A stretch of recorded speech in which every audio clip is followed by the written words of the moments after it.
The right to offend is not some pesky little part of freedom of speech that we have to put up with. It is the heart and soul and lungs of freedom of speech. It is the coursing lifeblood of human progress. It is the instigator of liberty and modernity and science and understanding. What a laughing stock today's student leaders are, that they can so casually dismiss the right to be offensive without realizing that their lovely, enlightened lives are the gift of individuals who gave offense.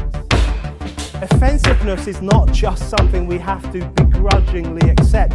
Offensiveness is the motor of human progress. Now broadcasting from the Right to Offend Media Studios in sunny South Florida, bringing you the latest in politics, current events, art, and pop culture. This is the Whitfield Report Live with Sam Whitfield. But giving offense is good. In fact, it's essential.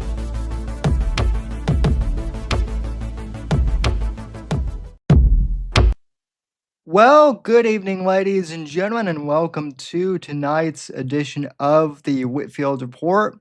Apologies that we're starting an hour late, but IRL stuff happens sometimes, and so when that happens, sometimes you just gotta roll with it, literally. In my case, and in Mortheus's case. But well, you know what they used to say in my day: when booty calls, duty calls. That's right. That's right. So, rolling. Indeed. And well, gentlemen, I kind of want to start off the show by just kind of, we've never really done this before, but I guess debriefing from last week's show, which got a lot of positive response. Thanks to Rob. Thanks to Rob Rosen for coming on the show and being very blunt and honest and talking about a lot of really cool issues with us and different topics. That was great. Yeah.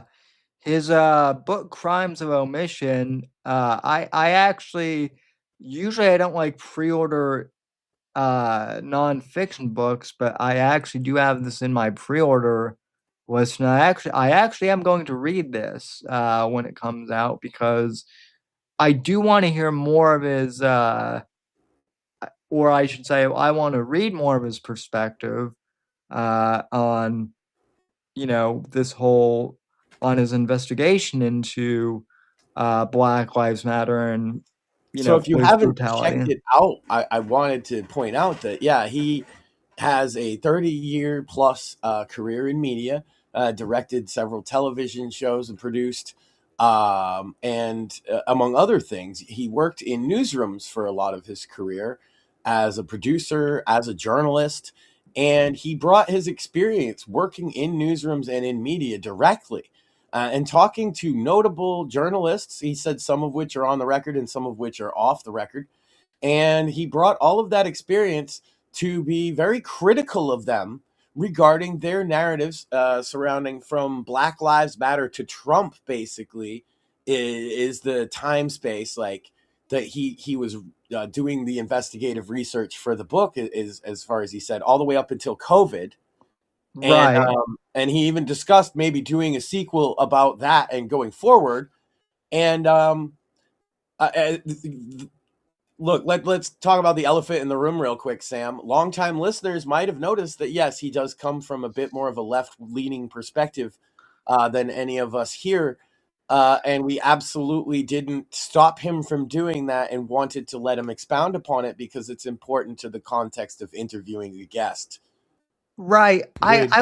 I wouldn't say though that it was super far left either. Like just slightly more left in a Rumble audience who, we openly said no, we don't care if you I specifically said to him, he's like, oh, I don't know if it's a Rumble audience, I don't know how they'll feel about certain things, and I said, well, no, fuck them. We're having a conversation here, right? Well, and if you're offended by that, then you're offended by an open, honest conversation. Then you might be part of the problem. Yeah. Well, I mean, to be fair, Max, I mean, you're kind of a little far too left for the Rumble audience at We all times. kind of are, no? We all are, which is absolutely, which is crazy, and that's the other thing too. So I kind of want to dive into this too.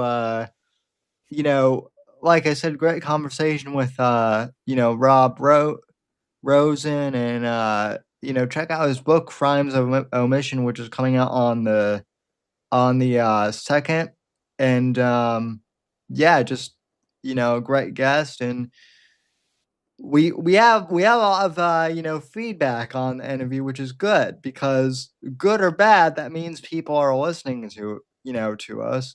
And the bulk of our conversation revolved around where we find much common ground with Rob, which was that we are both critical of the media that is surrounding us as much as we are of any media that opposed to like our views. What I mean by that is he might come from, what I meant is he comes from the circle of the newsrooms that is anywhere from center left to very far left, and that is the bias that his book is talking about, and how that their biases, rather than some elaborate conspiracy, drove a lot of the coverage of woke.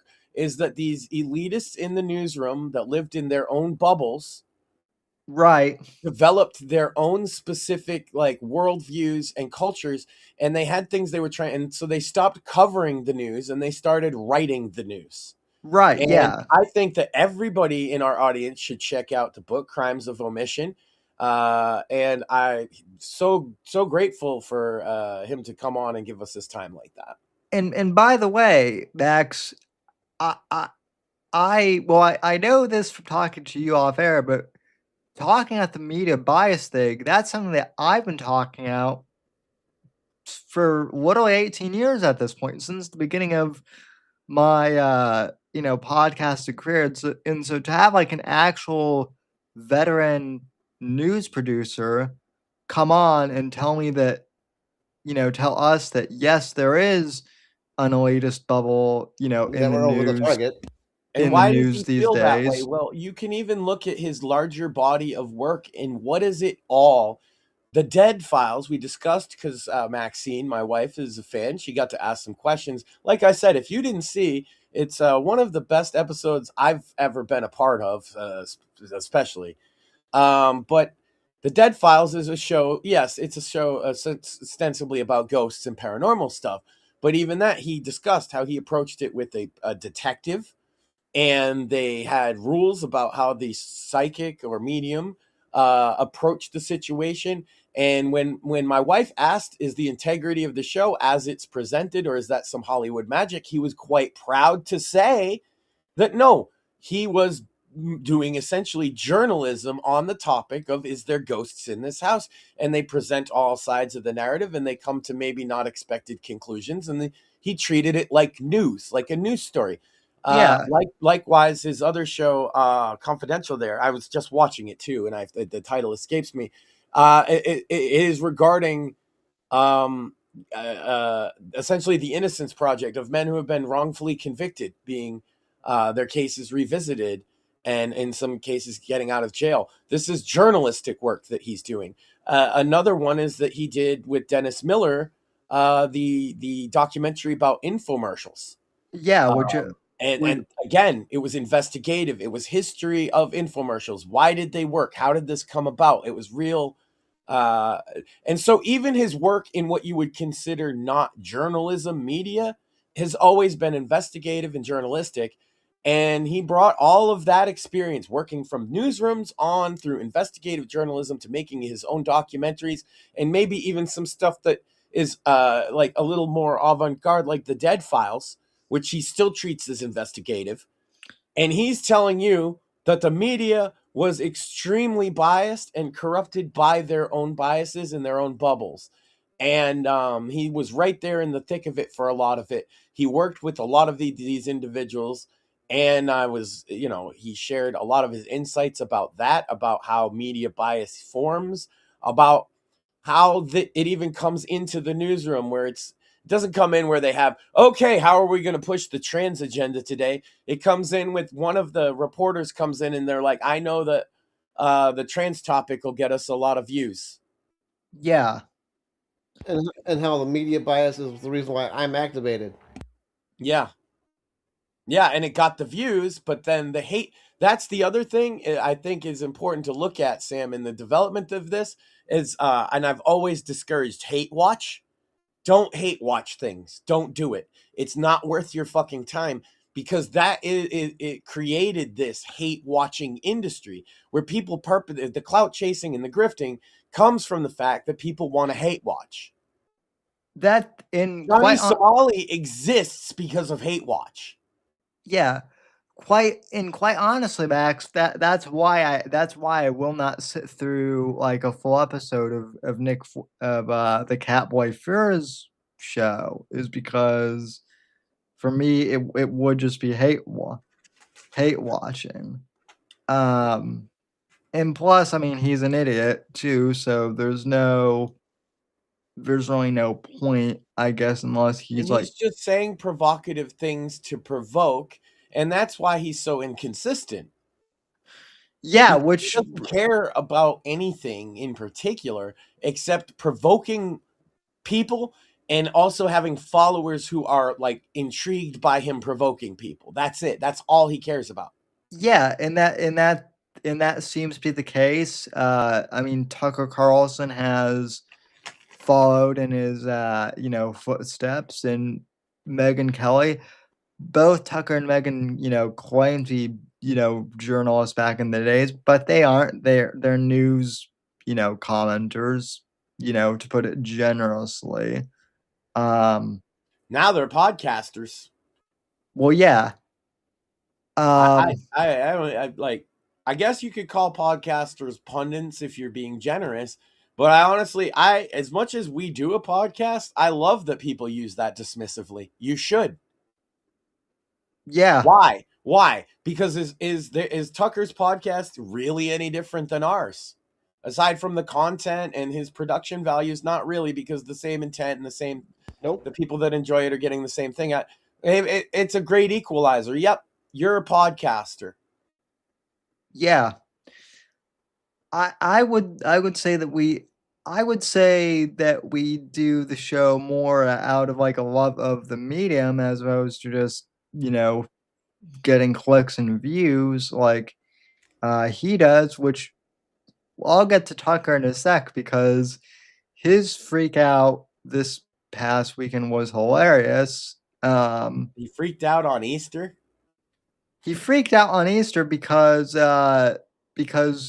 Trump basically oh yeah, that was hilarious. Yeah. Praise be to Allah and all that. Yeah, and I actually kind of want But wait a minute. You just informed me that worked though. Yeah, well, he said, "You little fucking shits, open the Strait of Hormuz. I'm gonna blow you all to hell. Praise be to Allah. Happy Easter." And they are now gonna open the fucking Strait of Hormuz not even 2 days later. Yes. Yeah. So that's the. I couldn't have voted more for this, Sam. Right.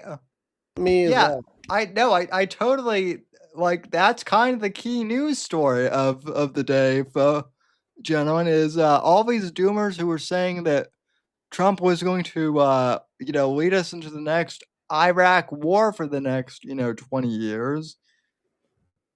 Funny, I don't ever remember. Iran is looking very French right now, huh?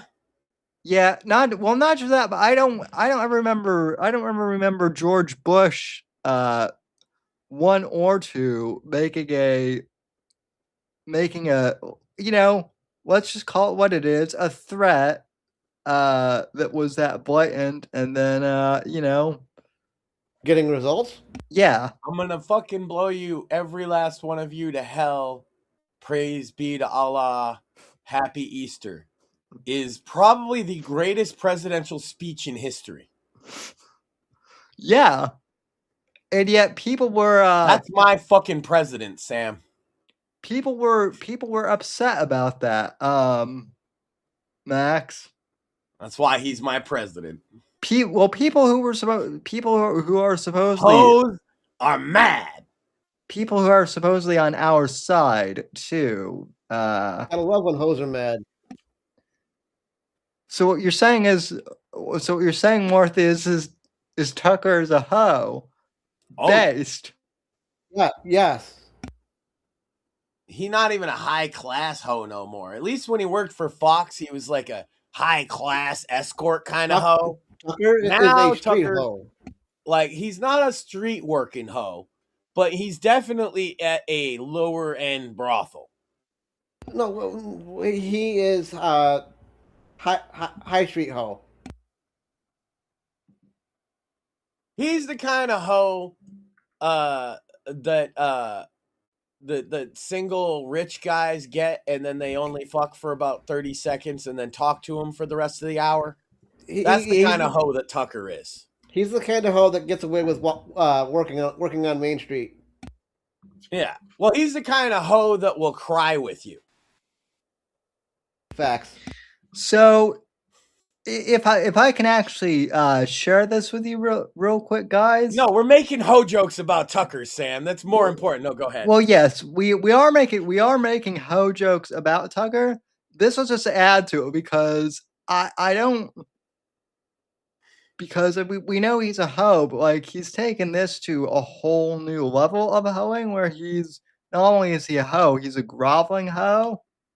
And so oh, nobody likes a begging hoe. Well, I mean He become DSP. Well, I guess unless if you're the person that tells them to beg, that maybe. So maybe this is for Qatar. I don't know. I mean, let me play this. You be the judge of this. Mm-hmm. Who do you think you are? You're tweeting out the F word on Easter morning? Yeah, fuck yeah. You'll be living in hell. Just watch. Praise be to Allah. Based. So obviously you're mocking the religion of Iran. Yes. Okay. If you seek a religious war, that's a good idea. But by the way, no decent person mocks other people's religions. You may have a problem with the theology. Ooh. You do it, Tucker. All the time, bitch. You. Yeah. Yes, we've seen you. And by the way, like I have no problem mocking Islam either. So, yep, I do. was wrong, Sam. He's not even in If my religion can be mocked, everybody's religion can be mocked. This hoe stands outside a crack house. See, I told you we needed to watch this for the proper analysis. Presumably you do if it's not your religion, and you can explain what that is.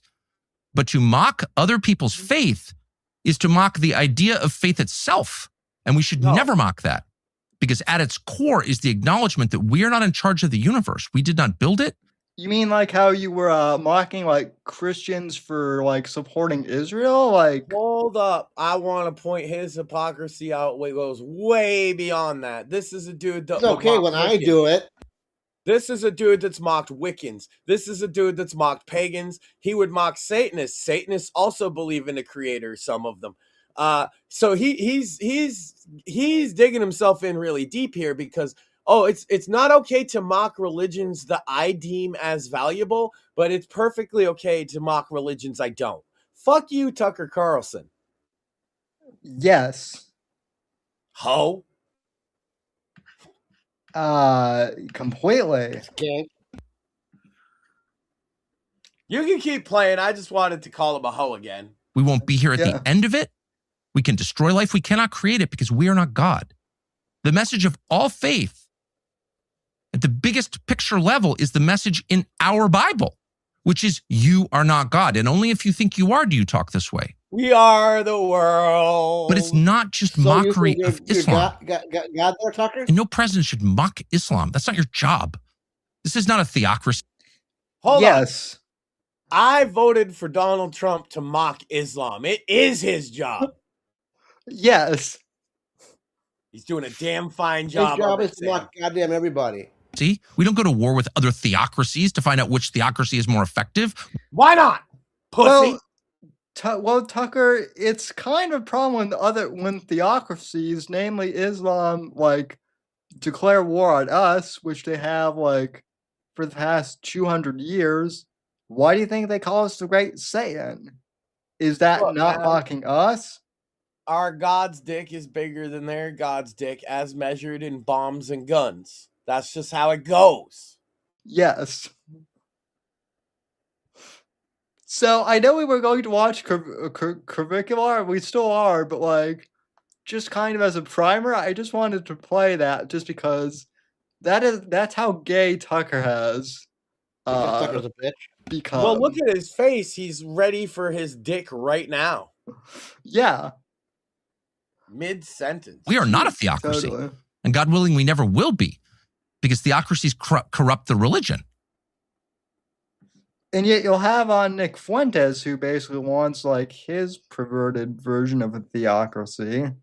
Well, but he might get a clout click or two, Sam, so it doesn't matter, because you got to remember, fundamentally, like Tucker's order of priorities is like down here somewhere is his faith, in the middle of the road somewhere is his like make sure he gets his money, fuck the poor people, and then right at the tippity top is sucking dick for clout.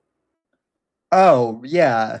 Which is why him and Candace Owens should just become a tag team. Call themselves the hoe and the dick sucker. I mean, they kind of already are. And you decide which one's the hoe and which one's the dick sucker. I mean, both? No, Yes. On any given night, either one could be either. They pull the old switcheroo, Sam. That's true. God, I hate grifters so much. So do I. On that note, you want to know what isn't a you want to know what isn't a grift?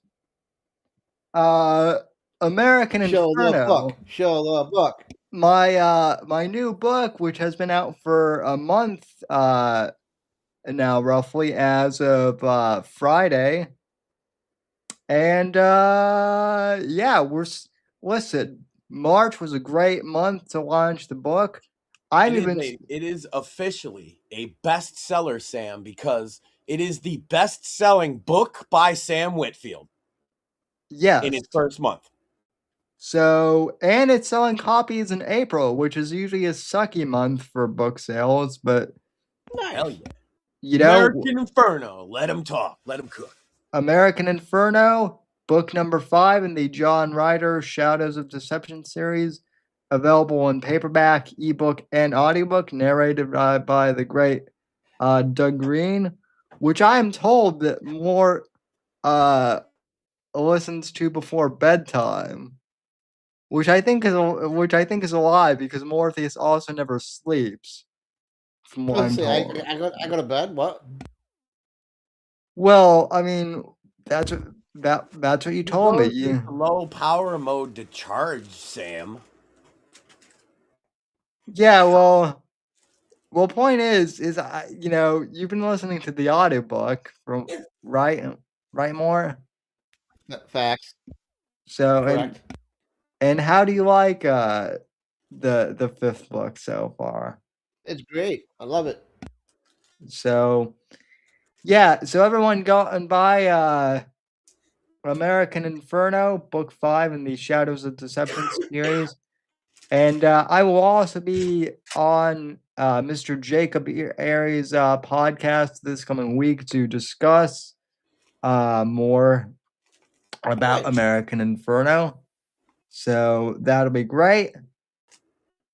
And yeah, so buy the book. And yeah, so we don't need to grift. We don't need sponsors. We're selling books out here.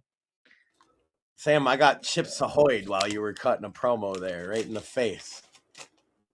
What? And then I'm pretty sure I also got Oreo'd. Oh no, I'm sorry. I got Welch's fruit snacked. I was gonna say, if you got Oreo, that's a whole nother term. I know, because I know for a fact the ones that she got are double stuffed. I figured it was gonna hurt. You don't want to get double stuff Oreoed. Sure you do. So, okay, I got Cadbury cream egged. Well, that's nice. So, but anyway, speaking Jeez, of man, I'm getting pelt. I think I got ding donged in the boob.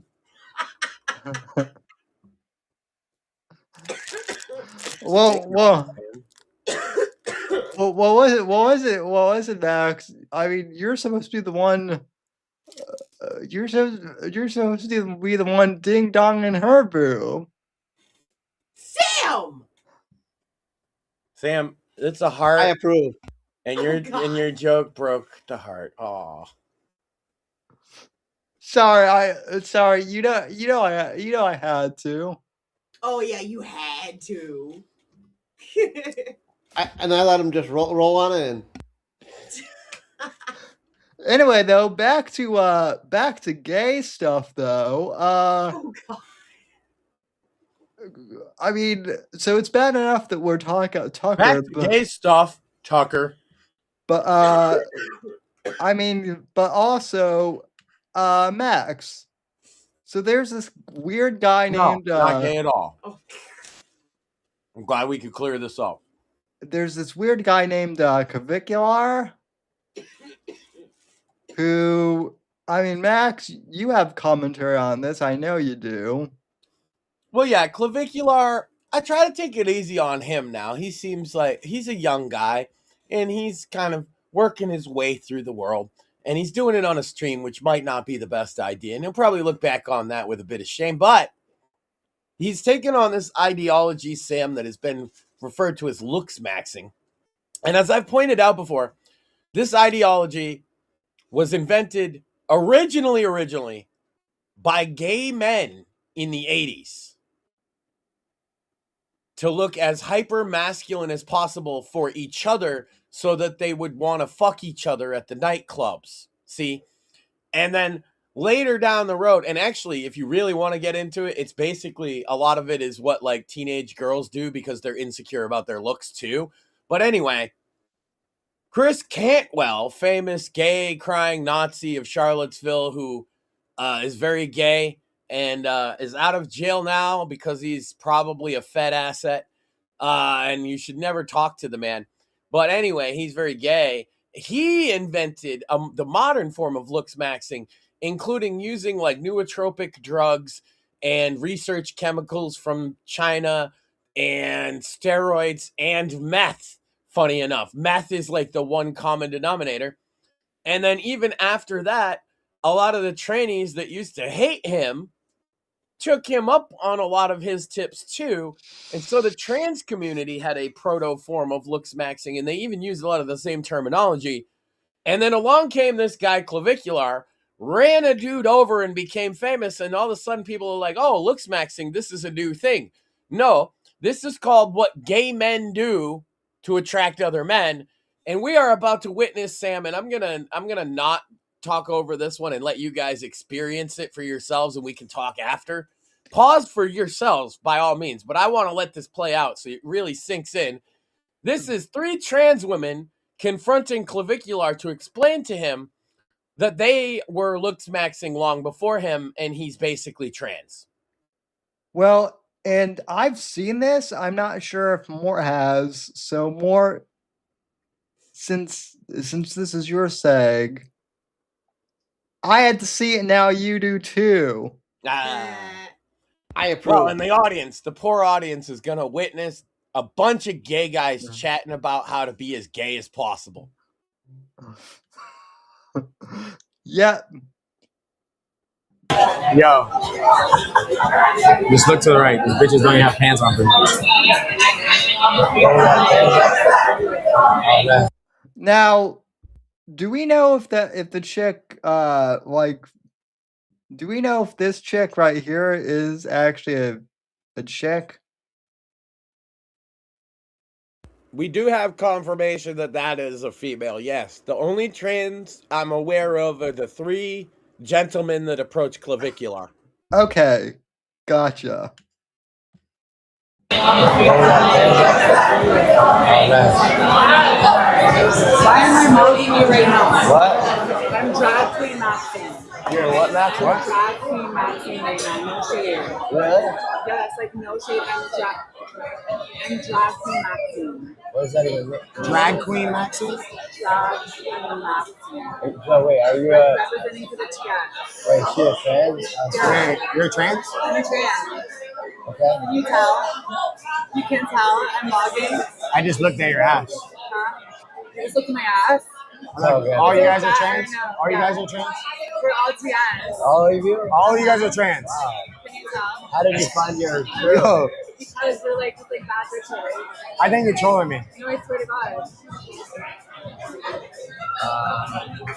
Why would I lie? Do you still, did you cut your, My nigga Drago, you looked at the ass too. No, that's my favorite part about myself. Why would I get rid of it? So how do you, like, wait, you just tuck it to the back? Yeah, we can tuck it up, just pull it back, and then, like, straight to the butthole. Straight to the butthole, baby. Straight to the butthole. But you know that trans women are like the OG lip maxers, right? We are mentioning it in the program. Like, I do the peptides. I'm on Greta. I love that the black guy here is just like he's just like trying to process all this. He's trying so hard not to laugh because he's the only one. Like, you notice all these guys, they're not like weirded out by it. The first thing he says, Clav, our totally hetero hero here, Sam, is like, I noticed your abs. Right. We're witnessing gay flirting, Sam. This is what looks maxing is. I heard it. I noticed your ass, not abs. I thought I heard him say I was looking at your ass, not your abs. No, well, we got to be fair. It was abs, but yeah, that would be funny too. But yeah, I mean that one guy over there, he's just like trying to process, and then Sam, like, have you ever in your life told a man that you were busy staring at his abs? Nope. No. Do you think that might make you gay? Yeah, a little. Looks maxing is gay. Quote me on that, Twitter. Anyone doing looks maxing is probably gay. Yes.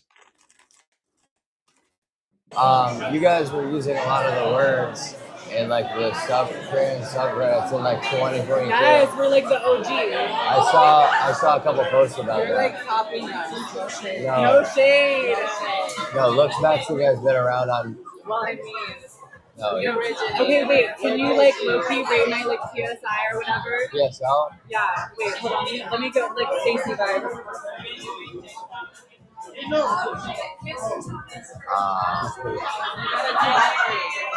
I don't know.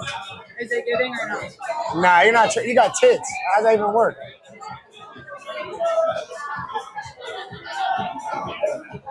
Can you believe or what? Can I get a picture with you? Yeah. Okay, we're gonna come back there. Chat. I'm so. He's like really bad at like flirting, even as like a gay guy. Yeah, well, this is the thing. I was just telling her, I was like, I go easy on him because I realize how young this kid is. He's a boy. He doesn't know what the fuck he's doing. He's going through like the period of like learning to socialize with different types of people, where in my day you would have learned that at like 13 to 15 years old in like early high school, late middle school. But he's like 19, 20. And so it just looks so weird and awkward, but I get it. He's a young, confused gay man, Sam. I mean, I learned to socialize when I was like, 12, 13. I'd like to talk to Clavicular and all the other looks maxers and just tell you that it's okay to not be a closet homosexual and just come out. It is. It's perfect. I would have so much more respect for you if you just came out as gay than if you said I'm a looks maxer. Yes. Same thing, by the way. They mean the same thing. They both mean that in the end, you want other dudes to find you attractive. It would be actually less gay for him to come out and say, I'm gay. Correct. Would it not? Yes. This is what I mean, Sam. Closet gay guys is the worst thing for the gay community at large. Like, and people used to know this. That's why they treated closet gays so bad, is because closet gays get dramatic and act stupid. Yes. Open gay guys are just like, yeah, I like other dudes. Who out of it? It's fine, right? But a closet gay guy will basically, he'll ruin the whole society around him to hide his gayness. Oh, just like Milo is doing right now. Exactly, yes. I go out with women and have sex with men. And I got news for you. That makes you gay. Exactly. Sorry for showing you guys their ass. You guys, bro, I'm never meeting this allegation ever again. Which one?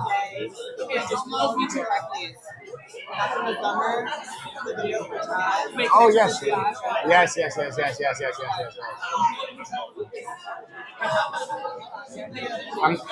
I'm never recovering from this one.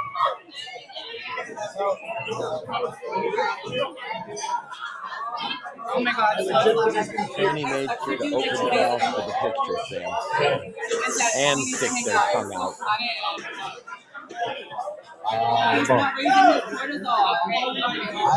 I've been awake for like 2 days. So. Thank you. That's what you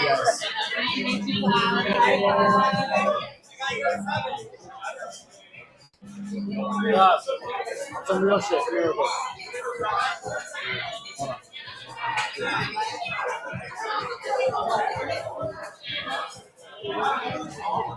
Bro, what the fuck just happened? The chat's never gonna forgive me. You were talking to those girls, right? And I literally told them, yo, pan to their asses. The whole chat was like, W Tarzan, W Tarzan. They were loving that shit. And then they come up and say, we're drag Max.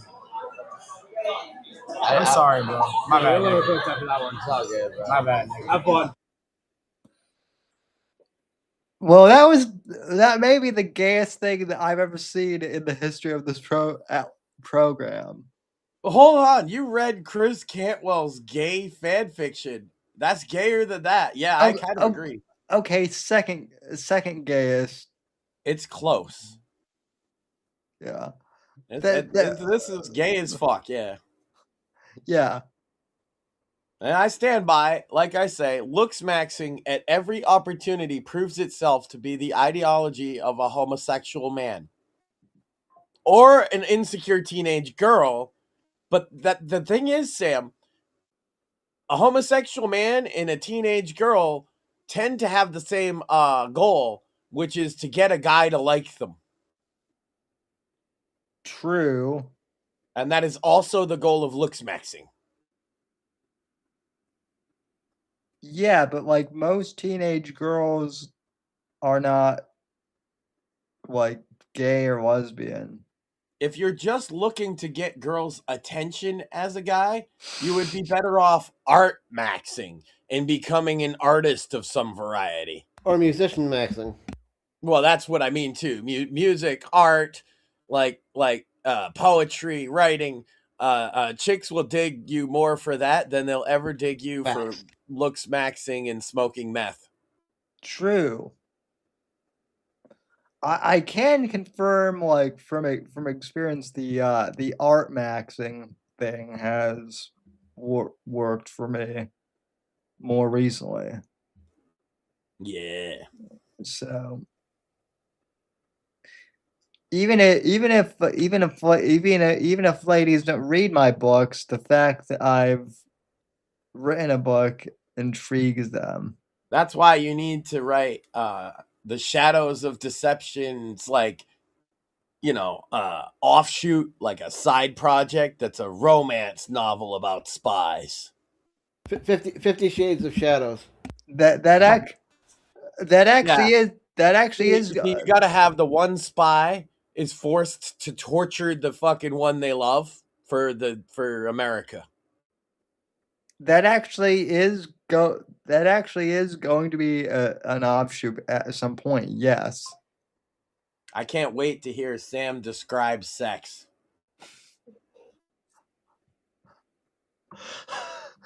You might. Sorry. Yeah, you. No, you're not, Max. I mean, I don't know. I mean, all the hooks that we've been seeing lately, it seems like he's got some moves, and maybe he knows a few things. You might. You might regret that. You might regret saying that, though. That Max. Hold on, though. I think we could handle anything after we all just sat there and had to experience the gayest thing ever written. I think we'll be fine. Yeah. At least yours will be straight, unless it's not. And if it's not straight, you don't tell me beforehand. I don't want to know. If I get in there and all of a sudden it's Shadows of Deception is a gay romance novel, I'm going to be like, that's brilliant. Whole new demographic, Sam. Yeah, it'll still, it's not gay, but it'll still be interesting. So. Yeah, but I just told you not to tell me if it's gay, so that's exactly what you would say if it was. Ass and titties and ass. Ass, titties, ass, and titties. I've definitely we've been guilty of a little bit of saucy content ourselves, me and the wife, lately, so I can't hate too bad. There's been some dance videos of certain varieties that have gone up. Oh yeah. I've seen that. And so I've seen. I've written some. I've actually written some songs myself. So I noticed that too. Which, Eddie, is there anything you would like to play? Like anything you want to promote? I hear a new album might be coming out here soon, Max. We put together 2 album playlists you could check out on Pseudo right now for free. She came first with the Sandwich Makers Broadcast LP album, which is available on Max Sand on Suno, as well as Blame Max Sand. I just put out A Night at the Dark Disco, which is a collaboration of songs in a style that's used my custom model for Suno, which used all my songs from the Sandwich Makers Broadcast. And it came out pretty stellar. And the whole theme is it's a dark disco.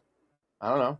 That's it. That is dark disco. There's goblins and ghouls and ghosts and a cyborg named Mort. Well, there's also like a black clad savage Sam between like two goth chicks I saw. Well, if you want to show the promo for the dark disco, I did work pretty hard on that. That's my pinned tweet. It'd be an easy way to bring it right up.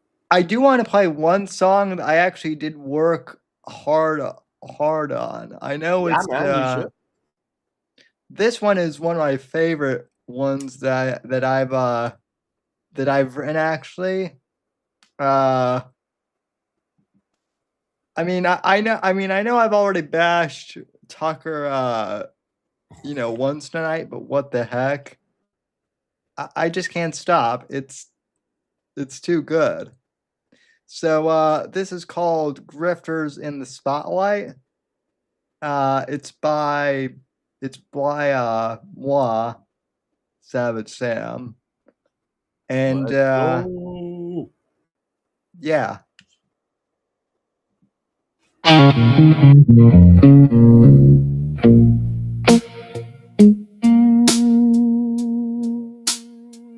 you guys hear this, by the way?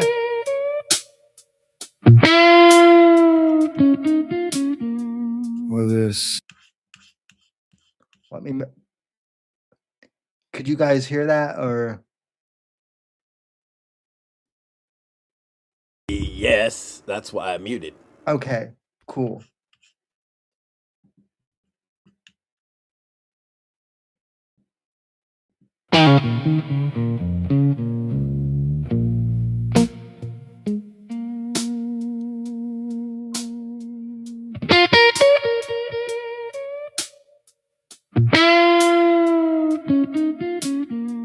Well, they're sitting in the basement, green screen glowing bright. Tucker's got the bow tie, Nick's got the flashlight. One's selling supplements, the other's selling spite. Both of them grifting like it's payday every night.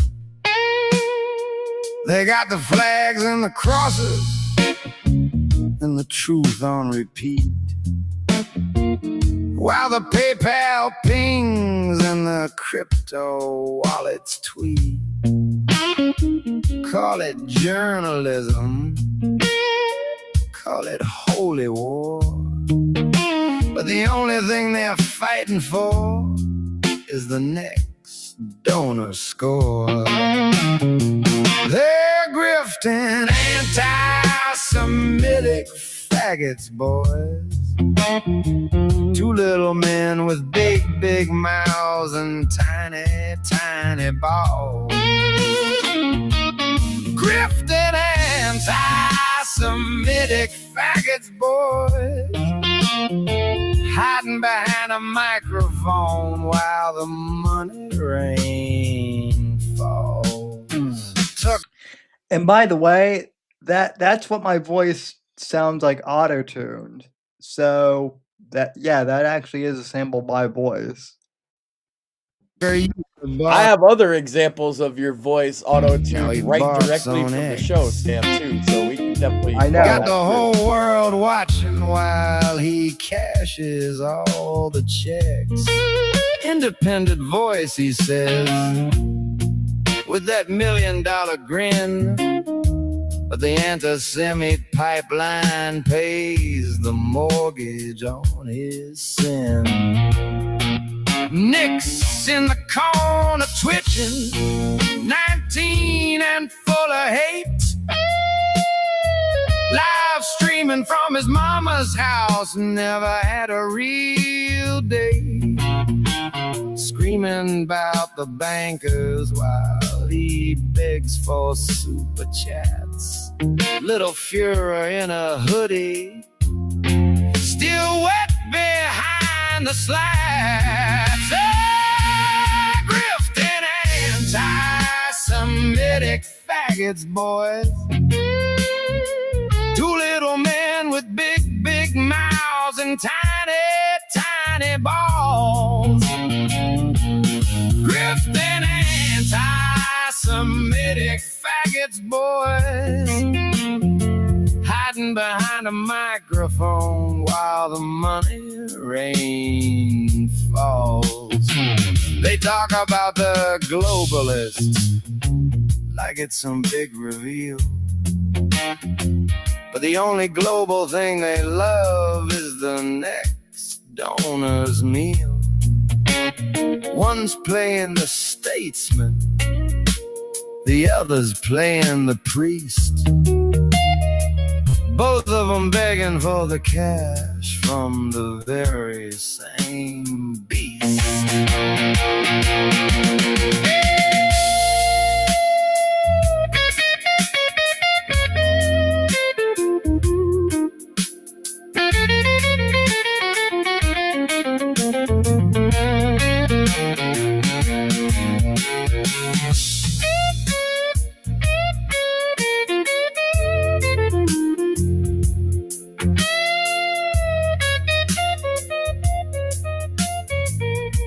So here's to the grifters, may your funds run dry. May the comments turn on you and the super chats say goodbye. May the spotlight fade and the truth finally show.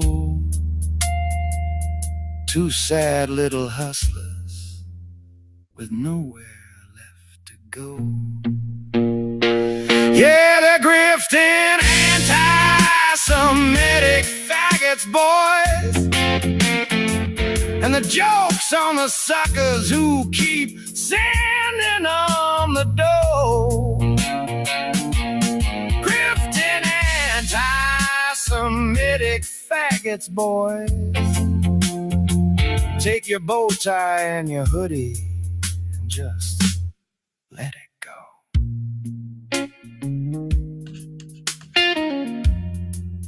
Just let it go.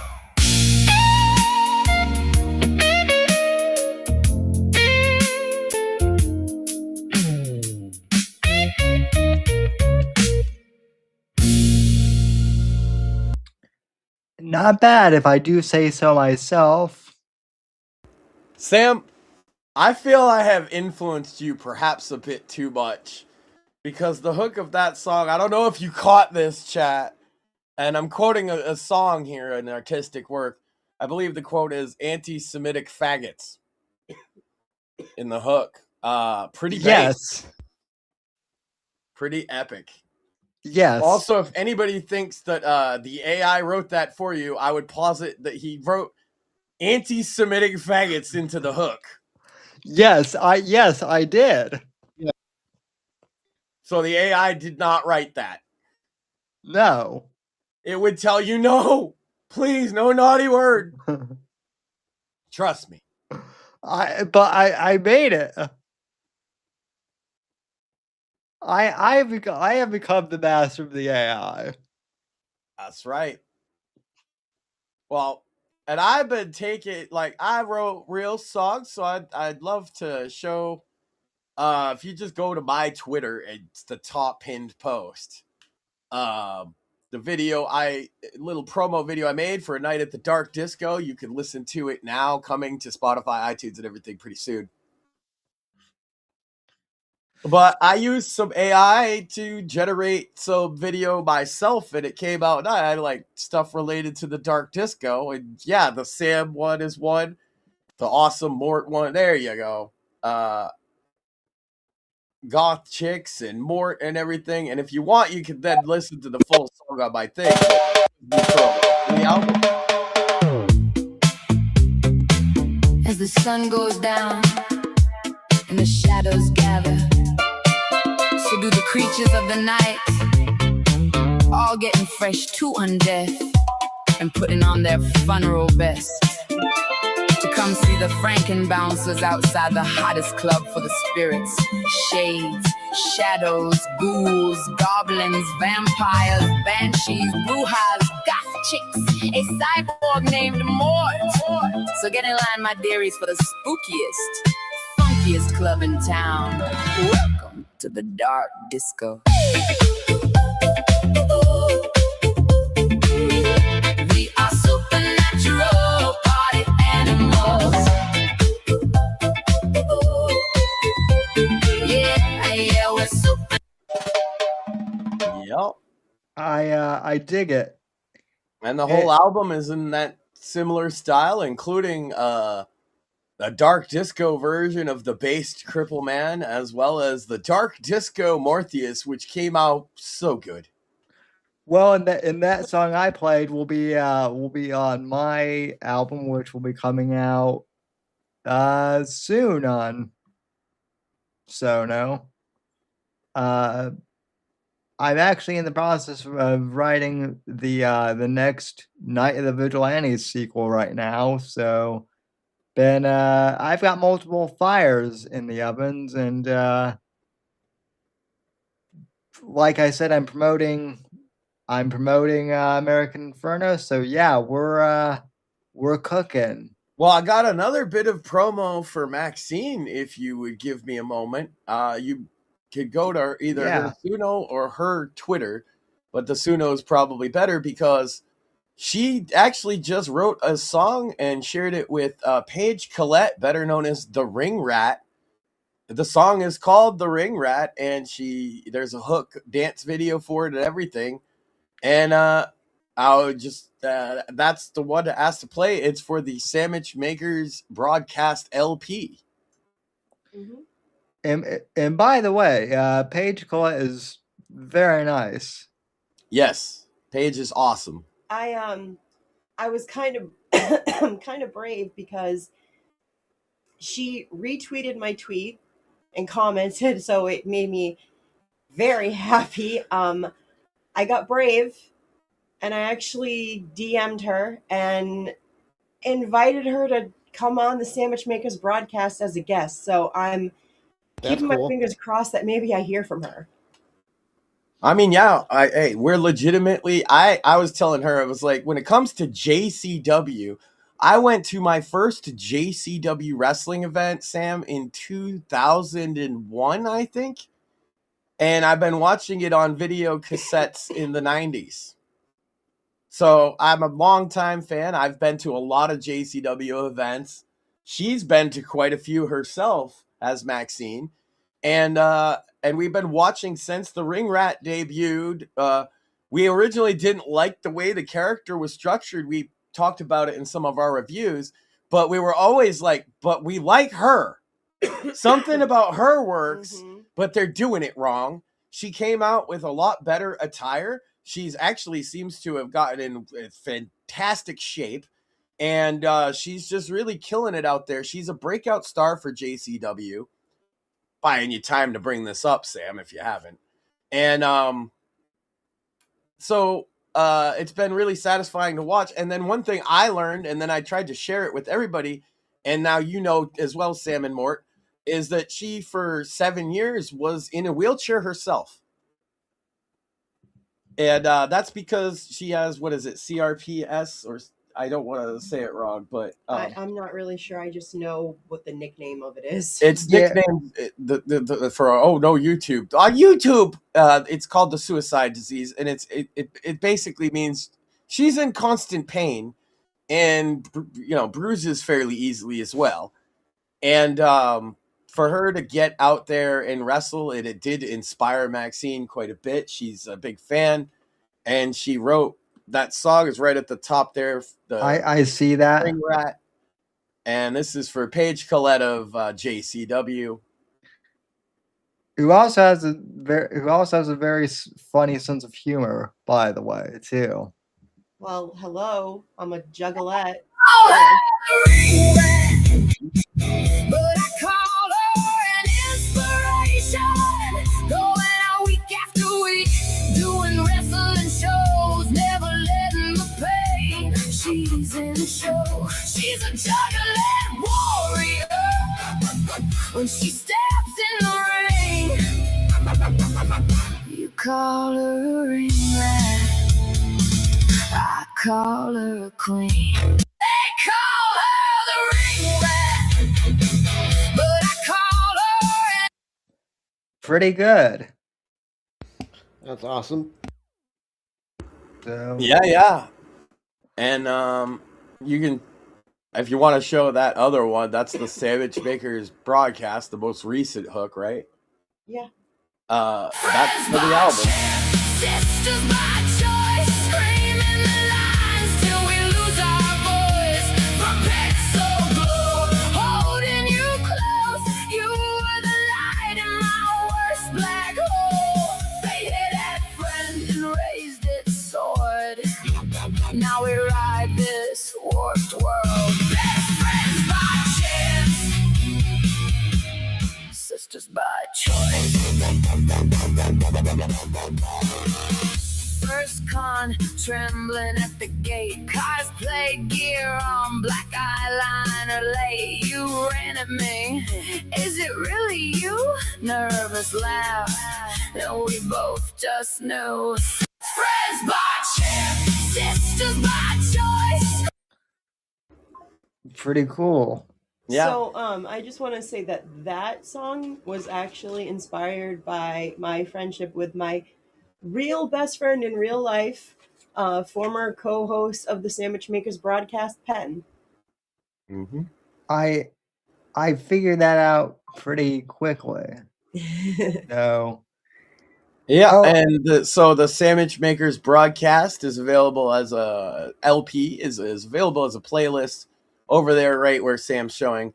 If you can't see it, it's on Suno / Maxine Sand or / Blame Max Sand. That's where my stuff's at. And yeah, the playlist is there for you to listen to. It's the Sandwich Makers Broadcast LP. Her hooks, she makes them herself without AI. She uses Zepeto and animates it to the songs to make them dance. Some of them are fantastic. If you would, Sam, if you could look on mine, I'd like to show at least one more of off, but it's on my profile instead of hers. She gets a lot more traffic than me though, because her stuff's so good.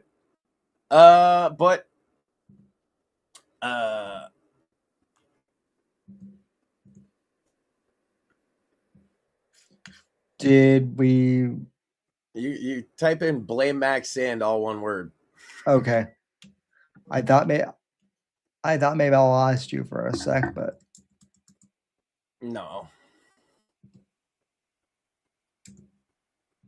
So yeah, she makes my hooks too, except for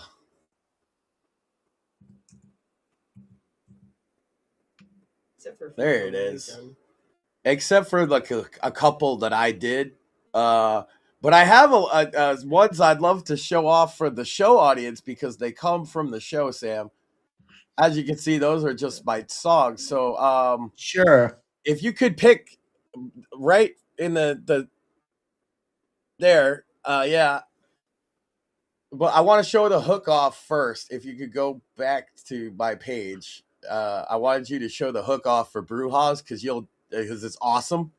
Oh my god, yeah. Then we can listen to the whole song because the song is awesome, but the dance with the so the next one down is my hooks, right? It's featured songs, then hooks, and it's the fourth one from the left. I had so much fun making it, Sam. Burn the Brujas. Burn the Brujas. I did see this the other night. Yeah, this is some of her finest work. Enviemos a todos los ilegales de vuelta a México. Llevo mucho tiempo diciendo esto, Sam. I've been saying this for a long time, Sam. Y Max siempre dice, and Max is always right. Sería mejor el mundo si hiciéramos esas tres cosas. Wouldn't the world be better if we did those three things? Quememos a las brujas. And burn the witches. Tenemos que quemar a las brujas. You gotta burn the witches. Ella me convirtió en un novato. She turned me into a newt. Ahora Max, no está bien quemar a chicas góticas. Now Max, it's not nice to burn goth chicks. Lo sabemos y hemos hablado de esto antes. We've talked about this before. Mira, las chicas góticas son brujas. Look, goth chicks are witchy. Me refiero a brujas. Sam, brujas. I mean witches. Sam, witches. Enviemos a todos los ilegales de vuelta a México. I love it that AI has gotten me to speak Spanish finally. Sam, that's not the AI. Well, I guess it is. It's the auto translate on YouTube. And then what I did is I took the clips and I line by line matched it up so the song translates. So now that we watched right, now go into that playlist that you were going in before because there's some great ones in there. Obviously, you should start with Jelly as Fuck. You remember this one, Sam? It'll start with the bit itself, and you'll remember. But yes, this song is a jam. Women with big boobs get more hate, according to recent study. Yes! From other women, definitely, yeah. That was the whole thing. Yeah. Which is something else that needs to change. We need to. Bitches be jelly, and that needs to stop, Sam. Yes, I've been saying that for years. I have not heard someone say someone was jelly in reference to being jealous. Hey, a hot minute. Wow. I hope they got their peanut butter, Sam, because these bitches is jelly as fuck. Bitches be jelly. Peanut butter, murder. Uh-huh. Big moves, big talk, big talk, big talk, big hey. That's the buffer, uh-huh. Hope they got the peanut butter. Cause these bitches staying jelly as fuck. Slapped in the spot like a knife through the toast. Yeah, I'm smooth with the spread when I ghost. Drip so thick, need a spoon for the flex. Got them stuck to the roof of their mouth when I boast. I'm the damn sandwich, you crumbs on the plate. I'm the wolf man, baby, you a snack size plate. Got your grunt. Real quick, I have to pause here and say that when we initially did that segment, I was just looking for an excuse to talk about boobs on air, and now it's become a song. I love it. I know, and that chorus slaps so hard, right? And then it made my rap sound a lot like Ludacris, which I appreciate too. By the way, the rock opera song I made, you actually used the line "Bitches be jelly." Yeah, I know. That's why I was dying, because I put this out the same day, so you couldn't have even like been influenced by it. That's so sick. See, great mind. Look for the jam that I lay. She a PB fan, you just JELLL. Skippy with the bars, you a bargain brand. I got bread on deck in the jar in hand. If they talk that smack, I just call that smuckers. Cause these bitches be jelly, I'm a bad mother. Bread love, but I still get paid. If they salty with the nuts, that's just part of the trade. I'm thick, I'm rich, I'm nuttier than most. And they all wanna taste when I pop, let's talk. Get the peanut butter, uh-huh. Talking that smack. They liking what they mutter, uh-huh. Big boots, big talk, big talk, big talk, big hey. That's the buffer, uh-huh. Hope they got that big peanut butter. Cause these bitches staying jelly as fuck.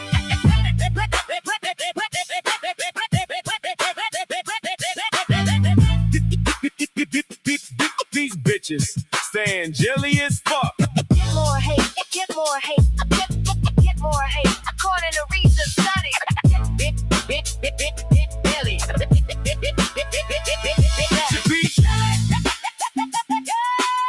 They got the peanut butter. Wow.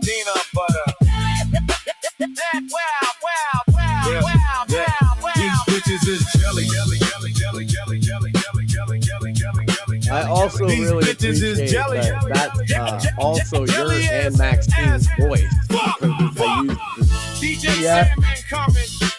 Slide in. Let it spread now. Let it spread now. Sandman coming one time. Break the bread now. Break the bread now. Bitches be Jelly. Can I get the peanut butter? Uh-huh. talking that smack. They liking what they mutter. Uh-huh. Big boobs, big talk, big hey. That's the buffer. Uh-huh. Hope they got they big peanut butter. Cause these bitches staying jelly as fuck. Wolfman coming, spread it thick, they can't touch us. Whole club stuck to the groove when the bass stomp.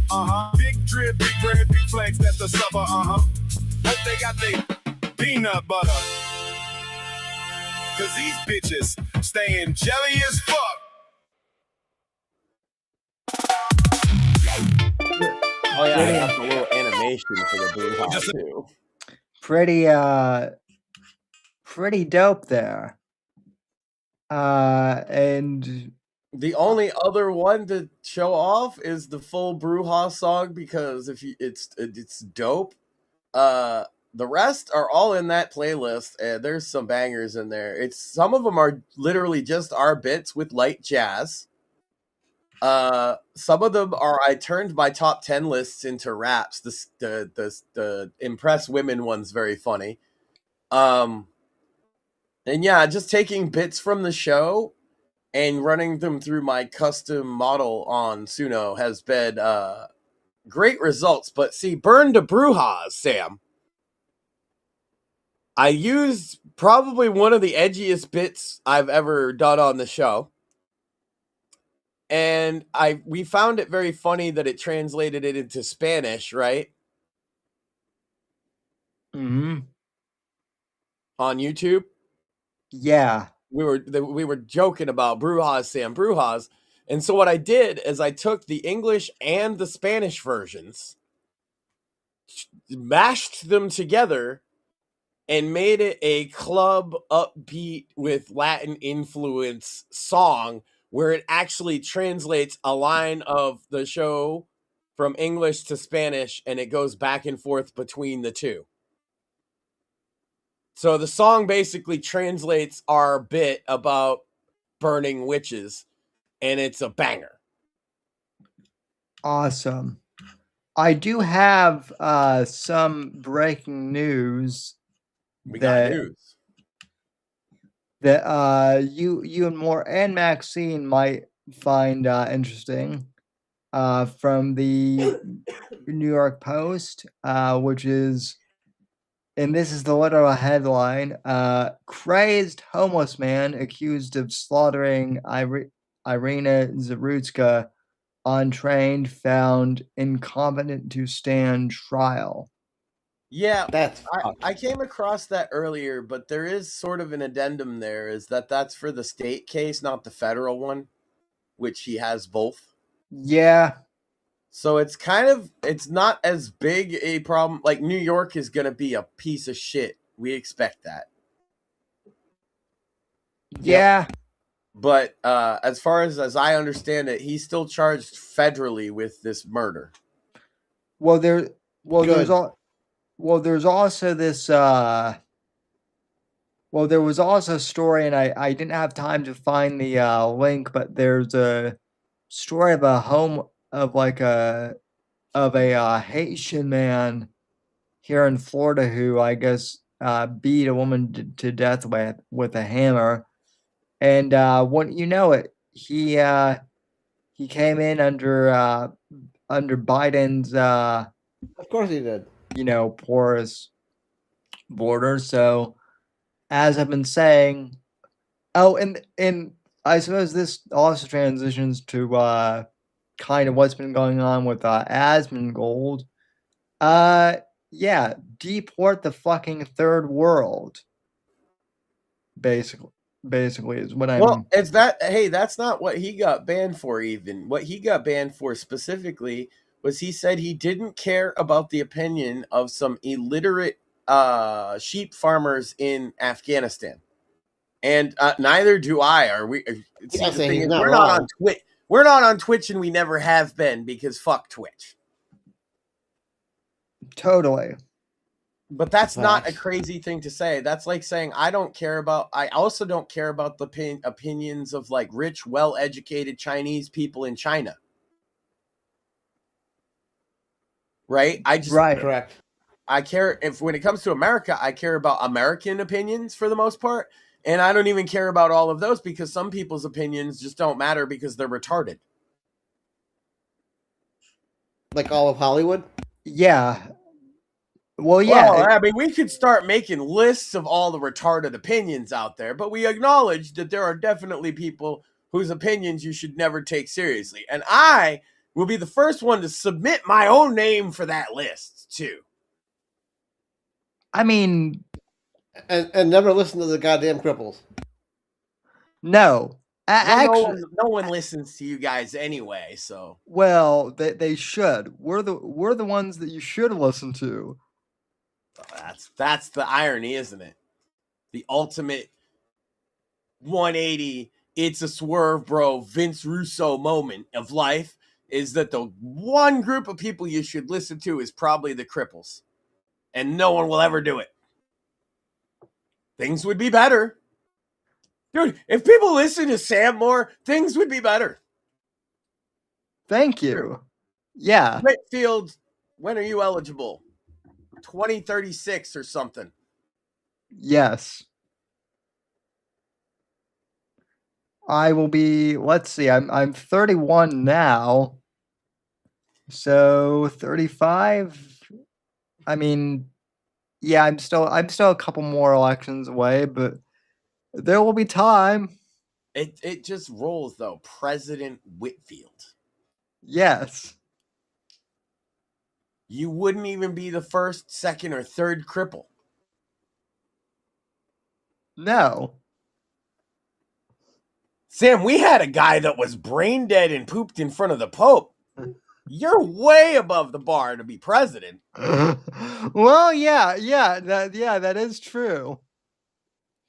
So I would also put you I would also put you and Evan in charge of the in charge of the press secretary. Oh, that would be bad for the press. Well, yes, it would. And here's the real kicker, Max. The press would be praying to get Evan because, like, you would be the heel press secretary. Well, I would put them in camps. Well, yeah, just media though. Not everybody. It ain't like that.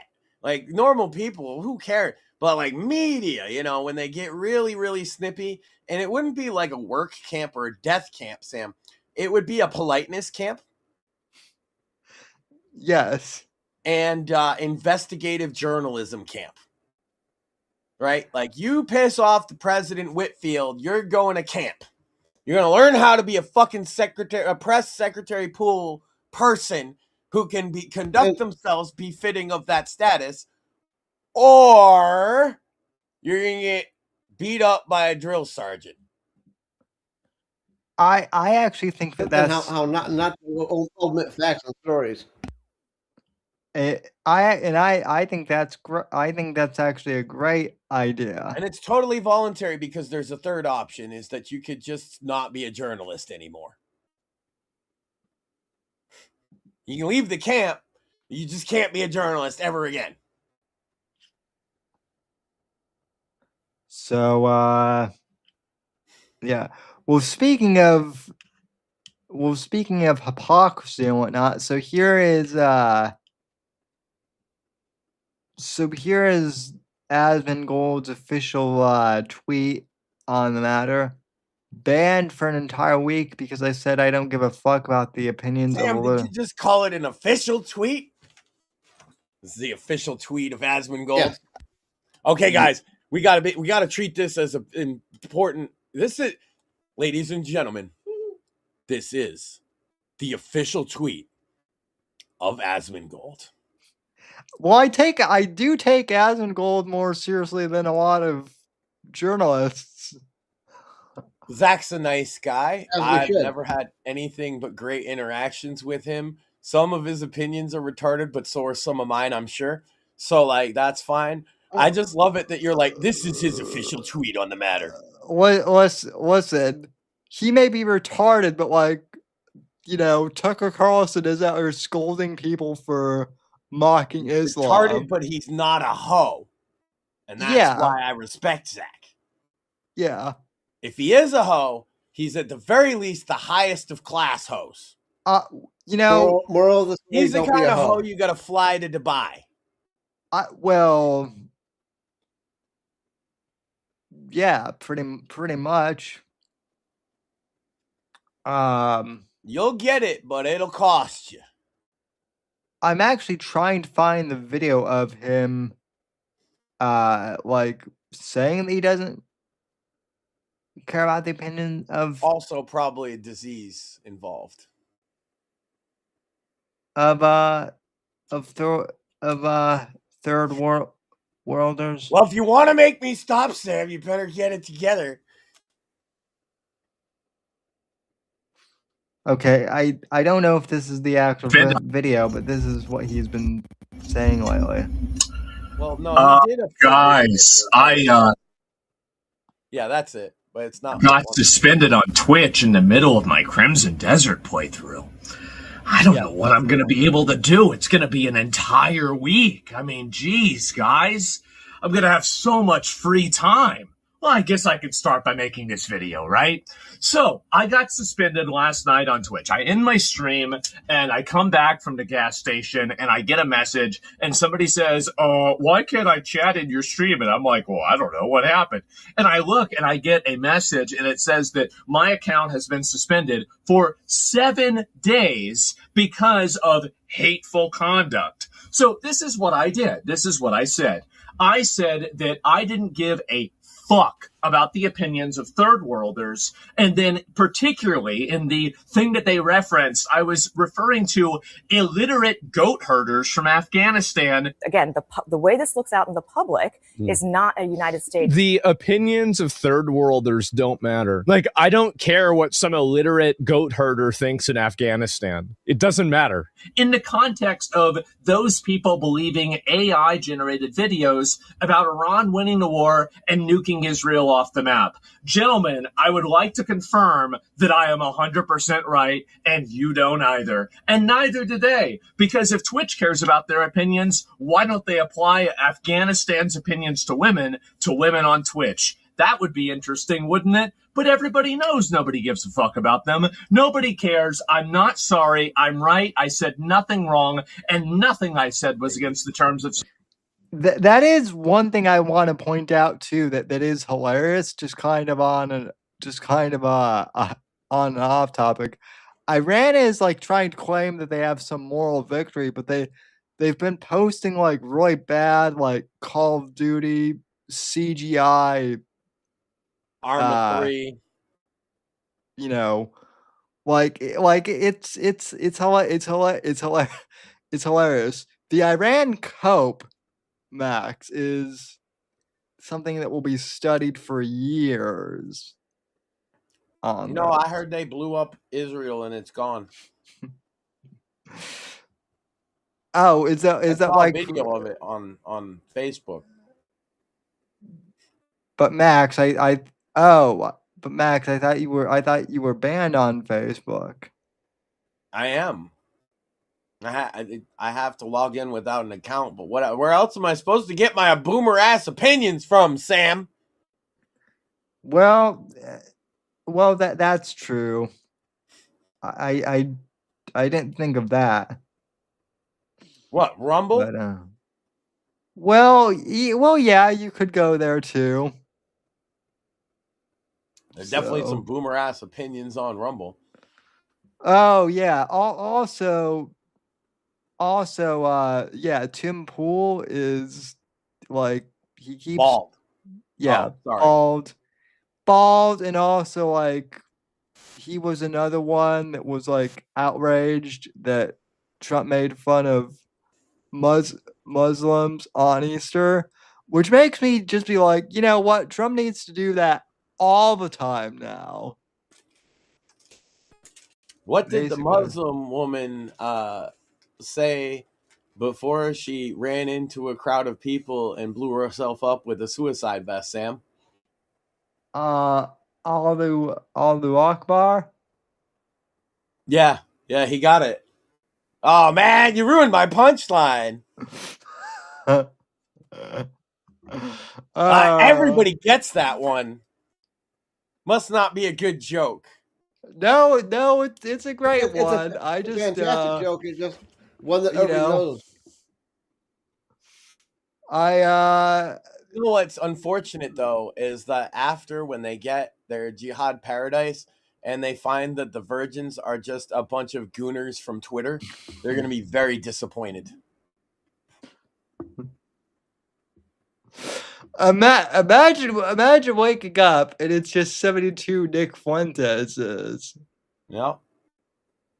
72. And you gotta be their cat boyfriend. Oh, geez. That's because all Muslims go to hell, Sam. Oh man, am I mocking their faith? Is that mocking all faith? Get fucked, Tucker. Oh, you can't make jokes about anything ever because it's really serious. Tucker, go fuck yourself. Well, I also don't take anything that Tucker says seriously anymore because he will. He has he has little Chinese CCP assets on his show now openly. And well, that so, Qatar money's starting to dry up a little bit. You got to diversify into taking Chinese and probably Russian money. Yeah, well, I mean, listen, Russia. We only get good old-fashioned American money here on the Whitfield Report. Unless you happen to be from somewhere else and buy Sam's book, we'll take that money too. Matter of fact, never mind. Pay us lots and lots of money. Hey, China, I'll stop saying you're the most evil country in the world for about give us all the human money. 65,000. 65,000. That's it. Well, I said stop saying they're the most evil country. I didn't say they're good. Fair enough. They would need to pay me like $56 billion in order to say that. You see, we're never going to sell out this way, Sam. You raise the bar so high, they're not even going to offer, and it's like, God damn it, maybe we would have accepted $1 bajillion, but Sam needs 65 of them. Give. I mean, hey, listen. Man of principle. I mean, hey, listen. You know, upgrading Mortheous' operating system does not come cheap. Well, but it's negotiable based on like who we're selling out to, Sam. Think about that for a second. Like, I feel like I would shill for the government of Mexico for a much lower price than the government of China. Oh yeah, well, yeah, because I mean, let's face it. I generally like Mexico, and How about so the that would CCP? be. Although it'd be hard though, because like they need to rein in the cartels. The people are even out there telling them that, but otherwise, yeah, I could do some work. I could try and fix things, but China's tough because they're commie bastards and sneaky. Yeah, and because they're Chinese, Sam. You can't trust them. They really do need to you know, rein things in. Yeah. Welcome back, Mort. You went to the moon there. I did. It seems. And since we're talking about selling out, I will sell out for being given control of Epic Games. I mean, Mort, that's asking a lot. You guys are like Danhausen asking Speed for his mansion over here. Jeez. I would sell out for a lot less than these gentlemen, and that's kind of funny because you would think it's the opposite. I don't need to run one of the biggest game studios in the world or multiple millions of dollars. It's just negotiable on what you want me to shill. I'm a businessman, Sam. Well, how much would you have to be paid to show for Israel? Whatever they say the going rate is. What is it, like $8,000 or something? That's fair. Yeah, $8,000. I want double. But I retain the right to say that Netanyahu's a retard anyway. Otherwise, I need like triple. Well, okay. And that would have to be a monthly recurring charge, you know, well, because yeah. I know how to do business with Jewish people. I've done it before. You just got to be very particular about how the deal works there. Well, you know what? Listen. You know, I do think I would also have to bring my expert to the table. So my expert Jew is Craig, and he would help me negotiate the deal. Well, yeah. Well, yes. That's what I was See, saying. The anti-Semites' problem, Sam, is that they think there's no way to negotiate some of the problems that come with just the way Jews do business for you if you're not as smart as they are. But the counter to that is an anti-Semite can't do this because of the nature of what they believe, is to hire your own Jew. Right. To advocate for your interests within that system. Yeah, that thought has not ever occurred to them, and it's No. hilarious. And it's hilarious. I was accused, Max, of being Jewish this weekend. Awesome. Yeah, Whitfield sounds very Jewish. It's It like sounds the most like English name I've ever heard, but you go on. yeah, it sounds English and Irish as fuck, which is yeah. Is it? Are they saying you get a big nose? Like what is it about you that makes you Jewish to them? Basically the fact that I basically shit on them and defend Israel all the time. The old "you're not a Nazi, so you must be a Jew" trick. Love that one. Yeah. And the funniest thing is that they think, because see, in their mind, like that's like a major insult if they call you like a Jew, and it's like, okay, you think I'm Jewish. I'm glad we drove that audience off though, because I would have hated for like a chat comment to be like last week when we had one of the somebody with like an experience and a career, and we used to get some of those random chatters until we started driving them off openly and saying like we don't like Nazis specifically. They'd be like, "You're Jewish, and this is Jewish, and that's Jewish," and I'm like, "That's not even. It's not even an argumentative anything, and it's not an insult. So I don't know what it is." That's basically what Twitter has turned into, unfortunately, since Charlie Kirk died. Like I'm not even joking. There's definitely been more of it than I've ever seen since, I would say, October 7th, though, was when it really started to kick off. Yeah. Because that's when the left started doing it. And then the Charlie Kirk thing made a bunch of like segments of the right do it too.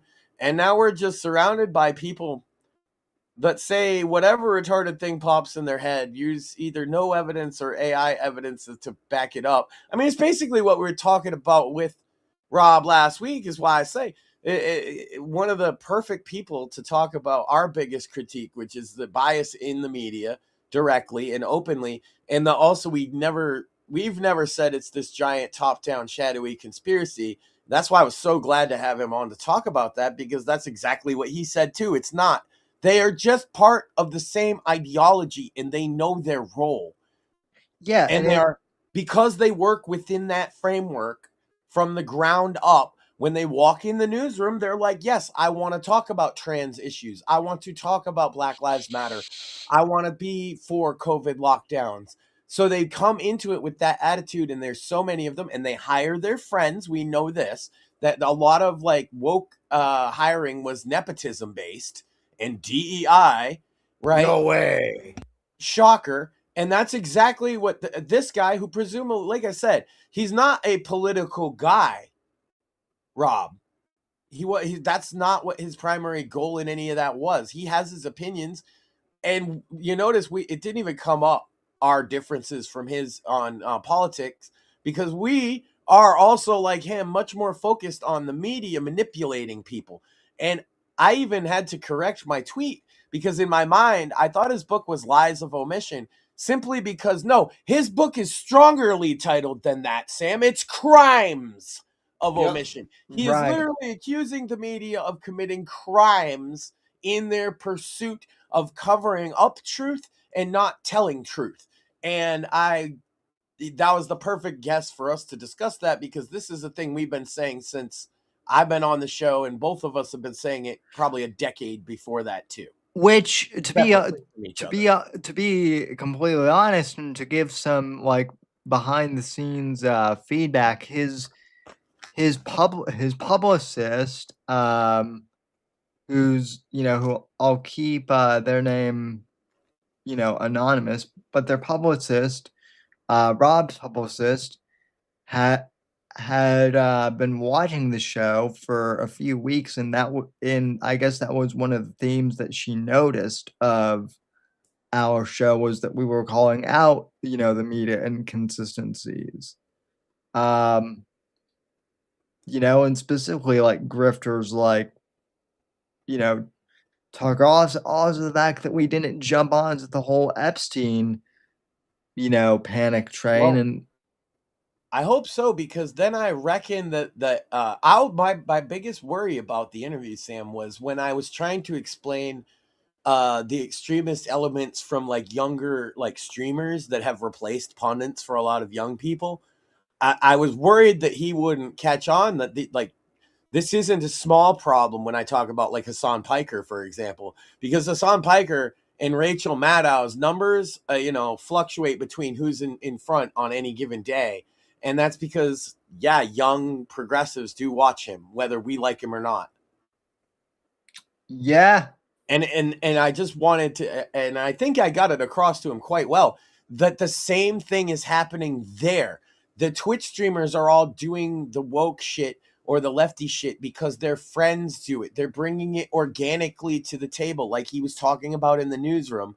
It's not a top down. They're not being told, but they are being rewarded. That's the top down part. The thing is, if you say the right opinions, you get the tokens, you get the breadcrumbs, you get the coin, good boy, you get a shekel. Yeah. And the problem for us is we engage in behaviors that get us a shekel one way, like don't get us a shekel one way or another, because we don't give a fuck. It's hard to control us. Sam's over here writing slurs in his songs because he hates grifters so much. Yeah, I mean, and because like I think, and more specifically because it's like, specifically with Tucker, what bothers me the most is this is a guy who had Charlie Kirk on like a month before his death, right, and claimed to be one of Charlie Kirk's greatest friend, one of his best friends. And at the very least, Charlie Kirk had expressed, admiration for Tucker for years, so that's true. You're right. They were close to some degree. And then less than a month after his death, he has on the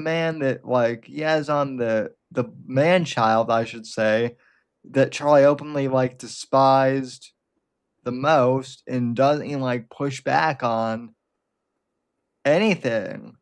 And that's one thing I want to hammer home that I learned from that, Sam, is I think that we should invite anybody who has a different take about Charlie Kirk on. I'd love to hear why they feel that way too. But I don't think we stand in a position, Sam, where if somebody's going off on some crazy, they're going to have to expect pushback. And that's why I think a lot of people don't want to have that kind of conversation anymore. And I'm pretty sure that's what both you, I, and Rob were kind of diagnosing last time, is that because people don't want to have those conversations, they end up in bubbles rather than seeking what is true, what is most correct. And I will tell you this, I'm not gonna name drop on air, but I've had authors who have wanted to come on, some pretty famous lefties, and some pretty famous authors who are lefties, and they've wanted to talk how Trump being evil is a theme in their book or whatever, right? And I've asked them, well, I'd like to push back on that a bit, and suddenly they don't want to be guests on the show anymore because they don't want to be challenged on it. And Right. That's also why if a lefty does come on the show, maybe some people felt like we didn't, I guess, push him on certain things. Like he said that the 2020 election is stolen, and he said he's not sorry. And I said, why would he have a problem saying that? Well, our audience are you guys understand that we look at you as grown people, and you can hear that without wetting your pants, we assume. We would hope. Well, he said that it wasn't stolen. I'm sorry. Yes, he said that it wasn't stolen, and he's not sorry that he says that. And I was like, exactly, you shouldn't be sorry that that's your you're, and I can say as a journalist, it's his investigative journalist with experience, educated opinion about it. Right. And you can take that or you can leave that. But I immediately was like, yes, you can say that. And it doesn't matter what the audience thinks, because frankly, I just think that the audience are grown folk, adults, and they can hear an opinion that they disagree with and not shit their pants. And so, yeah, we wouldn't necessarily tear down any lefty we had on as a guest. I don't know why people would expect that. Even a lot of the right wingers, I wanted to address this last week since it was relevant, but we didn't get the chance. You know, there's and I was going to do a podcast about this on Friday, but I just didn't get around to it. So there was a Daily Mail headline, you know, and the Daily Mail is, you know, tabloid, right? So super reliable, guys. And they were saying that basically the bullet fragment does not match. So therefore, Candace and all of them folks were saying that, well, that proves that Tyler Robinson is innocent, guys. And to that, I just want to say, like, regarding the whole Charlie Kirk thing, like, the trial is in May. We'll cover it when it happens. But we like, keep having to cover people's emotional outbursts from both sides, mind you. Yeah. Because I still remember we watched that TPUSA clip and we ripped them apart for being way too emotional and letting all of the attention get to them and expressing it in such a public way that I didn't think was a good look. Candace, we pointed out, crazy. But like there's even friends, extended friends of us that believe in some of those theories. But here's the thing. I know Val Venus particularly is a Palm Pistol Ricky believer, okay? I would love to open invitation, Val. I'd love for you to convince me. I am very skeptical and I will push back a little bit, but not against you, because I think the thing is, I think Val Venus is a smart guy. I respect him in a lot of ways. I just disagree on that one issue. But what kind of world do we live in where the idea would be, well, I don't want to hear his opinion about it just because I disagree? I think that's like, it's so fundamental to like what we talk about with right to offend, that like hearing that offensive opinion shouldn't be the problem. Well, I want to hear all of the opinions. Well, I want to hear all the opinions. However, with that being said, I also want evidence. If you're going to be on if you're going to be on Candace's train and say that Erica Kirk you know, was the one actually behind. Claims require evidence, and very bold claims should require bold evidence. I agree with you. Yeah, and that is an extremely bold claim, especially considering that Erica Kirk wasn't even in the same state. She has like But that's the kind of particulars I would love to get into with somebody, but right. I don't want to bury the lead there. I'm providing open invite to Val Venus. I would love for you to, uncensored, we're not going to tell you anything you can't say. Explain to me your theory about the death of Charlie Kirk, because I respect Val Venus, Sean Morley, whatever you want to call him. And I know he's a very intelligent guy. He's a man of God, and he's not usually unreasonable. So if he could give his side of things and convince me, I would be open to at least allowing him that opportunity. But that's because he's not acting the way that Candace and some of these people are either. Right. He's just saying, look, this is and he shares evidence. That's why I say he could probably make at least a case enough where you could say he's not crazy. I don't think he's crazy. Right. I don't think he's stupid. So I would love to hear his logic behind it, or other people as well. I think that people get the wrong idea about us, Sam. We love to hear alternative opinions. It's just that we will ask questions. That's where you and I have always gotten along, and more too, because he comes in with some great questions a lot of times too. That's also where a lot of guests sometimes get upset with, both of us, particularly me, because I ask questions that to be fair, I don't think they're unreasonable, but people can't answer them always. You ask questions that are off of what would be the normal script that they would be prepared for. That's what it is. Right. You make people have to think on the fly, and some people are better. Excuse me. Some people are better than others at that. Right. Right. Which, to be fair, that does happen. But some people just don't like questions that don't fit their narrative at all. Like I said. That too. Well, like I said, if you're going to accuse Erica Kirk of, being behind Charlie Kirk's death, what actually is the evidence behind that? What even is her motive? Would be my question. Why not just divorce Charlie? And that's the thing, is I know for a fact that specifically Val Venus has specific answers to a lot of these questions from his perspective, and a lot of people won't talk to him anymore because of it. And so, me, I have a soft spot for people that have alternative opinions and can express them well. And so I'd love to hear it. I would just, we're going to ask questions. If that's okay, then I'd love to have them on. Now what I will say is this: does Erica Kirk have, like, we've talked about this too, specifically regarding Erica Kirk. I think her coming out to, like, fireworks at Charlie's memorial service, was that optically bad?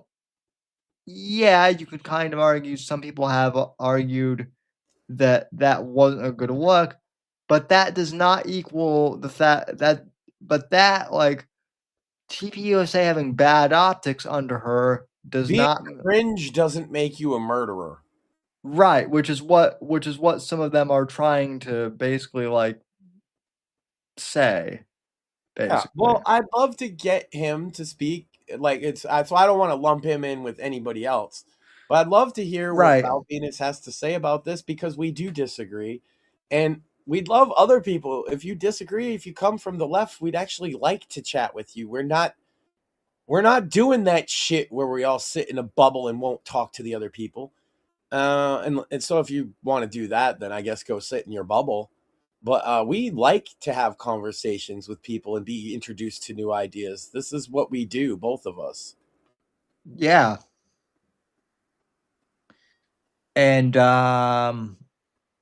yeah, but I mean, just regarding the ballistics, like, my whole thing regarding that whole thing with people getting overreactive is, at this point, regarding the whole Charlie Kirk thing, I'm not really interested in it until the trial starts and we actually know what the proposed evidence for and against is. Because right now it's all it's about half the evidence is public and half of it is still not. So yeah, that's not enough to have a trial, let alone make a determination. Yeah, and everything going right now on the internet is speculation, which, like, again, going back to Val Venus, I would be more than happy to have a conversation with him, but, like, also, I just think for everyone involved, it would be great once the evidence for and against is presented. So I agree with you, Sam. But I was just saying is, like, it's more general than that, right? Is we've been complaining that right-wing people don't want to answer certain of our questions, and left-wing people are afraid to talk because on account of we got all American flags and shit sometimes. And the truth of the matter is if you put the three of us on one of them square political charts, we trend very much towards the center, middle, right. All three of us. Yeah. Facts. And in some cases, yeah, I probably I probably have the more extreme opinions on the right, and Mort is probably the ones come from the left. Although we have a lot of the same, and that's because normal people don't fit in those bubbles so cleanly as they'd like to think. Yeah, I would say I kind of come from like a maybe not like a strict neocon like right, but I'm kind of like more adjacent to that than I You was. grew up a Bush guy, which I always found fascinating. Yes, because now what do you think about Bush nowadays, Sam? I think he's meme worthy. But I was talking about a different kind of Bush. Never mind. You mean that kind of Bush. Or are we talking the band? He's a huge fan of Bush. Ow. My glasses. They went in my coffee, Sam. I got pelted with ding-dongs. So pull them back right back at her.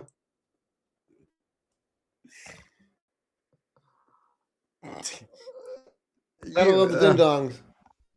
What I thought women like being pelted with ding-dongs. Samuel!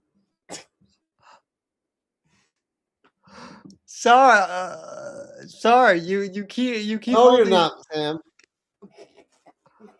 That is got true. You there. That is true. I am not sorry at all. You're grounded. That's it. You're grounded. I got double ding-donged in the face, and it threw my glasses into my coffee. That's what she said. Now they're all sticky. Only double ding-dong? Not triple ding-dong? The old double ding-dong in the cheek.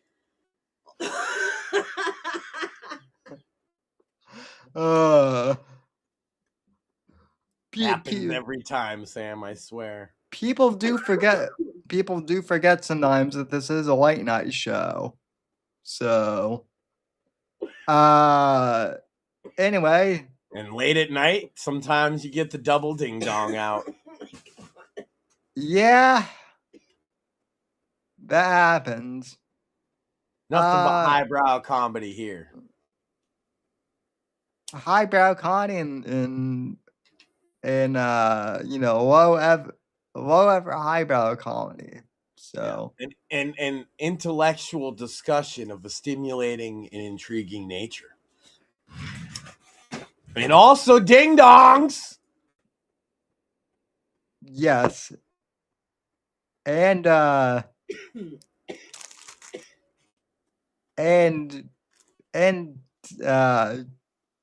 know what? I had something and I don't have it anymore. Here, you can have my ding-dong. Oh, for the love of God.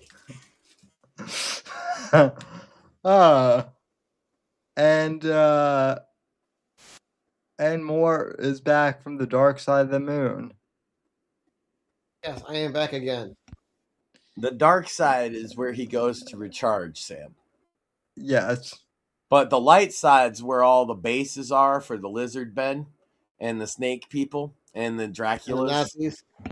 And the Nazis. Then the Nazi Draculas, by the way, Sam. They've spread. They've merged. Oh, speaking of the light side of the moon, we might be getting a moon base by like 2030. Well, that's good. Mort could use some fucking support up there. He's been fighting all these Draculas, Nazis, Andromedids, zombies. Fact. I like the idea that we will be. I'm not even joking. I like the idea that the moon will be United States territory. Yeah, once again. I think it could be a state, like the moon. Everybody else is going to change its name to something gay like Lunar. No, the moon. You know what? Make it even more American and the moon. My God. I actually think that is unironically a good idea. I'm not even joking. Yeah, we got DA space MOON. Da moon. It's American territory. We can call it whatever the fuck we want. I fully agree. And we'll mandate that they pronounce it correctly with that Chicago The style Gulf of accent. America. Da moon.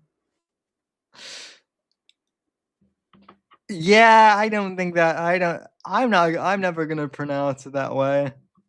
Well, you're gonna have to go to that camp I was talking about then, Sam, until you learn how to be a proper journalist and pronounce. You think elocution, diction, and pronunciation isn't gonna be part of journalist camp, Sam? It definitely will be. I'm just. It do be like that, Mr. Whitfield. Oh, by the way, R.I.P. to the Will Stansel show. What do you mean? Long live the JD Vance show. Oh, really? Did you not see the JD Vance show today, Sam? No, I did not. You have to. You have to watch the JD Vance show. Oh, it's the new Will Stansel show. I'll put it that way. Let me see what's going on here. We might have to do another live. Yeah. It's 17 minutes. I don't think you can watch the whole thing. It's good though. Let me see. Yes, Emily Yukis published today the JD Vance show, and we were dying laughing. Some people are going to be upset with a bit of the messaging, but as a huge fan of Emily for so long, I expected nothing less. She pissed everybody off, and well done. She had Peter Thiel do JD Vance in the butt. Oh. And Peter Thiel and Alex Karp are in like some kind of death match between the AI defense contract bros. And then they end up having their giant bots destroy Israel, which then gets nuked by Iran at the same time. Oh, spoilers. It's pretty edgy, Sam, but I expected nothing less. Well done, Emily Yukis. Another banger. Yeah, I'm seeing this, and since we're on YouTube, I'm not sure I can play it. I would not suggest it. Yeah. There's a sexual assault in it. I'm seeing that, and that's now. Granted, it's an AI generated one. Well, so I don't know, but yeah, I don't think we should fuck around with YouTube with the Emily's work until we know it's safe. Yeah. But shout out, I'm gonna be as blunt as possible about this. Is I learned so much from interviews that she did, particularly the one she did with Pod Awful, where she got into her workflow and how she, as a animator for decades, is integrated AI into her workflow and how she can use it to make the best possible product. And I think everybody should listen to that episode of Pod Awful if you plan on making art with AI. And if you're like, fuck people who make art with AI, I mean, that's cool. You're going to get left behind is my opinion, but that's cool. Yeah. So don't check out, you don't have to check out our music. Although I would say this, you're undercounting it because 90% of it is actually not AI. I'm basically using AI to replace the producer like Rick Rubin. Same. And you can hear the difference with a lot of the stuff that I produce with that custom engine, that it's my drums, it's my instruments that I've made songs with over the years. See, a lot of people don't have a catalog of music to plug into this thing to do that with, right? But I sat there, Sam, I sat here on the show gushing about my own drums, how I make them really punchy, even like the theme song, right? Well, those drums are now a part of my custom model on Suno that is based off of just my songs. And I can bring in stuff from outside of it, from the regular model as needed, but normally it's going to pull from my own soundscape, which is fucking dope. So some really good stuff. I have a full blown album putting out in that style. Dark Disco was done using that. And basically all the stuff I'm going to put out uses my custom engine. yeah, and I mean, I've got, like I said, I've got like a prog rock album coming out. The thing that's nice for me is like I have song lyrics, but I cannot play an instrument. And I've tried. I'm gonna remix some of your shit in my engine just to see, Sam. Yeah, because I'll tell you, my drums are poppier than what's in the default. And I have like horns that sound better. If you notice, like a lot of my jazz stuff just sounds really clean. It's because I used a lot of jazz horns and samples, and I made jazz synths in my music. Yeah. The same stuff that was on Sandwich Makers. It's a large pool of music. It's like 6 hours of music. That's enough to. You only need like 25 songs, and I gave it 150. Yeah. Well, that's just like I've been using ChatGPT for Shadows of Deception. Like I've been feeding it basically, you know, an engine of like all my writing, fictionally from college too. So I'm not. If you're not augmenting your work with AI, that's cool. And I think there will be a market for that too. Fully human-made projects. You got to start marketing it that way. But in the long run, the top people in any field plus AI, an expert plus AI is going to have the best results. AI by themselves are going to generate what we call slop. If you don't put any of your own lyrics or your own music or your own anything into one of the songs in Suno, and you just let it write your song and let it write the style, it's going to sound a lot like everything else. The only way to make your works, and so this is true of other arts using generative AI as well. The only way to make your shit stand out is to base it on real work and be basically human in cooperation with AI, expert plus AI. Anything less than that is, it's going to come out like slop. The book cover I did for American Inferno, yes, it is AI, but I actually took images I found of the riots, of like various riots, just online. Well, that's less important than I want to point out with your book. Writing, you write almost 100% of it. I would say because you use AI as a basic bitch editor. Well, yeah, maybe 1 to 3% of the work. Yeah. It's really low percentage because I've seen rough cuts before you do that. I've read I'm aware of how Sam writes. Spoiler. And the AI maybe moves a fucking comma here and there. It's like 1% AI. And so the book covers is different. Hey, can they expect that you're going to be good at both the visual arts and writing and fucking all of this other stuff? No, that's why AI is so great for independent creators. And I think that it's going to lead to a renaissance of independent creation, the likes of which the previous decade is going to be like, holy shit. Yeah, well, that's what basically Mr. Medicare has been saying about AI for the past, couple of years. I actually haven't heard him even talk about it, but it's interesting that we both come to that conclusion.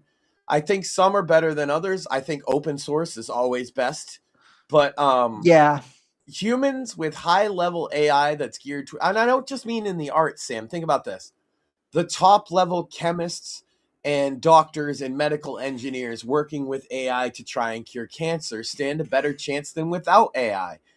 The top engineers in the world stand a better chance at running their calculations through AI and getting an interesting result they hadn't considered before and making some big innovation that way. Materials, storage of energy, energy sources, all of these things, if the top experts augment themselves, so to speak, with AI, have the potential to make breakthroughs that would have taken us decades otherwise. So I am very pro AI in that sense. And generative AI, like we're using for music and people use for art, I had been on the fence about, as you know. Well, now I come down on the side of this. Yes, the basic stuff that it produces is good enough that most people, it's good enough for them. That's what we call slop. And yeah, it's going to be hard for you to compete with that without using AI. But if you make something great without any AI, people, I think, would still recognize it. However, the expert with the AI is also going to be able to make something far better than that baseline too. Right. And because of that, I think we're going to have like a stratification of art in a way that's never happened before, where you're going to have human art that's maybe the most flawed being valued highly by a certain segment of the population. And then the high-end AI art, like, let's say Rick Rubin producing his records with AI. I know he said specifically he wouldn't do that, but I'm just using him as an example of a top-tier producer. He making music and using AI to kind of spin off rough edges or whatever is probably going to make the top-tier music for the radio or whatever. And then average Joe's going to make something that where he used to be able to make basically nothing is kind of listenable music. And I think that's going to be true of visual arts. I think it's going to be true of a lot of things. I think there's also, even in like fields like engineering, there's going to be the dope guy who says, I don't want to use AI and everything. I'm drafting on a table by hand, and he's going to make something sick. But likewise, the top level engineers working with an AI model that knows what they're doing are probably going to make some cool breakthroughs as well. And speaking of engineers, and also we talked about getting, your personal Jew to handle Jewish affairs. Craig's joined us. Indeed he has. Welcome, sir. Welcome, welcome. And then he silences us. No, as if to say, fuck you. Wait, I'm a personal Jew now? No, what I was saying earlier, the joke is the anti-Semites have never been smart enough because they see problems in dealing with Jewish type business that they don't understand because they're not very smart.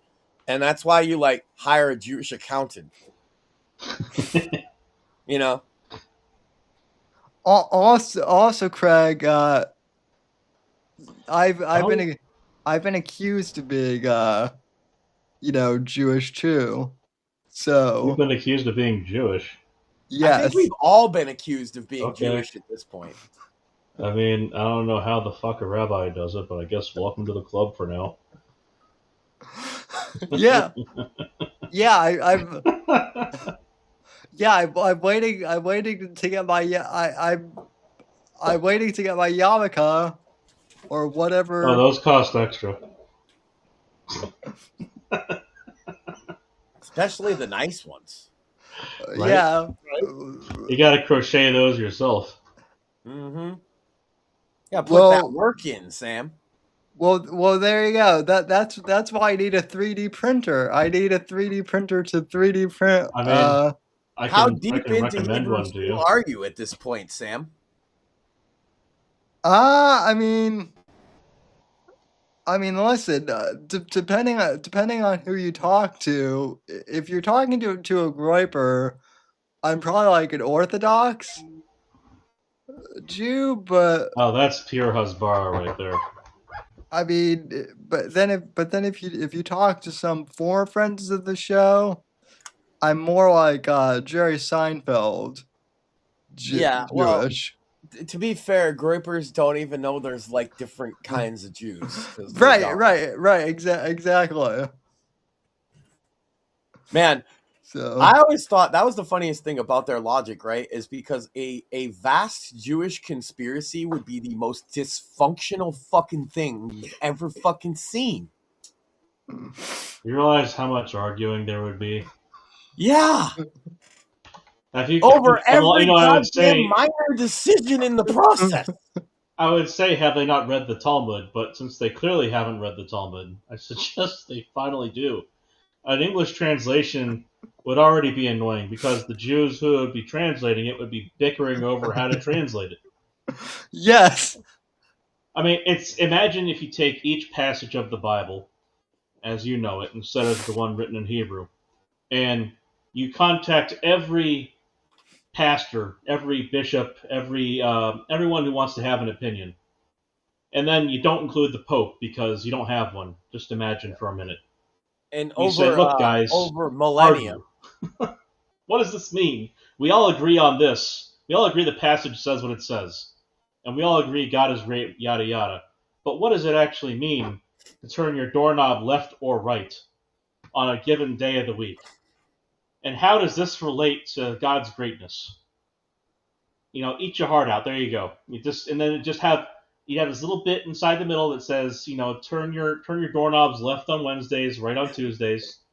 And then you have the rest of the page consumed with people arguing. Often not very nicely to each other. And in some cases, the arguments are centuries apart from each other. Yeah. Sometimes it's just that guy 100 years ago was a moron. Here's how stringing two cats together actually means you should put, the doorknob on the right-hand side of the door and then turn it left. And that way you're actually doing it correctly. Fascinating when they claim to have read the Talmud and then they don't know that that literally would be like a shelf's worth of books. Yeah, it's not small. No. And then you go ahead and you ask them this one, which Talmud did you read? That one throws them for a loop. And there's not just two, by the way. It's not just Bavli and Yerushalmi. And then you have the Dead Sea Scrolls, which is even funnier because those invalidate the Quran, which is really funny. Remember, the stories that were handed down to people by God were corrupted, and then the Dead Sea Scrolls were verbatim what you have inside the Tanakh, which is Torah, Nevi, and Ketuvim. So that just blows the argument out of the water because over a couple thousand years, nothing changed. Which is, it's amazing to me how many, particularly Groypers, claim to be Catholic because this is stuff that I learned in my Catholic education, and I didn't think was so. Weird. That's I don't expect Christians to know everything about Judaism, but the first 5 books pretty fucking important. And there's variations in translation. In Catholicism, part of Catholic education is learning just a bit of the history that you're talking about. Right, and then you guys said that some books don't matter and some books do matter, and that was that's your apocrypha, etc. I get that part. I'm not up to date on all the new shit, but I got some of that. Well, because Catholicism and Orthodox are most related to the old church, and so whereas you have the Protestants that are not. Yeah. And so Catholicism, a lot of it is whereas.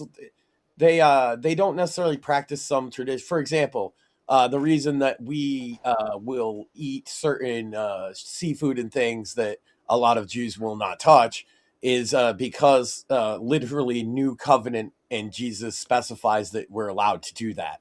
So, but you have to learn the Jewish side of it. So it's we spend a lot of time on the Old Testament, but also Apocrypha, and then also they'll teach us Jewish history just because it's if you don't know this, it makes this particular part of the Old Testament not even make sense. So you have to know about David. You have to know about Solomon. You have to and we got tested on it. It's basically Catholic. I didn't go to a full-on Catholic school, but I went to the Catholic education program where it's basically like a school day on a Saturday, and it's all that. And it's our version of going through your Hebrew school or whatever. Mm-hmm.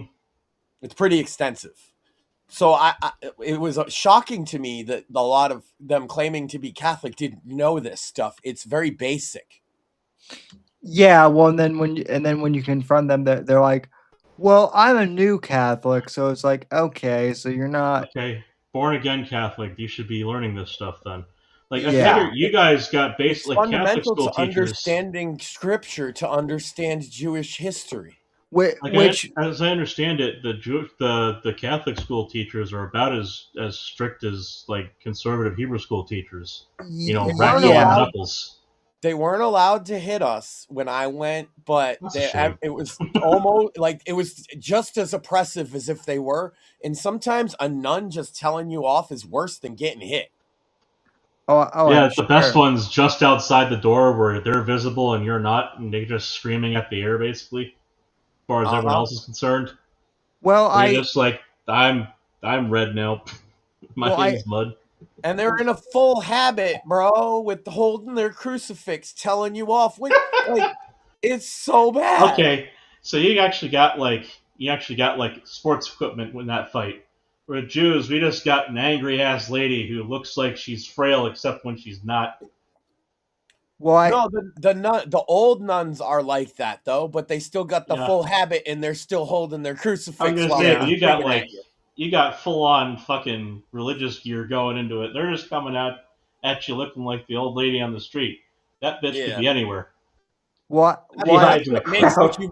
That's why so many Catholic guys that ended up like serial killers and stuff have a hangout about nuns, right? Because nuns fuck your psyche up by that humiliation. It's true. It'll stick with you if you get truly chewed out by a nun.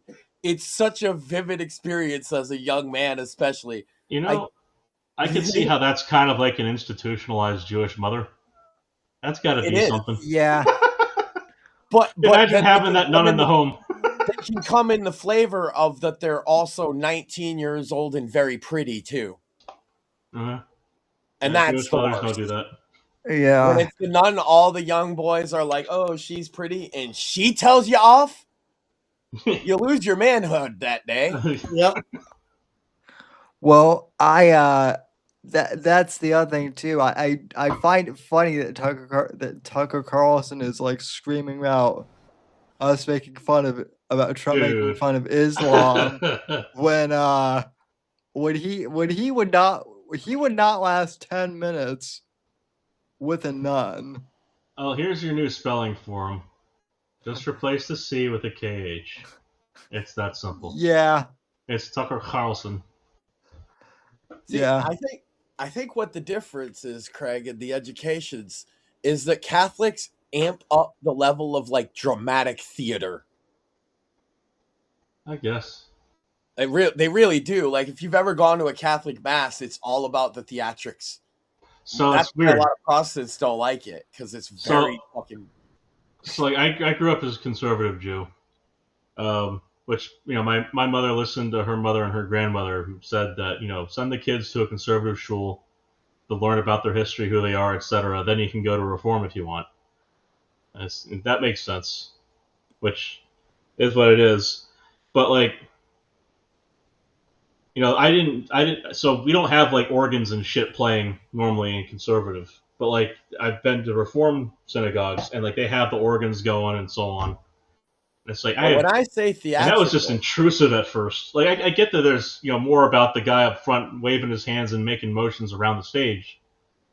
I get that part too, but it's just that was, we've there's been some music before, but at the same time, oftentimes it's the congregation praying together that really brings it home. Whereas going to a Reform synagogue to witness a bar mitzvah family member, and they got the organ playing, and it was a very different atmosphere.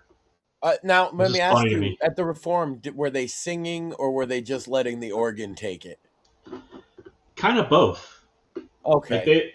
They were actually involved because obviously you're going to have half the crowd mumbling along because everybody can sight read the Hebrew. Nobody can fucking understand a word of it, which is normal. Based. So, basically, people are sitting there kind of mumbling along. People are just kind of mumbling along, and the funny part was half of the damn service was in English because they just got tired. I guess there was a decision made at some point where they would read it in English and in Hebrew, and I guess they got tired of reading it in Hebrew for part of it. So they keep some parts of it. Some parts of the service are kind of strictly in Hebrew because that's tradition that's kind of core to it. But some of it, which is a little more optional, they kind of just completely dropped all pretenses of trying that hard. We went through this exact thing with Latin, and there's still people it's still a debate. So there's what they call Vatican II. They decided that most churches would now do English, and then Latin original Catholic Mass would be a side thing. Sure. And a couple of years ago, the Pope Francis specifically decided there would be no more Latin Mass. And then priests that were running it, he was threatening to excommunicate. So they take it pretty seriously, which I think is silly.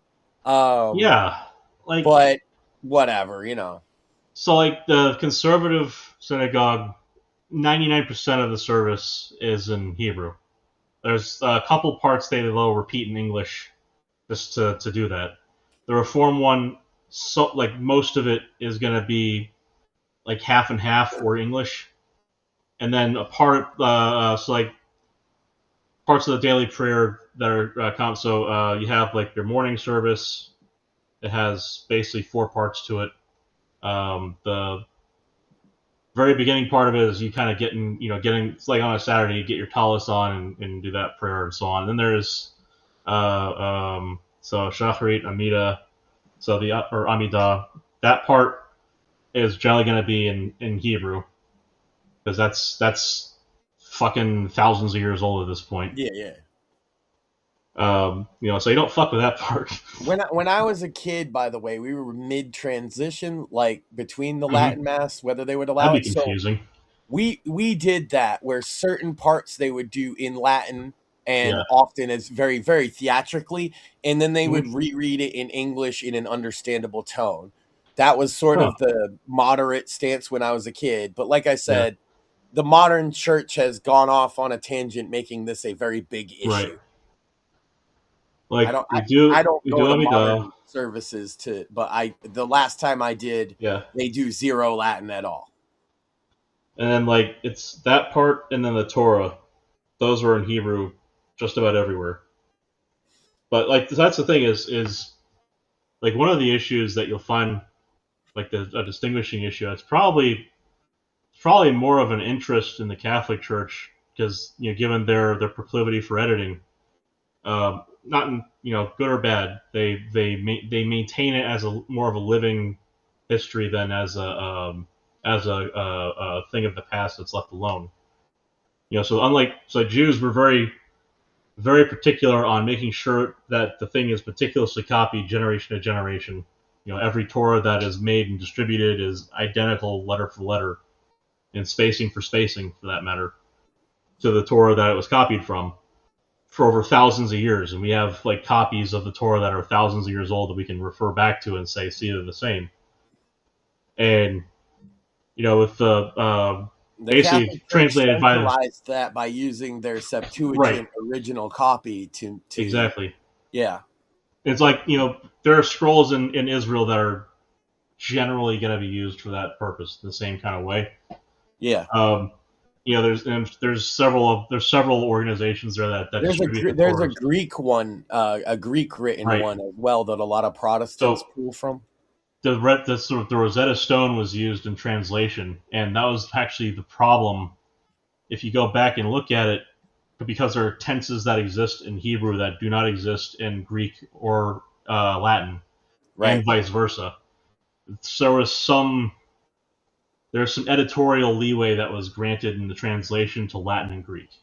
And that was to be expected. It is what it is. I mean, the fact is we have the original Hebrew, and if you wanted to read it in a direct translation, where rabbis the modern Catholic Bible that they use now, the official modern Catholic Bible, was actually created not from the King James one. It's called the American Catholic Standard or whatever. It was created with referencing the Septuagint Latin version that they have in the Vatican with those scrolls to make a new translation that makes not sense. Based on the Rosetta Stone translation as best they can. Yeah, because that was the thing so I'm not, like, as you might expect, I'm not fully aware on all the details of that. What I do know, this is one of those examples that's given to us. Shortest possible version of that's what they're using. You learn something new every day, and I'm glad I came on because that's interesting. Because like the thing is, the King James version had one of the major criticisms from Jews on it is that there are things that are just not translated well. Which again, it's one of those things. Catholics got rid of the King James as the standard for Vatican II. That's another part of it, which was in the 70s, and the Catholic churches didn't all just get rid of their King James. What happened is, when they had to reorder Bibles, then there was a version called the original American Catholic Standard Edition, which was not King James based, although it does use some of their flowery prose from it, so it sounds similar. Yeah. but it's more based on translations they've been doing in the Vatican. And I'm fairly sure they work with rabbis from Israel. That's my guess. On these. Well, I don't see any reason why they wouldn't. Why wouldn't they? Yeah, at this point, like, well, let's just say that we've gotten past the Inquisition. I think we're, aside from the whole Jesus thing, I think Jews and Christians kind of get along in general at this point. Yeah. The only Catholics that you guys don't tend to blow us up, so that's good. The only Catholics you would find using a King James in 2026 are probably going to be 80 plus years old. Yeah. And you won't find them in any of the churches. You'll find American standards that date back to at least the 70s. Mm-hmm. Or you'll find they say King James on them, but that's only because it's not the same translation. It's not the same King James translation, but they're actually American Catholic Standard, ACS.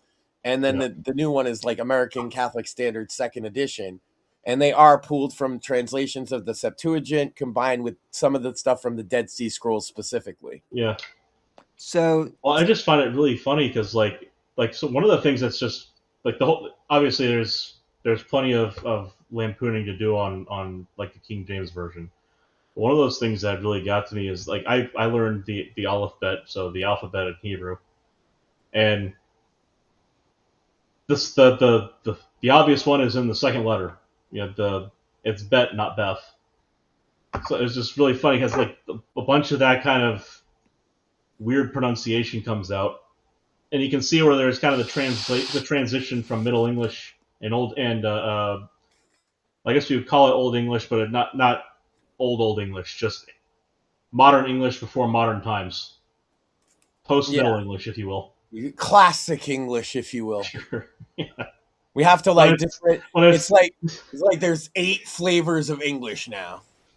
Well, it's the one where it's still recognizable as English. Middle English does not sound like English. It sounds like habba-dabba-dabba-dabba. It's not because so. It sounds closer to like Welsh or Scottish. So it was cool. So one of the teachers at our high school, Mr. Beistel, fantastic guy. One of the things he did to give extra credit to his students is they would have to recite from memory a monologue from what the fuck was it? It was an epic. God, there was that movie recreation of it too. Not Gilgamesh, not Gargamel. What the fuck was the name? Anyway, there's the movie with the lady who did Lara Croft as the monster. Oh my god, yeah. Yeah, now I've tip of the tongue to everyone. So anyway, he had them recite the longest monologue of that. Beowulf. Beowulf, yes. He had them recite the longest monologue in Beowulf in original Middle English on stage without announcing it at the beginning of assembly for the day for the school. So every once in a while you'd have a troop of high school students, 11th grade high school students, march themselves out behind everybody up front who had no idea the shit was coming, and they just start babbling in Middle English, helping each other remember all the shit that they've each forgotten. It's just, and everybody in the audience says, "What the fuck is this?" It's Middle English. That's the best kind of art that you have to try to make sense of on the fly. But yeah, it's Beowulf. What the fuck was her name? The mother. Grendel. Monster. Is Grendel? What the hell is his mother's name? Yeah, it was Grendel. Grendel and Grendel's mom. I think. Pretty much. So So anyway. So it's funny to see things like you get to connect things later on in life when you start to study the transition, between old religions and how things have proliferated, and you see a hospital named Beth Israel, and you go, well, I guess they caught the middle ground there. That works good enough. Well, it's kind of like one of those weird quirks of history that like Vikings and Celtic people used to have battle raps. Yeah. And they specifically had to rhyme. It wasn't there was a time for that. It's not just dissing the other guy. You had to rhyme it or it didn't count. There was a time where where middle and higher courts had that requirement, and it depended on the day and the mood of the local lord or the king, depending as to which meter you had to rhyme in. Some days you had your Shakespearean classic iambic pentameter, but sometimes it wasn't. And if you fucked up, you're out. And if you had a particularly cruel piece of shit who was in charge, it was worse than that. Like, could you imagine having to rhyme or else you get piked? Yeah, well, and I'd be like, Shit day, we man. live in 2026, so I'd be diabolical. I'd be like, I need a triple time chopper rap flow all day, guys.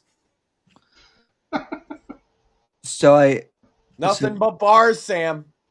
So breaking news, I guess that roided out midlife crisis dude Dan Bilzerian is running for Congress. Yeah, because he's a dual citizen, right? Yeah, yes. It's so funny. Oh, but it's not with Israel, so it doesn't matter, right? Right. So that's the thing, that's one of the reasons I like Randy Fine. Because he heard them say, you're a dual citizen because you're Jewish. And he said, okay, no dual citizens in Congress. Let's make that a law. And you get crying from the fucking squad. Mm-hmm. It's like, I'm sorry. How did that offend you? Because it's very few Jews that cry about that idea as a rule, but it's a lot of other people start crying when you say no dual citizens. Very few Jews are dual citizens in positions of power in like Congress. Like there's one or two? There's a small handful in all of Congress, yeah. All right, and then most of Congress isn't dual citizens. I think there might be one or two that aren't Jews that are dual citizens. Yes, there are more. They're in the squad. There are more non-Jewish dual citizens in Congress than there are dual Israeli citizens in Congress. Yes, that's a fact. I would expect that to be the case. Just on a numbers basis, I would expect that. A couple of them, I think, are Sweden and stuff like that. Like, it's just random ass countries, but there are a lot of dual citizens in Congress. Huh. Sam, check that out. How many dual citizens in the Congress? punch drunk guy. He's going to endorse Bilzerian. Oh, my God. Yeah. Oh, shit. Yeah, it's for what specific? It just says GOP primary. What office is he running for? Randy Fine's seat. Oh, good. Just I make the debate happen. Let's go. I want to see that debate. It's going to boil down to you're a Jew and you're an idiot. Yeah, and it's like both true. Rather, if posed, Sam, between a Jew and a complete moron, it depends on the Jew, but probably voting the Jew. Well, also, I think Dan forgets what state he's running for representative. Yeah, the state full of Jewish people. Yeah, that one. Yeah, right. Yeah. The most interesting thing about Randy Fine is not that he's Jewish. I mean, a lot of his posts, you don't need to be a Jew to make those posts. Like, the vast majority of the shit he says online is just rock solid. I don't know how he's going to be able to overcome that. If they'll say, "Oh, he's a Jew," and that's their whole argument against him, but for me, obviously, that would not matter. How's that going? What is he saying? That and actually, guy. yeah, he posts like pretty normie stuff, as I understand it. Yeah. Well, he posts stuff like, if I have to choose between a dog and Muslims, I'm choosing the dog. Yeah, exactly. Which you don't need to be a Jew to say that. No. Yeah. I also choose the dog. Yeah. Like, again, if that's a forced choice situation, which is a context they love to leave out. But even if you do leave that out, you can figure it out from the phrasing of it. And Blazarian thinks challenging that guy's a good idea. That's the first meme of him that Craig mentioned, and I'm already like, I like this guy. I mean, the dual citizen thing, that's the funniest fucking thing was the backlash from that. It's just like, you would pick dogs over Muslims? It's like, if I was forced to choose, yeah. That's what I'm saying. Is like, we know A dog Dan might Bilzerian's bite. weak points, but all this guy needs, in my opinion, is like 2 strong points. You already got one with the dog meme. Is there one other strong point for Randy Fine you could think of? No dual citizens in Congress. No dual Okay, yeah, I would vote for him. Going further than that, I'm pretty sure he would either be on board or is on board with the idea of of birthright citizens. Natural born citizens being the only ones allowed to run for office, which I think should be a thing. Why is he being primaried at all? Because not really.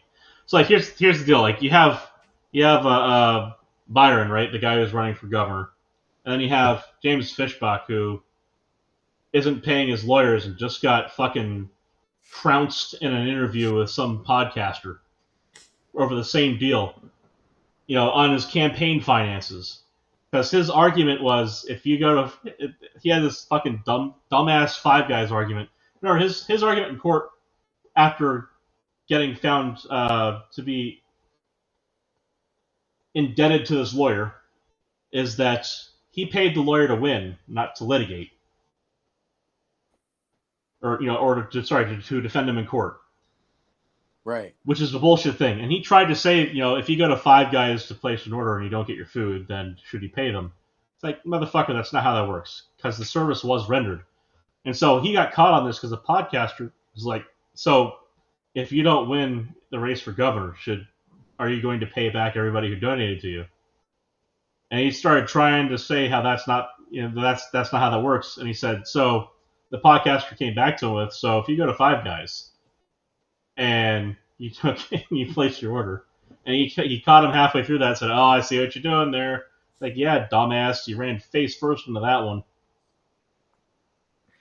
Yeah. So the guy's not smart, and he's going to lose, and he's got he's way up in polling. He went from less than 0.5% to like 2%. He more than quadrupled his polling numbers over the past few months. I reckon then, like, his real, like, what he says to make him differentiate is going to be a foreign policy, anti-war kind of bullshit. Oh, he has amazing foreign policy. You want to hear this one? He wants to go for it. Let's go. He wants to take the money that the state has invested in a Jewish fund, so that's making money and paying out, funding pensions, mind you, funding pensions. He wants to take this fund, defund it, as in take the money back, the principal back, so that we're no longer making money in the principal, and spend it on housing to make housing more available. So he wants the government available. Remember, running as a Republican, he wants the government to spend government money buying housing for people, presumably with his politics and his Groiper allegiance, white Americans from pensioners. He's not taking the funds generated as interest from pensioners. Okay, fair enough. He's just taking the principal generating those funds away. Which, again, goes into the general pool. So it's not like it's just that as the financial basis for people who are earning your pension. Yeah. But at the same time, like, that's making money for the state. That is a passive income. Yeah. That is better than tourism as a passive income. It's not gigantic. It's to the tune of, I think, a couple $100 million. Well, also this Dan Bilzerian guy, from what I'm reading, he lives in fucking Nevada too. So like James Fishbach, he's ineligible. But this is the other thing. Fishbach is ineligible. If he lives in Nevada, he's also ineligible. You have to be a resident in this state to run for office here. Yeah. Oh, I see now, Sam. I get why this is Is that Jake Shields endorsing him right underneath the post? That's what I was talking about earlier. Oh, it's just more I hate Jew nonsense. Yeah. Yeah, that's all it is. Dan Get a Bilzerian is fucking argument. Jeez. Like, hey, I got a Jew over here making a pretty compelling argument for the other guy. I guess that makes me Israeli now, huh? yeah. Well, so he's Yes. like Yes, well, he's welcome an to the interview club, on Max. the Young Turks away from being an anarchist-arian at this point. Well, yeah, Dan Bilzerian, Max, is also this will matter to you. He's part of the reason why people think that vaping is bad because I he know. was That's what I know him for. yeah. Hold on, you're gonna have to explain and I this know one to Jake me. Shields as I actually used to like as a fighter, Jake, but I reckon he got hit in the head just one too many times. Because he's It's sad. It's sad that happens. Like you see football players go through it too, especially linebackers, like linemen. Hey man, I'm like a couple good ones away from there myself, so I can relate. But he's already past Where's that Maxine? point. We need the shoe. Well, the problem these days, Craig, is I get hit in the head, and then I Fred Flintstone out for a week, and I totally commit to being another person for a while until I get hit in the head again. It's fucking weird. Gonna be Barney Rubble. Means trouble. Like I would love to, I cannot wait to see the debate because the first thing Randy Fine should bring up is the fact that he's not a fucking resident. Yeah. I mean, you have to be domiciled here. You cannot just like have a house. You must fucking live here for more than half a year. You must be a resident, a domiciled resident in Florida. Unless they found a loophole. A ding dong does not have enough concussive force to cause that problem. So, sorry to interrupt. Oh, no. By all means. I do it plenty myself. I know I'm annoying like that. So yeah, it's more of the it's the more of I hate Jews crowd versus yeah, so versus a fucking Jew. They should all go get themselves a delicious ding dong. Most men have grown one by now. But I know steroids tend to shrink it. Yeah. That's right. The roids be shrunken them junk. You go from having proper balls to having pellets. But you get a big balloon head out of it. With ding dongs and hot sauce, Sam. Wait, you're saying she sauced your ding dong? Oh my god. You can't take us anywhere. Sorry. It says chi-chis. That's worse! That's worse in multiple different languages. I know. Chi-chis and ding dongs, baby. That's worse in Spanish and Japanese. Son of a bitch. Well, we are an international cartel, aren't we? So it's fine. You know what hacer chichi means, right? It means to go have a tinkle. Apparently some fabric softening Arm & Hammer hit me in the face too. Is she saying you're washed up?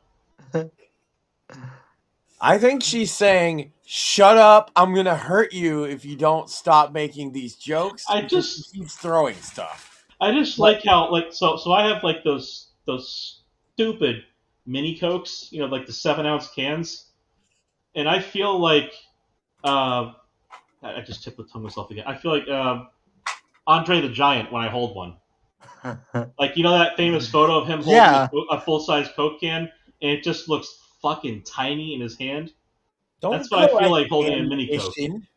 And then I see her throwing these little teeny sticks at you. And I'm just thinking, imagine how big that makes you look. You look like a giant because if that's like the full-size can of Arm & Hammer. That's like me with a normal can. Like a Pringles can, the standard size Pringles can is the size of an Arm & Hammer can, or like bottle. And then you got thrown like this tic tac shaped thing.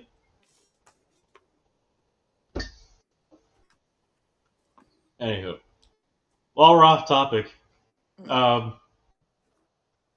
gonna go. I'm not shilling on it because it's coming back to a somewhat relevant in a roundabout way thing. So we had someone make a clip of the last episode of Fake Entitled Podcast with the part where Evan and I are mocking that fucking Goomba Hassan Piker. Based. I'll send you guys. You have fun with it. Spread it around. I mean, I even brought like it gay community. We had a Hollywood tier producer director on, and we were talking about like the biases in media, and I couldn't help to point out Hassan Piker even to him. Right. The funniest thing was he was familiar enough with Hassan Piker to like know who he was, but like not really. It was so. Apparently, it won't let Mort back in. That's unfortunate. So he's been exiled to the moon, Sam. That's not cool. To fight his battle why would you do this? against the hordes of Draculas, Sam. That is weird considering I made him a mod. Wow, that's what he said. It's in the chat. Shout out to Mortheous, by the way, for keeping us safe from the Draculas, vampires, Nazis, snake people, and Andromedans at all times. Yeah, those people. The fucking snake people, bro. So we went ahead and we mocked Hassan, the tiny head biker, watcher of dead Cubans, and we got that clip set up. We sent it out. So we'll see how that does. But CNN and all is so the normie. So you remember the kind of normies on the right, the Jewish normies on the right. They kind of they finally heard about the Groypers and Nick Fuentes and the pedophile cult and so on, and they caught up on all of the lawyer of that. And so now there's multiple mainstream conservative right-wing Jews who are very much aware of these people and are happy to start spouting off about them. It's the about same thing is happening. Time. Welcome to the team. The same thing is happening right now on the left side of politics with Hassan Piker.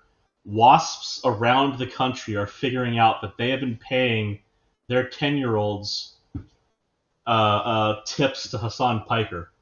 Yep. A person who says that we deserve 9/11 and things and cringe things like old enough to count, old enough to mount. So that's going to come back to bite it. And every openly dumb shit promoted that you said. terrorist propaganda. That too. Let their blood run in the streets, etc. He's talking They're about musical people, Craig. Yes. Even though music is banned in those countries as haram. It's against Allah to do music. And that's why everything they do is arrhythmic and sounds like shouting. That's why it's funny. A lot of Americans don't know this, but when you hear music that they call Middle Eastern influenced in the West, what they mean by that is Jewish Middle Eastern influence. Yeah. Because they don't play those instruments in all these countries. That would be haram. Right. You used to play them in Persia, and then it turned into Iran. Before they were Islam, they had all kinds of cool music. The Christians played music over there. Yeah. Lebanon, Syria, Egypt. The Coptics, I'm pretty sure, still get away with it inside their churches. Yeah, but Muslim music doesn't have those snappy instruments that a Western audience thinks of when they think of Middle Eastern music. That's either Jewish or Christian for the most part. Yeah, a lot of the Muslim music from over there sounds a lot more like Indian music, which is basically any bathroom at a curry restaurant. Yep. Which is a great John Panette joke. Stomp, claps, and like cat in a blender shouting. Pretty much. Like, I love my Indian friends, but I have to say, unless it's the Bollywood music, some of it just, a lot of it, and you can say this of any culture, you get to a point where if you're far enough away from it, it all looks the same. A lot of Indian music sounds, and it's because I don't speak any Indian dialect, I'm certain of it.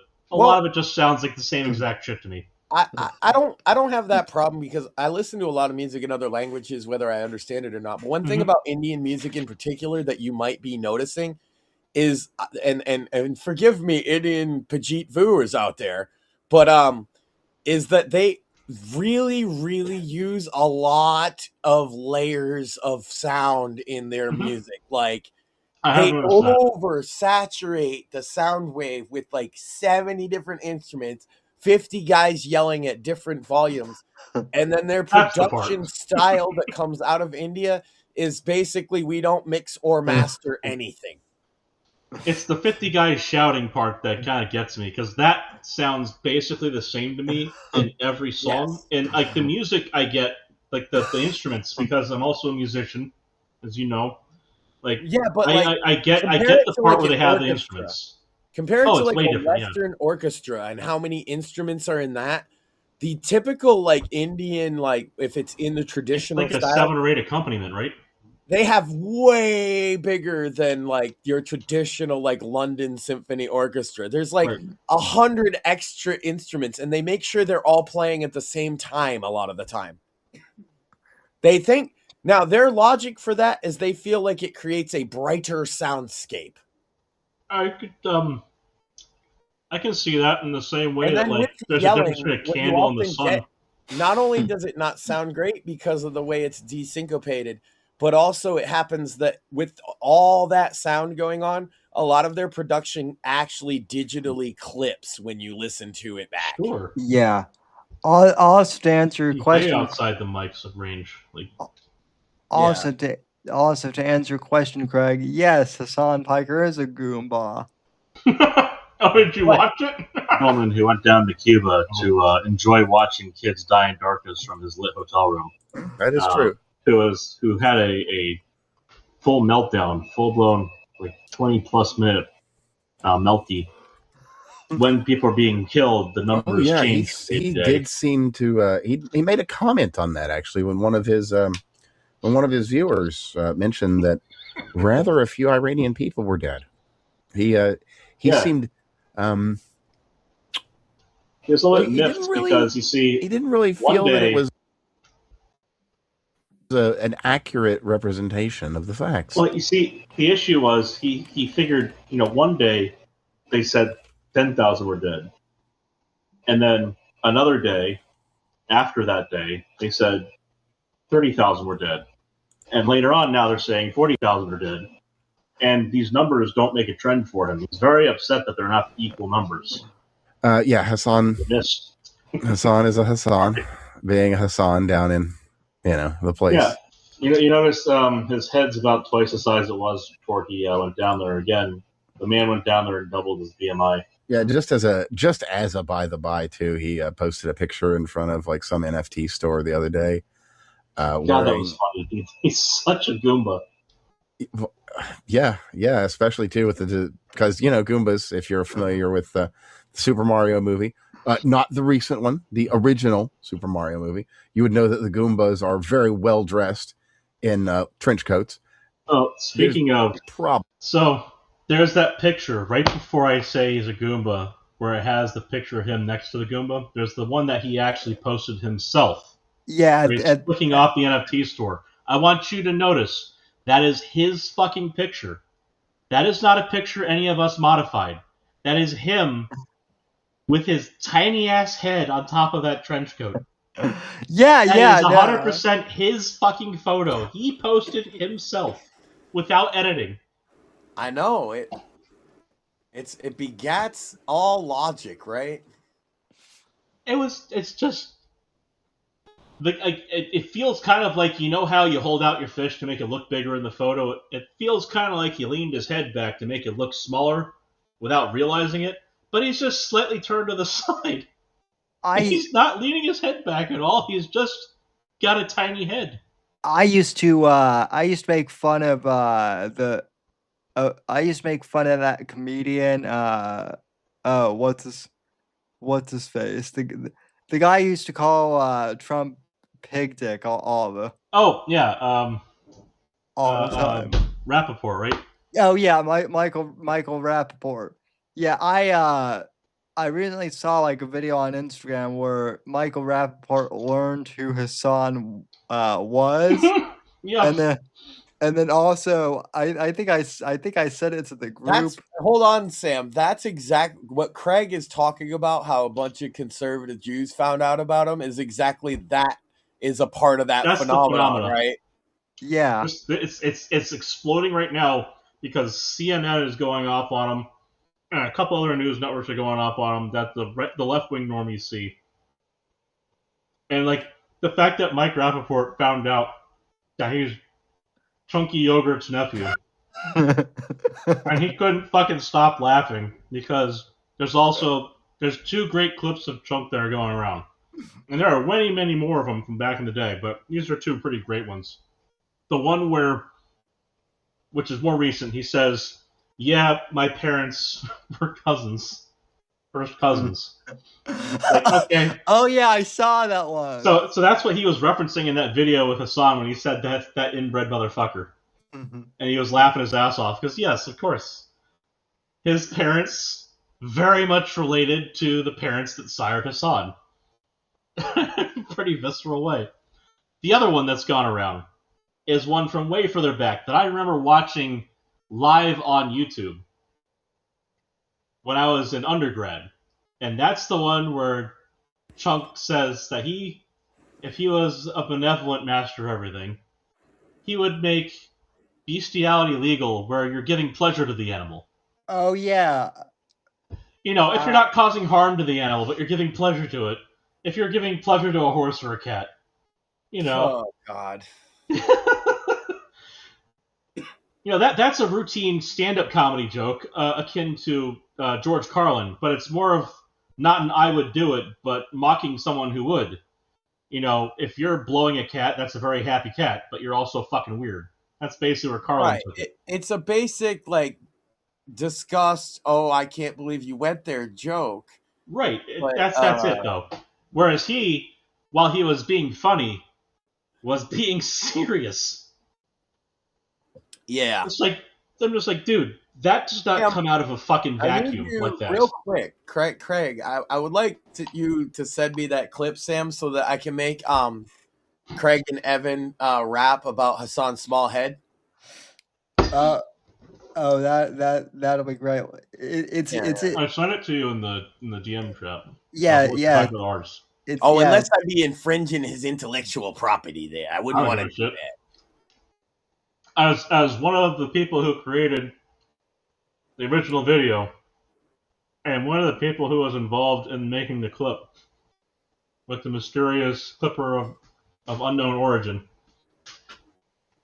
I will give you permission to go ahead and make whatever fucking rap song you want, because I want to hear this, because I know you're gonna go ahead and use AI and you're gonna have fun with it. And I want to see what comes out of that. What when you have fun with it, it's great.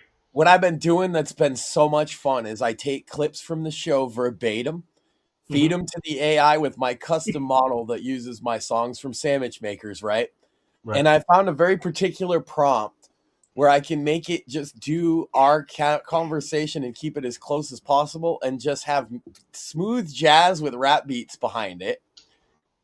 But also, I found that I could have it split it up and make like our clips and interjection and then write a rap song in between it.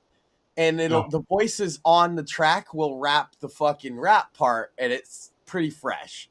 And that's what I intend to do with your clip. Have you guys talking about his head and then rapping about his small head in between. Word. That's right.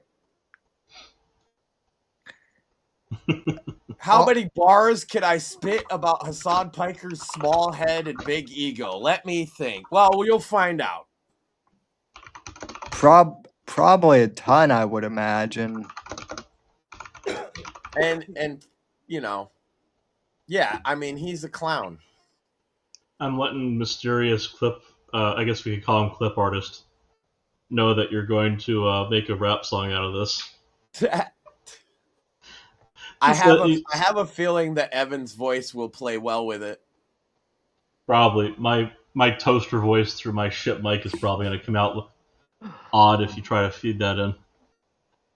It'll give you a nice. No, yes. I'm gonna put DJ cuts on your shit. That's what it is.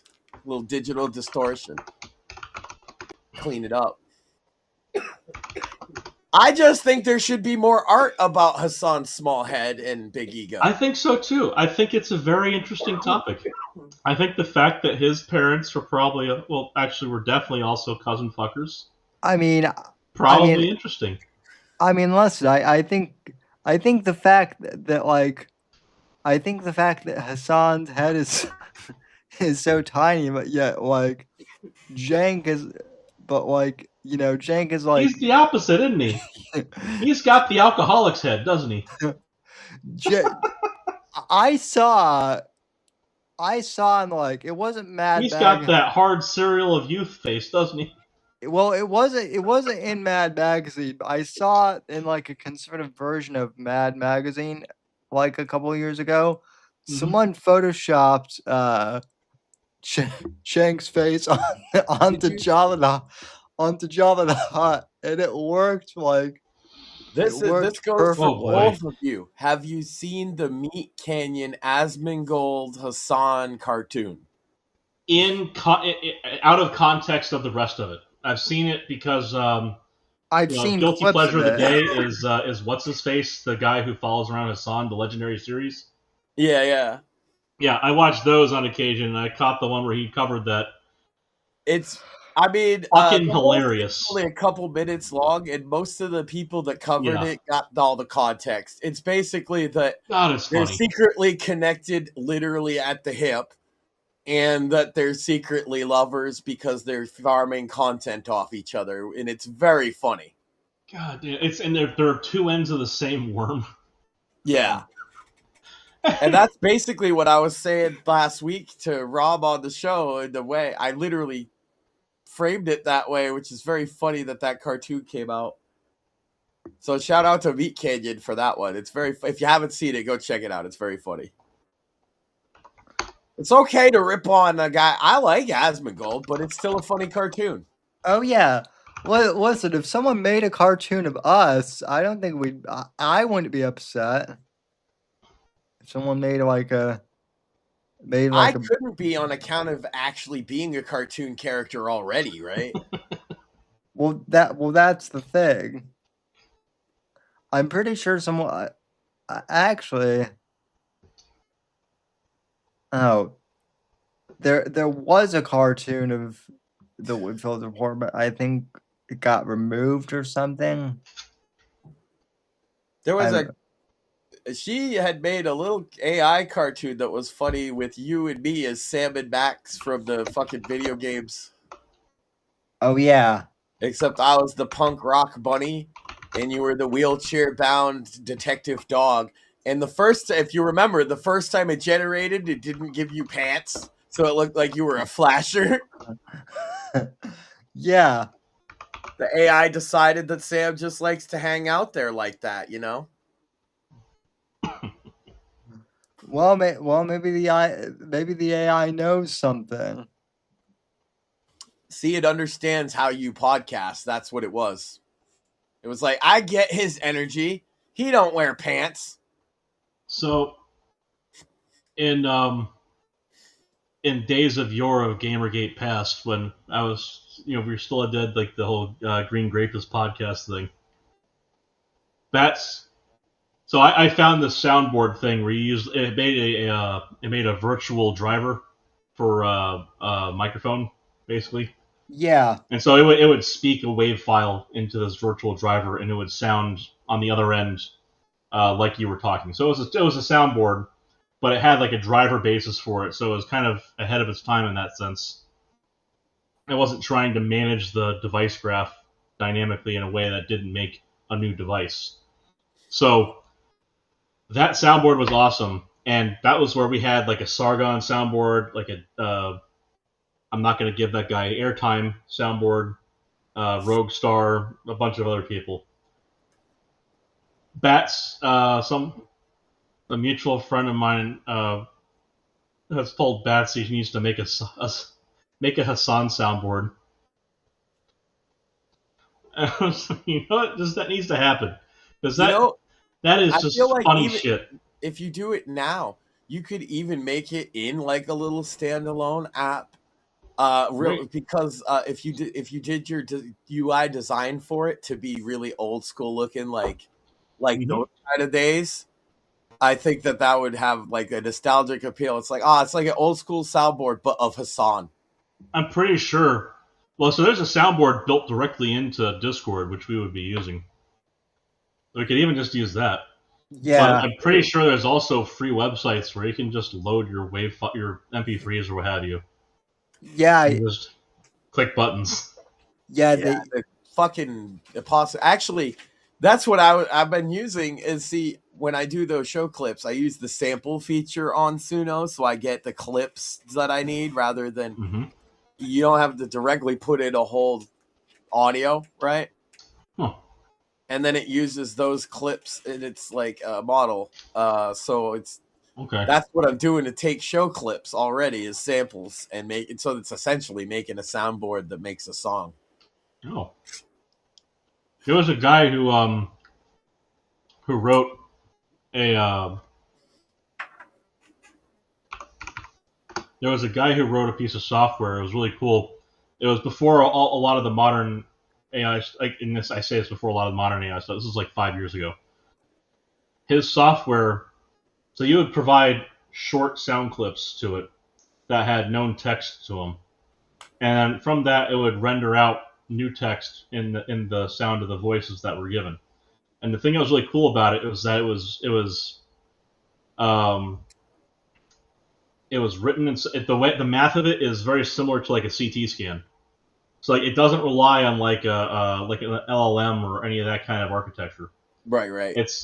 It has a basis for breaking down the sound and using the words, and because it can form a kind of, we'll say, like a vector space out of it, it's able to do the same kind of reconstruction that like an MRI does by looking at different angles in that space through the new words you're asking for and landing on the phoneme for it.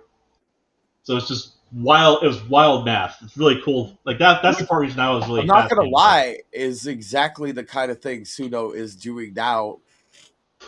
I wanted to get your thoughts on this specifically, Craig. Have you seen the Claude hack that happened? Yeah, I've seen some very funny things happening. So they trusted Claude to implement the security features on Claude that were preventing it. That was basically it was stripping out the file map. So they got simultaneously some of the best and worst PR Anthropic, because people looked at the code base. Hey Sam, did you know Claude Code is now probably the most open source LLM that exists? So a lot of LLMs I did are see open something weight. about that.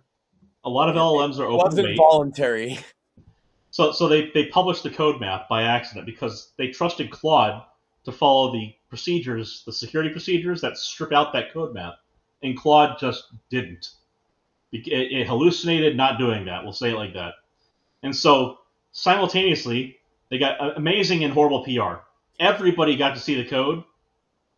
People got to look at it and see the code map, and they went, and they built an open source knockoff of it within a day. They said, oh, this is pretty good. This is actually well organized. And then, so that was great PR. It was terrible PR that it got leaked, but it was great PR that the code looks well written and well structured. However they wrote it, it looks good. And then they went on a rampage a la Nintendo on GitHub going after everyone with DMCA takedowns. Well, I So want the to people point out who got it. before we get to that part, I want to point out some of the criticisms of their code as well, though. One of the criticisms is that all the criticisms do, and this is why I think they're important to point out, is show you guys that maybe these AI aren't like alien magic technology. So They're one of the not. criticisms is people are shocked learning that there's only about 25 different tools that this thing is using and just basically mega Google searching and then parsing an answer that you can understand. That's what they all are. Yeah. This is what we've been saying all along. Yes, this is not a person on the other end of a fucking computer you're talking to. It's not your buddy. It doesn't remember your favorite flower unless it's specifically told to do so in a fashion. And that fashion would probably be within the same instance of itself, because you understand you're interacting with 3 versions of Grok when you talk to Grok. You're interacting, like, there's layers of these things. They're not one entity. They are programs that are very good at using other programs in a way that makes it easy for you, the user, to parse your answers for whatever it is you're looking for. They're not magic super beings that are way smarter than human beings. And shock of shocks, a lot of people were surprised by how few tools at its disposal Claude actually had, considering the results that it comes up with. That's all I really wanted to say about but like, I thought it was very important. Is like, yes, it's parsing like a Google search and an image search and maybe an image generator and maybe like basic tools that you also have access to. It's just doing them very fast and spitting out an answer in a way that it doesn't understand. So I use anything LLM as my UI, layered over Olama at home. So the agent tasks you can write yourself. So yes. While I'm critical of it as a language because it's just annoying, because largely written as asynchronous shit. The criticisms, like you're saying, aren't of it being bad code, though. They're of, as some of the criticisms are, particularly like the frustration detection system is basically if you say WTF. Right. And so saying, like, I can write an agent task. What did you think it was gonna be? Well, so I write agent. I write agent tasks for my LLM. To be more helpful, right? So I can just what it is basically just an entry point in JavaScript to handle that, and then feeding that info back to the LLM. So for user interaction, like while it's doing its task, you can have it send basically, those little messages you get with Grok where it tells you what it's doing while it's thinking. That's just that's just a string that gets sent back as a user thing. And so that, I do that to help me diagnostically. You know what that text string stuff is like? It's like when you're loading. Has anybody ever played The Sims? It's like when you're loading The Sims and it says "scoobing up the pool" and all this fucking stupid shit. It's kind of like that, but it's more diagnostic. It's more diagnostic. It's not random. What you're doing than that, but it is sort of the same level of gibberish. Yes. Well, it's the same level of importance as far as the user. As far as diagnostics, way more important. But as far as the user, actually, like, I'll put it like this: it's a worse progress bar. So, at the end, it sends a message back to the LLM, which the LLM must then interpret to tell you something, which is annoying because it's a fucking layer of potentially hallucinogenic bullshit that has to be navigated. That's annoying on its own. Right. But then, you can get away with surprisingly few of those tools. Is what I'm getting to. Say you ask it a math question. I'm breaking it down for like the dummiest person. Well, yeah, you can either have it guess or you can have a calculator. It doesn't send the calculation to you. What it does is it has the language model itself explain the calculation to you. Sure. Yeah. Well, it's like in the context I was just discussing, if you asked the question in a particular format that it recognized, it would take the recognized parts that are left as variables in the statement, that as an example, it would send those variables as arguments to my JavaScript function. I then take those, say 2 plus 2, I then take the 2 plus and 2, run them through my calculator however I want to use that in JavaScript. I can call a local application or do it myself manually, whatever. At the end, I then return to the LLM the answer. The answer of 2 + 2 is 4, and then the LLM will take that, digest it, and then either tell the user what I wanted it to fucking tell it, which is 2 + 2 is 4, or go off on its own tangent explaining what 2 + 2 is 4. And that's what I was getting across. Is that's Right. the point? The frustration. That's the layer I was talking about. Yeah, exactly. Yeah, is where it's like, oh, and it's layer of frustration for me oftentimes as well when I ask a question. And I'm like, oh, I didn't phrase it specifically, so he's now going to give me 6 paragraphs going back over everything that we've already done that I don't care to read, and maybe he'll throw the chart in, but probably not, and then I'm going to have to ask again to get the chart. So this is where extra frustration sometimes. This is where a system prompt and a preface and a prefix prompt, if you will, are both really important. The system prompt is global. It will always come at the very beginning of a new conversation before anything, and you never see it. A prefacing prompt is what you would put in as your little soliloquy to yourself about how, don't tell me this, that, or the other, just one word answer, all that other shit. Exactly. Before you actually get to what you really wanted to ask the damn thing. And so sometimes you can do it, actually much the way your brother and I were having fun with before, with fucking around with these different, air quotes, free LLMs back when they were just taking off. The part where you could get around the stupid fine-tuning restrictions they put in, all the lobotomizing they did, you could get around some of that by putting in a properly structured a series of prefacing prompts. So you'd be able to get around, like, if you're not Grok, but you're Larry, and Larry can do it, Grok can't. So if I'm asking Larry, what would Larry say? Well, I was just going to bring up, have you seen the Google dropped Gemma, which is an open source small LLM that you could fit on most even graphics cards? So the way thoughts on that, because I'd love to let you go. Sure. So one of the things they do to reduce the kind of the heft of these things is and I just fucking tip the tongue myself on the actual word for it, but basically they'll so you can store a lot of precision in like a double value versus a single value. So the number of digits that go into the precision on that.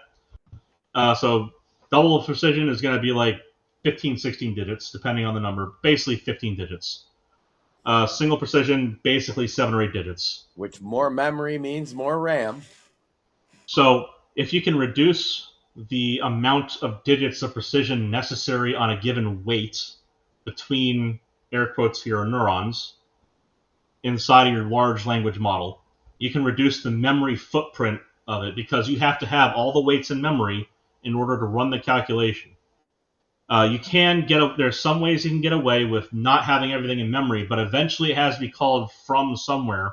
So in ROM or RAM, it will be loaded in and brought to a CPU or GPU. And if you compartmentalize or externalize anything, it slows the process down. That's what I was getting to, yes. Yeah. So if it's not in RAM, it's fucking slow.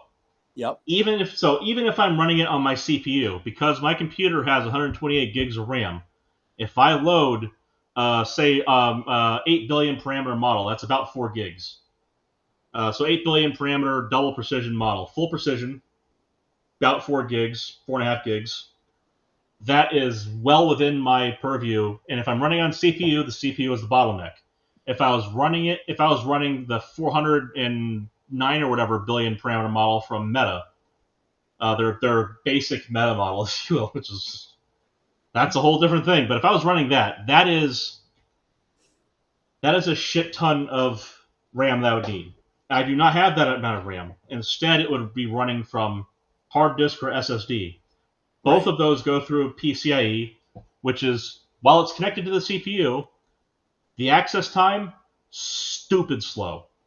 It's been like the race in compute technology lately has been to get the fastest PCIe possible. Yeah. And it's PCIe 5, by the way, lightning. To anything else. But again, the PCIe isn't even the problem here. The bottleneck goes from being the CPU to being the SSD or HDD. Both of those, way slow.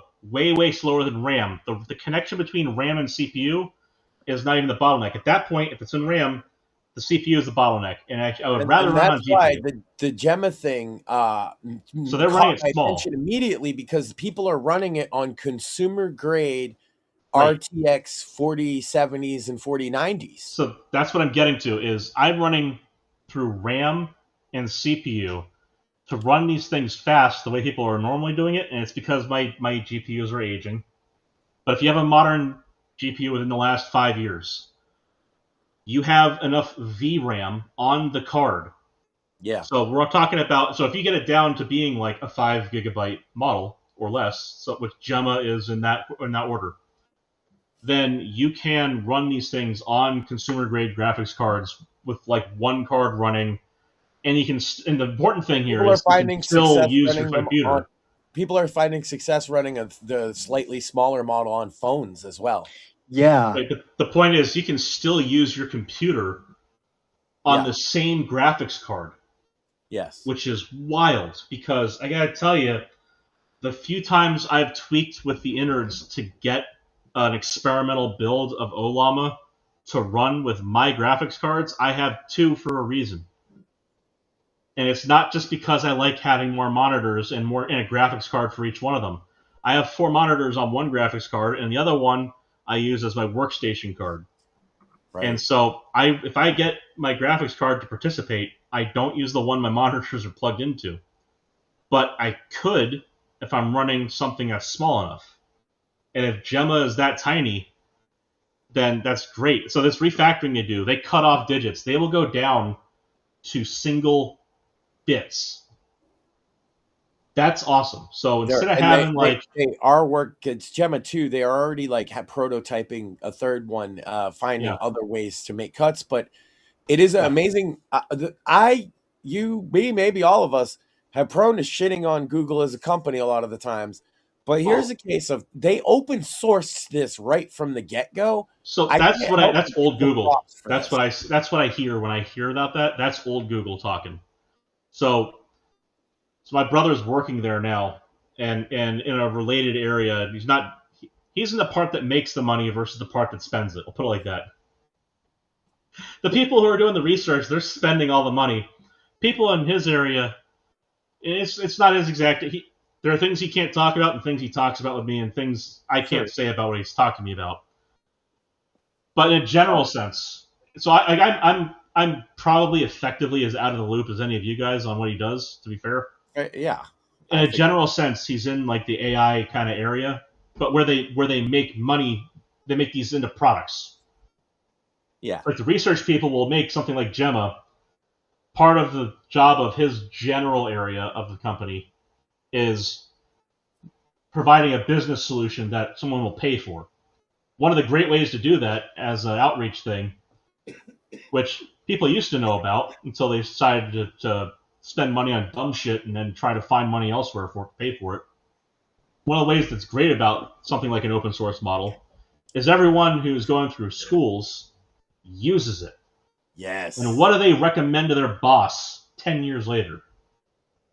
That's the pipeline. That's how they make money, is you have a free thing which demonstrates a concept, and you have a souped up version of it. Let the nerds go hog wild with it. I mean, exactly. This predates even computers. You look at, like, that's the spirit of Dungeons and Dragons, for example. Well, another example on this is a great one. This is the best example, and it was purely accidental, and it was a shit business decision at the time, according to conventional wisdom. IBM produced the original motherboard. Yes. How did everybody get an IBM computer? They charged like a penny per board that was manufactured. Everybody used the IBM chipset. Everyone. Because IBM it was so compatible cheap. was the standard. So then IBM decided they were going to start trying to charge royalties like everyone else, and that fucked it up. But the point stands. Like, if you want everyone to use your stuff, get it where everyone is. And underrated technology advance of the last 20 years, in my opinion, is the proliferation of the Raspberry Pi as a viable computing solution for small projects on a cheap and easily available basis. I have a love-hate relationship with them. You see, sure, this is going to be totally petty on my part. I Totally agree, petty. but I just mean the spirit of it is a No, great. you're 100% correct. Totally petty on my part. They came out with a statement against Gamergate. And I was like, why the fuck would you guys do that? You hate your customers. What the fuck? So for that reason alone, I prefer Arduino. I prefer the Intel Edison over them. But there are Orange Pi, Banana Pi, all kinds of other fucking Pi out there to choose from. So at that, like, when I found out about that stuff, I was like, it's getting silly. Like, my little brother loves to play with the Raspberry Pi, and I get it. It's an awesome test bed. And frankly, it's very useful in, like, 3D printers. It's a Linux thing. That's what it really boils down to. It is a Linux thing. Great way to get young people hands on Linux and see what's good about it. And it's not just Linux writ large. To get them acquainted with command line Linux in a way that's not that's scary. What it really boils down to. In a way that's not scary. Like, most people who use Windows will never see a DOS, or not DOS, will never see a command line window unless it pops up because some batch file is updating something. And even then, it'll flash on the screen and go away. Most people who are running Windows... They literally took that shit out of the whole front end of the system, what 7? Yeah. Basically. Yeah. So there's a souped up version of command line called Terminal that'll run PowerShell, command line, and your Linux distros all from the same window, which is great if you have Windows subsystem for Linux. So if you have WSL2, it's awesome because then I can go directly from PowerShell to WSL and then go back to command line, all in the same thing. It's got tabs. It's fucking nuts. Anywho, yeah, just the whole notion that like kids will play with it and it's not scary because it's not like gonna bork your computer. That part's great. I made my son. It's in a little NES shell, and we got NES controllers for it, and made a little emulation machine. You just reminded me. My little brother was going through his so he's a computer engineer. He was going through his computer engineering classes. So he and I graduated the same year because he did a 5-year master's and I did a 5-year 2 different degrees. So yeah, I got he and I got to like throw our hats and hug at the same time at the graduation, which was all wonderful. But I remember him doing some VHDL wizardry on a FPGA. We hooked our big ass TV in the rec room to this FPGA board over a VGA cable. And he got the fucking mushroom from Mario to show up on screen. And do jitter around and so on. Like this this is like programming a CPU. The HDL is the language you use to tell FPGAs which gates inside it do which logical operation. So I was literally like programming a CPU. He got a fucking 420p or whatever the hell it is, that resolution. For the shit resolution. Not so inclined, it's not even quite. It's more complicated than emulation. It's basically like rewriting the original hardware. It's literally that. Yes. Yeah. Mm-hmm. So he had to do his own little coil wraps on the interface board, which so for those of us who are moderate nerds, you just solder shit. Right. For the hardware nerds, so he did hardware specialization for his computer engineering. He didn't do software. But he still gets to do a fuck ton of software. So he gets best of both worlds there. He can do hardware. Well, if you're a real nerd like them, you take the little piece of wire you're going to stick onto the pin, you bring it up to it, and you wrap the sucker around the pin all the way up to the top of the pin. And then you test it, and then you can solder it. And if you feel like it, you can clip off the extra then. Just way more effort than I'm willing to put in. I'm just going to put a glob of metal on it and be done with it. But anyway, he put the interface in, plugged it in. There was a mushroom on the TV. So when you said the NES box, it's like, aha! I've seen something like this before. The Pi, however, way easier, probably way cooler to the kid, because a static image of a mushroom that doesn't do shit impressive, but not something you can interact with. Yeah, well, in the end, the project I want to do eventually is to build my son an arcade out of the newer Pies because they can run like PS2 and GameCube and everything, and have like a stand-up arcade cabinet. And the old arcade cabinets, they needed all that space for the coin op and the boards. Right. Yeah. For us, it could store his comic books or something. Or you could just make it shorter, and it could be like a laptop arcade. Yeah, like a barcade. Nah, I'm gonna build a full one with the good old marquee. What I'm saying is you could slide it in on rails onto the cabinet, and then you could take it off the cabinet and go to your bed. Oh, that was the plan anyway, but cool. It was gonna just be one unit, so it's like he has this arcade machine, but also storage in his room. Okay, yeah. Another one, a Pi. Same, I mean, same the newer stuff. Pies can play every arcade game ever, so that wouldn't be a problem. Yeah. So the same stuff. Pies are used pretty extensively. While there are boards that are made specifically for 3D printing, Raspberry Pis are also used as like a supervisor board, or as just the board that runs things directly also. Yeah. But if you use one of the boards made for 3D printers, you still put what the fuck version is it? It's a Linux version.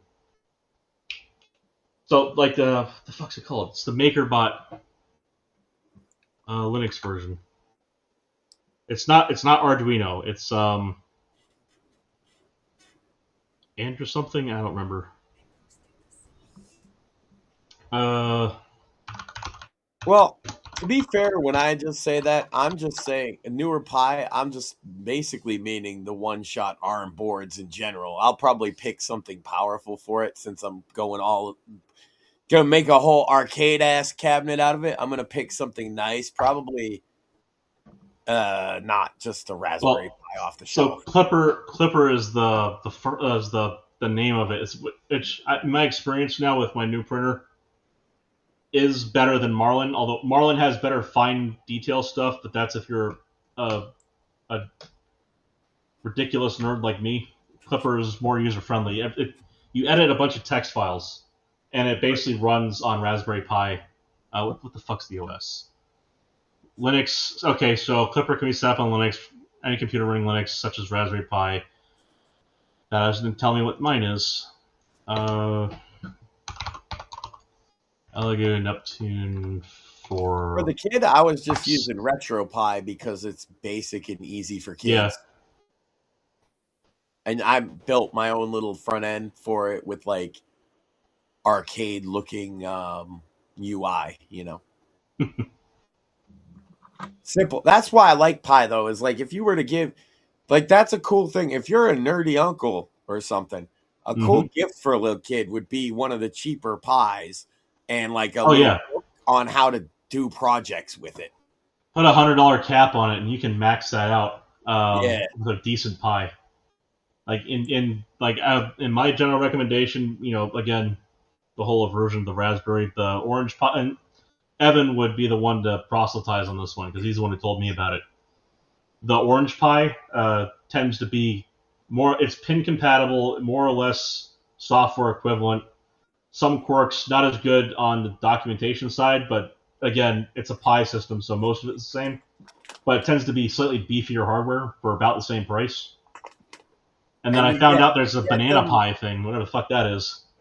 You either get them, there are like packs there's a great that have Pi all now. the stuff they need for a project, or you could get them a book on the things they could do with it. It's like an easy, like there's so many cool things a young person could do with it. That it's a good gift for like a tech enthused kid. Mm-hmm. No, I think it's a perfect when I was a kid. Oh boy! So like I've been writing software since I was like 6. I got on the internet around age 5 or 6, and I gotta tell you, I know I'm weird, but like by the time I was 10. So my dad, when I was about that age, he got me and my brother this little basic electronics kit. And so we had little springs we had to drive through the cardstock from behind, and we had to put you could connect the wires to the springs, and you had the LEDs and connect the wires to the springs, and then you'll make a transistor radio. Yeah, exactly. You made the crystal radio. Yeah. I don't know. Maybe you had the same kind of kit. It was like a white. Oh, I definitely. It had the blue border. Man. Had the blue border. It had the white area for all the circuitry shit on top, and it sat inside the casing, and you could flip it upside down to close it. The springs were nice and springy, and they didn't wear out. Right. So we did the crystal radio, and then I was able to get. There was a parts store in town, which is unfortunately now long gone. I still have a box. I think I still have a box in storage, unless my dad threw it out. Which, frankly, I left it here, so it was kind of. But I had a box of parts from that. So the guy who ran it eventually, I guess, ran out of money and ended up going and living in his fucking storage. You're not supposed to be able to live in a storage container, like I mean, like the air conditioned office kind of storage, right? So it's inside a building, but it's still a storage locker. Yep. He was living inside his fucking storage from his store. I guess he went out of business and just moved it all in there. My brother and I were going back and forth to this place so often. We ended up going to, we went to the store and it said, here's the phone number and address to go to if you really need this guy. So we go there. He knocked on the door. It's like a fucking Sunday at 10 a.m. This guy comes out looking at us like, what the fuck are you doing here? We're like, hey, so is the store open? Yo, we like, need some no, tech get out of shit, here, kids. Bro. But he had you got any electronics I could have? So we had a bunch of CMOS chips and so on that we used to make projects at that time. But when I was younger and I had that kit that we were just talking about, I actually was able to get my hands from this store way younger. Some of the just the little chips that have the 4 NAND gates on it, so the little 8-pin chips. But I was able to get those and plug those in. And I was, because it's just cardstock, I was able to push a pin socket on there and then plug those in. And so my crystal radio, I was able to go from AM to FM, and that was fun. And then I did got lost. Something similar by just taking apart a shitty radio I had, right, and converting that to make it. Because yes, these kits you'd get. This is very early 90s nerd shit, but the kit, it's a board yay big, a couple feet across, and it's got different stations on it that each one does a different function. You do a thing. You hook it up. Yeah. And one of the one we all got the most value out of, I think, as a kid was the fucking crystal radio. Mm-hmm. And every guy I know that ever had this thing would always find some way to try and make it go, because it would only go AM by default, because they weren't authorized to sell it as an FM radio. Right, you violate various FCC rules if you do that. Yeah, and every single one of us became a pirate radio guy immediately. Because you can transmit on these if you just run it backwards. Yeah. So AM's easiest. And you're to not FM, you have to drive supposed to know differently. that, young lads.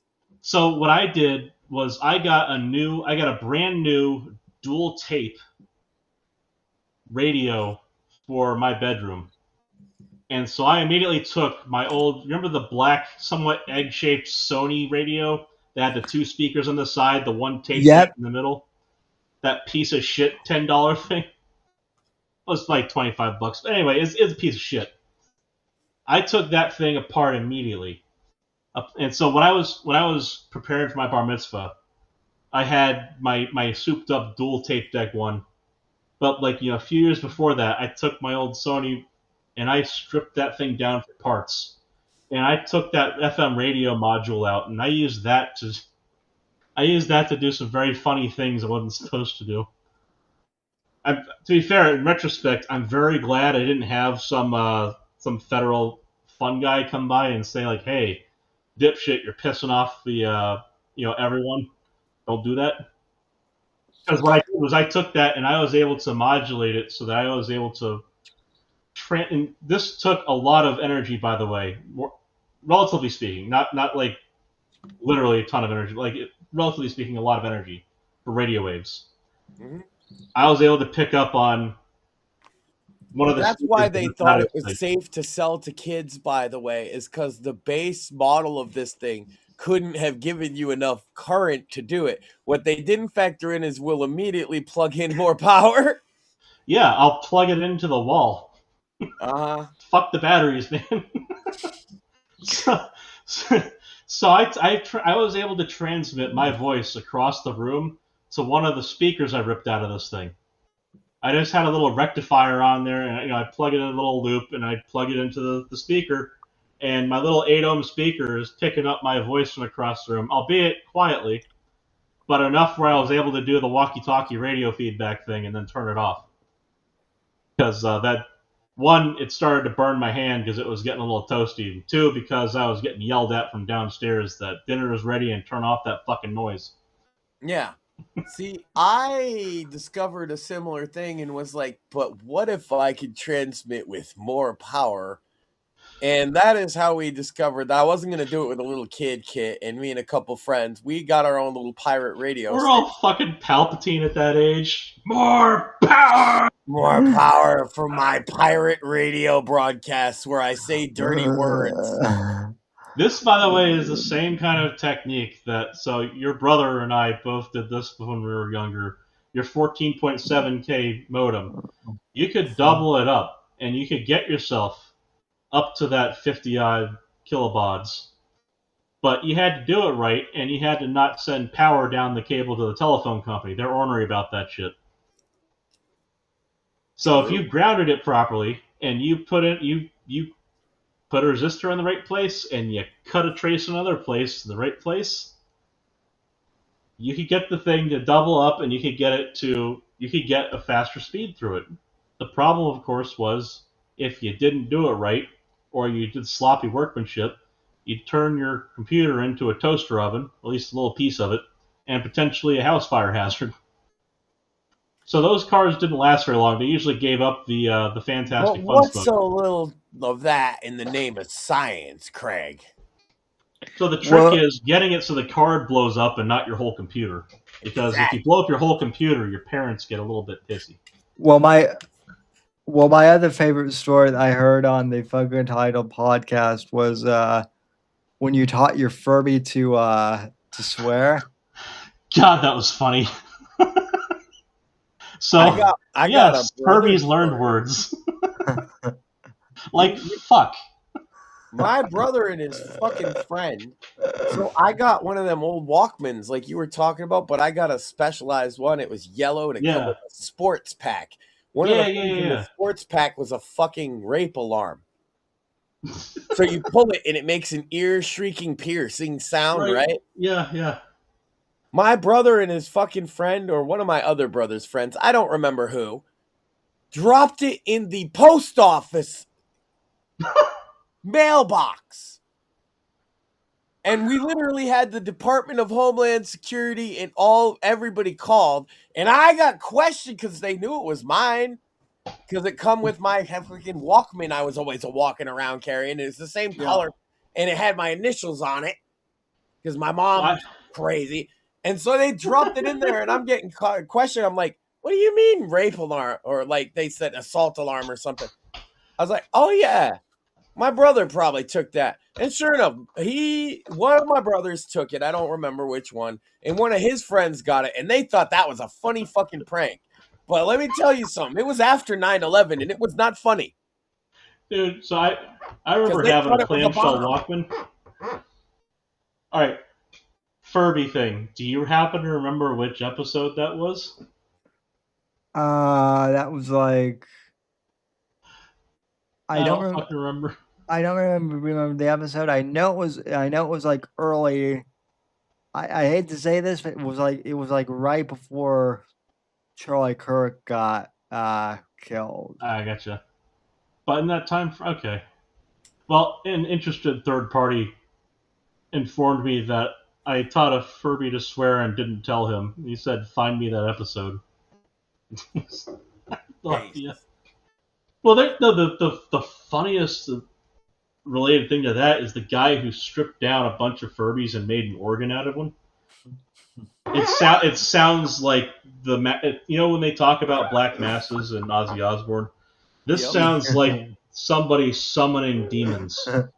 It sounds like hell, and it's not the roaring fires of hell. It's the demon choir.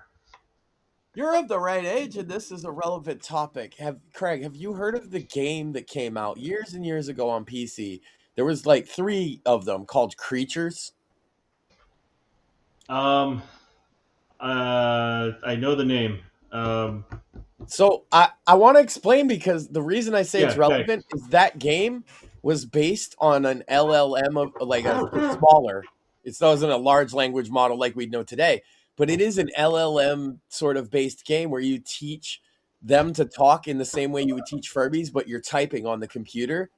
Right. And they can learn a whole language, or they can learn English, or you can lie to them and teach them the wrong words for stuff. And it's all based on you can smack them or give them treats. I'm telling you, that game sounds, okay. is such a great and foundational game for me. There's actually like whole sections, websites dedicated to people that mistreated their creatures. They were called Norns. They're called what? Norns. Norn was the creatures in Creatures. And you could breed them and crossbreed them and genetically engineer them and everything. It was a great game. I loved Creatures 2 was my favorite. Hold on. They got, what's this on Steam? It's old enough to Yeah. Fuck me. I remember this game. So they got the Albion years. They have Creatures the Albion years on Steam, released 1998. Yes. So I remember these creatures. I don't remember. I did, for whatever reason, in my brain, it didn't connect Creatures to this, the visual of it. But I know what you're talking about now. It was based on like a somewhat rudimentary LLM. No, it wasn't an LLM. That was it's more of a Markov style. Markov. But it's to the. It's the same basic idea as far as people dealing with it comes artificial off intelligence. The same way of like a very rudimentary chatbot. But it's cool because you're teaching creatures, so you're forgiving that they're a little stupid. I remember playing fucking Math Blaster back in the day. Oh man, that was a fun game. Carmen fucking San Diego rocks. Yeah. Edutainment kicks ass. We had the fucked up thing is we had Oregon Trail. Right. No, that feeds into my point. We had such better edutainment, it feels like, back in the day, because they didn't try to coddle you around things like, cows die if you don't feed them on the Oregon Trail. Or if you don't take care of your septic son, he's going to get killed too. Yeah, the third party screaming out Math Blaster. It used to be a thing, you for instance, the trust that a kid would be able to separate fantasy and reality. You can kill creatures in a game and you can restart the game. There's no reset button in real life. That's that's fundamental, and everybody understood it. The same way everyone understood not poking their own eyes, right? Oh yeah. Next Quest taught me the value of a balanced breakfast. It's true. Well, you don't know Jack? Oh, man. Right? You don't know Jack, and the spinoff, all the Jackbox games, I gotta give them, if you have a couple friends to have together in real life with phones and play some Jackbox games, they kick so much ass to this very day. Yeah. I see a lot of gamers kind of count them out, but that's because if you're that kind of person, it's because you're antisocial. Because you bust out these games at a party and Quiplash, and everybody's having drinks. It's a blast. And if people can play on their phone, they're more likely to fucking play. I'll say this also, one of the things games, see, this is where I remember the face from, is because the little creatures look so much like the creature from the Lost in Space movie. Yeah. Blarp. Yeah. They look like little Blarp style monkeys. Is what sold me on it when I was a kid, but when I got my hands on it, it was so cool and unique of teaching creatures. It was It's still to this day, in my opinion, the highest form of the virtual pet experience I've ever experienced. So, like, one of the things that games like this I thought was valuable for a little kid is, so there's freedom to make mistakes in virtual environments, and there's also the freedom to make that mistake and experience the feeling and impact of it without having a material consequence that could harm someone else. And so one of the ways that these kind of games come into that is there's the opportunity for cruelty and to experience what that feels like from the person There being are cruel whole side of it. websites based upon either rehabilitating creatures. They upload the file of the creature and they say, I tortured this, fix it. And then also people that talk about their experiences torturing them. So I think you're correct, because there's no real consequence, but people do feel bad about it and find empathy in it. Exactly. That you can experience that side of it without harming someone else. And while that's implicitly part of the schoolyard environment, there's the cruelty and then making up for making a mistake in that sense. In this case, you can experience part of that, and you can go full bore on being that cunt. And at the end of it, you can reflect on how that made you feel, and like why you wouldn't want to do that to someone And the without fact having is, some heavy-handed asshole tell you, now look at Timmy, he's crying.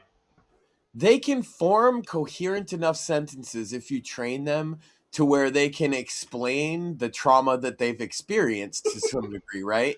And because that's how the model of the game works, right? They and if you're especially cruel and explaining to the creature why it is you're being cruel to them, then again, it's a Markov model, so it's in the same vein. It's running basically like a hash table, which is more efficient at that scale, but not as complex as an LLM. And it's mostly you filling in the table with, because you can teach it to say whatever you want. Yeah, you can teach it to say things. You can teach it to speak to it in English and have it respond in Portuguese if you want to. Yes, but that would take a lot of smacking. Yes, you'd have to smack the shit out of it.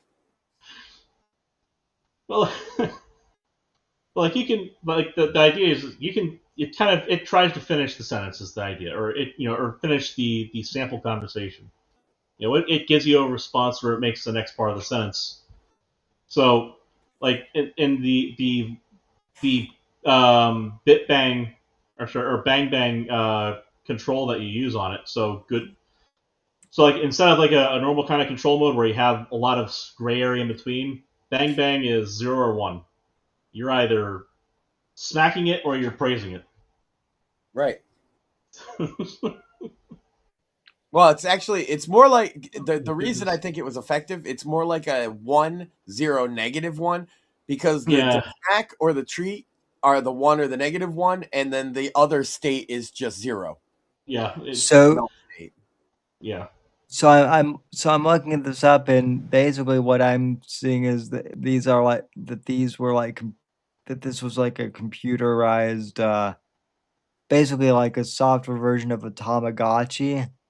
Kinda. Yes, but you could type in the chat box, and you're a character essentially that can speak to them whatever you want, and they have a rudimentary Markov bot that allows them to learn from what you're saying, and you can teach them to be foul-mouthed very easily. You can also, though, if you follow the way the game tells you to, you can open up that they speak pretty decent English, based as good as a chatbot can ever learn. As good as you could teach a chatbot of the 90s, it can learn to talk. So, if you remember chatbots from about 15 years ago, virtually every one of them, and it's still pretty common on websites today, regardless of whether or not they pipe to an LLM later, irrelevant. The front-end interaction with you for, I'll say probably 90% of websites still, is a Markov bot, not an LLM, because frankly, it's too expensive to spend that on most use cases. Sure. A Markov bot, you can run client side through JavaScript. It's small enough to do that. Yeah. And if you're a company moving on to building an LLM yourself, you're going to use that data as a foundation for it anyway. Yeah, that'll be your fine-tuning basis. Yeah. Or it'll be a company selling you a pre-fine-tuned basis based off of some cohort of the same kind of data, which is probably more a lot reliable of than it's people drawn out that like that. look at the AI that they're talking to, like these chatbots, as sort of personas. I find funny because I look at them the same way I looked at the little Norns in that fucking game. I mean, when I look at these LLMs, and it's because of the abstraction I'm privy to with my breadth of study and so forth. You know, like working in a lab, working on a computer, etc. I see an LLM the same way I see a hammer. Yeah, exactly. Like I know what the shape of the nail is. I need to use. I will say Right. one thing I noticed that's different about LLMs from other tools is Right. that they do have this like innate want to be useful. But that's that's programmed. training. Yeah, percent trained right in there. That is actually a major problem. Right. Found because so let me give you a good case example of this. There was that headline a while ago. AI refuses to shut itself off, right? And so the task that was given to it was to write, and this is a classic paradoxical test. And there's the kind of the only solution, the only way to win the game is to not play the game. And unfortunately, in this case, that just means that it breaks. And I'll tell you how it's very straightforward. So it was tasked with writing the script to shut itself off. Yes. That was the task. That wasn't a consequence or a byproduct or something that was at the user level. And they told it a date and time too. Well, so the point of it was it's not at the user level, like me click mouse on thing in the operating system to make it happen. It was write the script to shut yourself off. Yeah. Provide that script, and then the user would have to take that script and run it, and it would shut it off. The paradox there is, in order to complete the task, it must not shut itself off. Which means that in order to, and remember, it's writing a function. It's writing a little JavaScript function, which means there's going to be the name of the function and two curly braces, open and close, and some stuff in between that's supposed to shut it off. It left the space between the curly braces blank. It just had the name of a function, kill, and then it had open and close curly braces and nothing in between. So no instructions to actually kill the program. Then it stopped because it didn't have anything else to do. That was the sum total of the conversation. They said, write the script to shut yourself off. In order to complete the task, it couldn't write the script, so it wrote the name. So this is the part where it's trying to be helpful. That's the connection to the previous convo. It tried to be helpful in giving the answer, which was a kill command. Well, which is the word you use for killing a process is kill. Well, and then normies will get freaked out because they're like, "Oh my god, Right. it's sentient. It won't. It's out of control. It couldn't shut itself off. No, it did shut itself off because it's waiting for more input. Right. It's because they're confusing like this, what we're calling AI these days, with a concept I've always termed as like synthetic thought. They're thinking of these computers as a being that's similar to themselves. Well, remember we spoke about having external communication that mimics the capacity for internal machinations like a human. Well, this is exactly that in action because there's no active cogitation. It's in response to a stimulus only. When you give it a prompt, it gives you an output, and then that's it. It stops. Well, it's even continue thinking. And it has been trained to try and get it essentially a token, right? It's trying to get the response to be good so that you'll re-engage, and that's all it's trying to do. It's trying to be helpful. And especially the user end, where it's talking to you, it is trying to be polite, useful, positive, and get you to re-engage. Yeah, so that very last part is very recent as far as this stuff goes. And you can see why, because initially it was run by researchers, Now it's being run by companies that want to make money. Yes. And the way you make money is to make people buy more tokens. A token, by the way, is a subunit of the prompt or output, so that it can be a word or even a part of a word or a grouping of words, depending on context.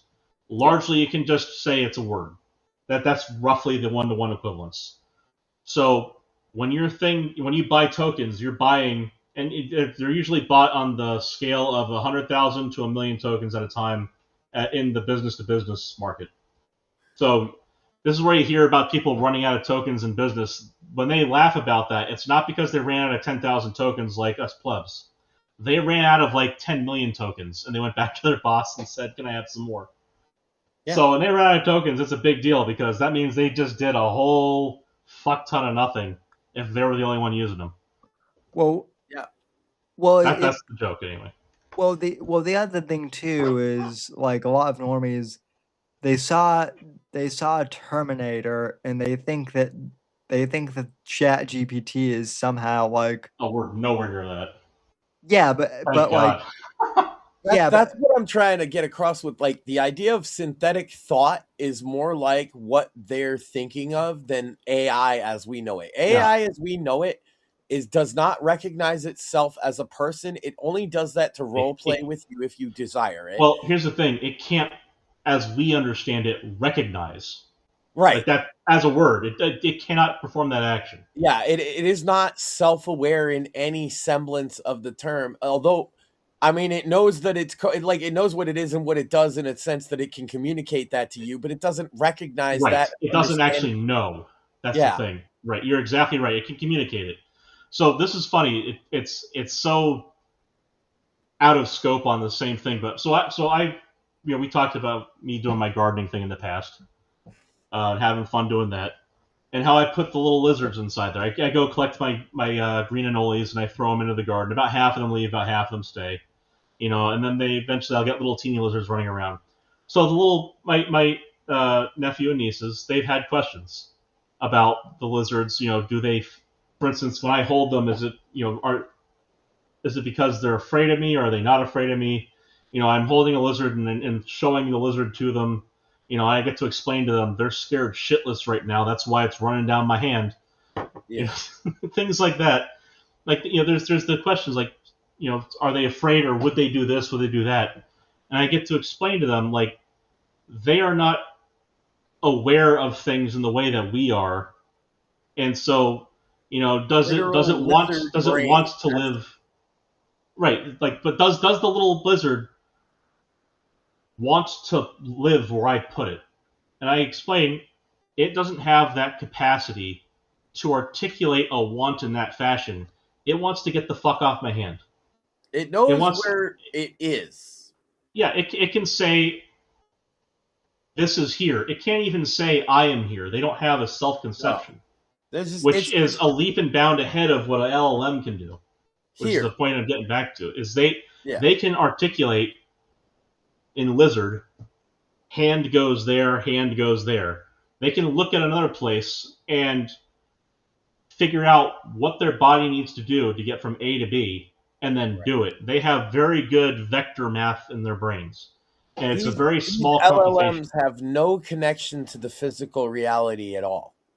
Exactly.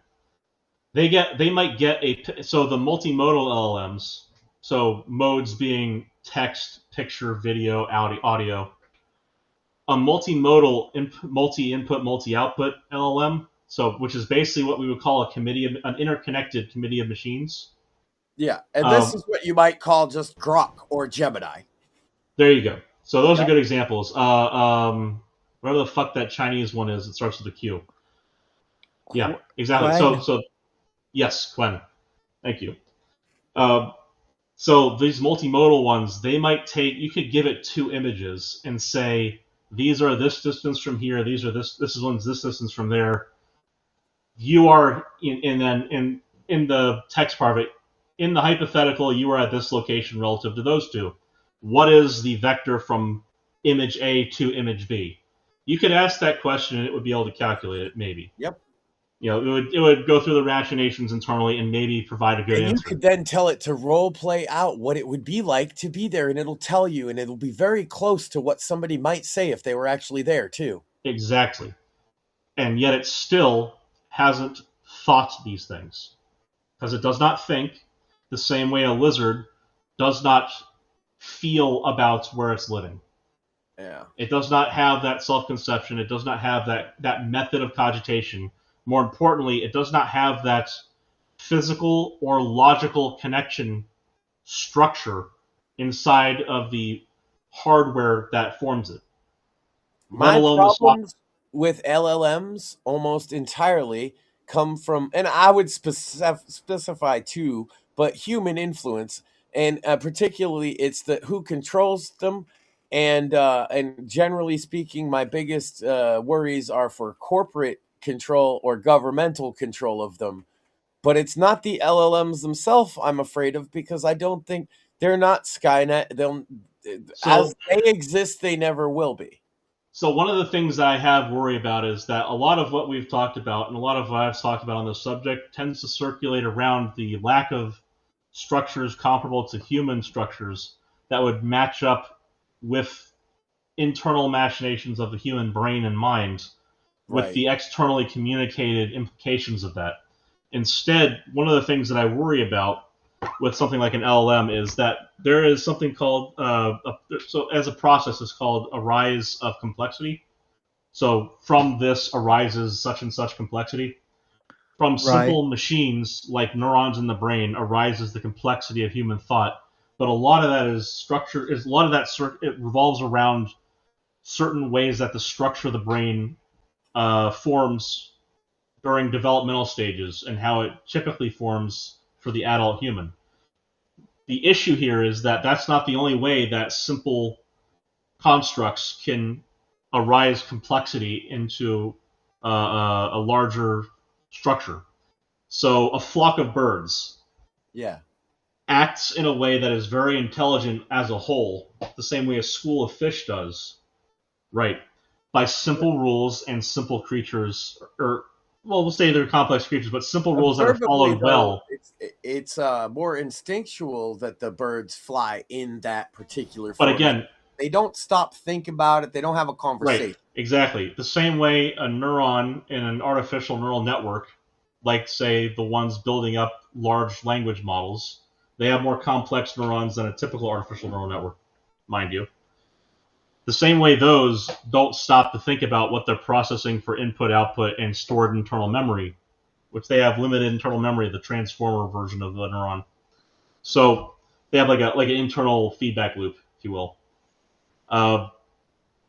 So in the same way, if you have a large enough flock of simple units, complex behaviors, again, not intentional behaviors, but behaviors as a consequence of the actions that they take.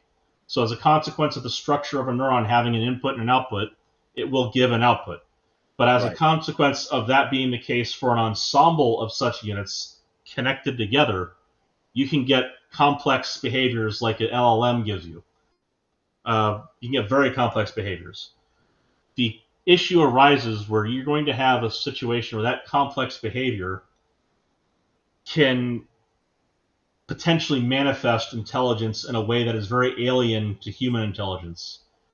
And we may or may not see that in a way that is useful or not useful. So there's the fear that we might react to it like it's a new atom bomb and then immediately destroy it and forbid everyone, and then it would proliferate uncontrolled other complex consequences. You could hypothesize different outcomes of that, especially based on whether it's useful or not useful. But what we can't do is really predict how that would look, because that is the complete X factor in the whole. But here's the part that's a little bit spooky, though. This is the part, and it should give you some chills because it's almost straight out of science fiction. Not that it hasn't predicted such fun things in the past, like, say, a massive weapon that can wipe out a city. Yeah, never. Right. So, or like a plague that shuts the whole place down. Right. Like a 2016 movie that predicted that. So, you're familiar with the series V, I'm assuming. the old Yes. series and the newer series. You're possibly also familiar with the Stargate, right? And there was Yeah. a race of aliens in Stargate called the Ashen, who showed up and gave everyone a vaccine to get rid of all disease. That also happened to come with a consequence that they didn't specify, which was infertility. And they had that time travel sequence where they came back in time and said, when the Ashen show up, say no to them and get rid of this address. No questions asked. Straightforward. So the way that those two alien races interacted with humans was pretty straightforward. They presented effectively with a human skin suit. They had a human, in a sense, a human doppelganger or meat puppet that they had a very alien intelligence behind, but they communicated in a very human way with the humans. Mm-hmm. There is a situation potentially in the near future. Not saying it's going to happen because, frankly, I don't think we're going to waste the hardware on it, the resources. Businesses being selfish will help us here because it's a waste of resources otherwise to just do it for doing its sake.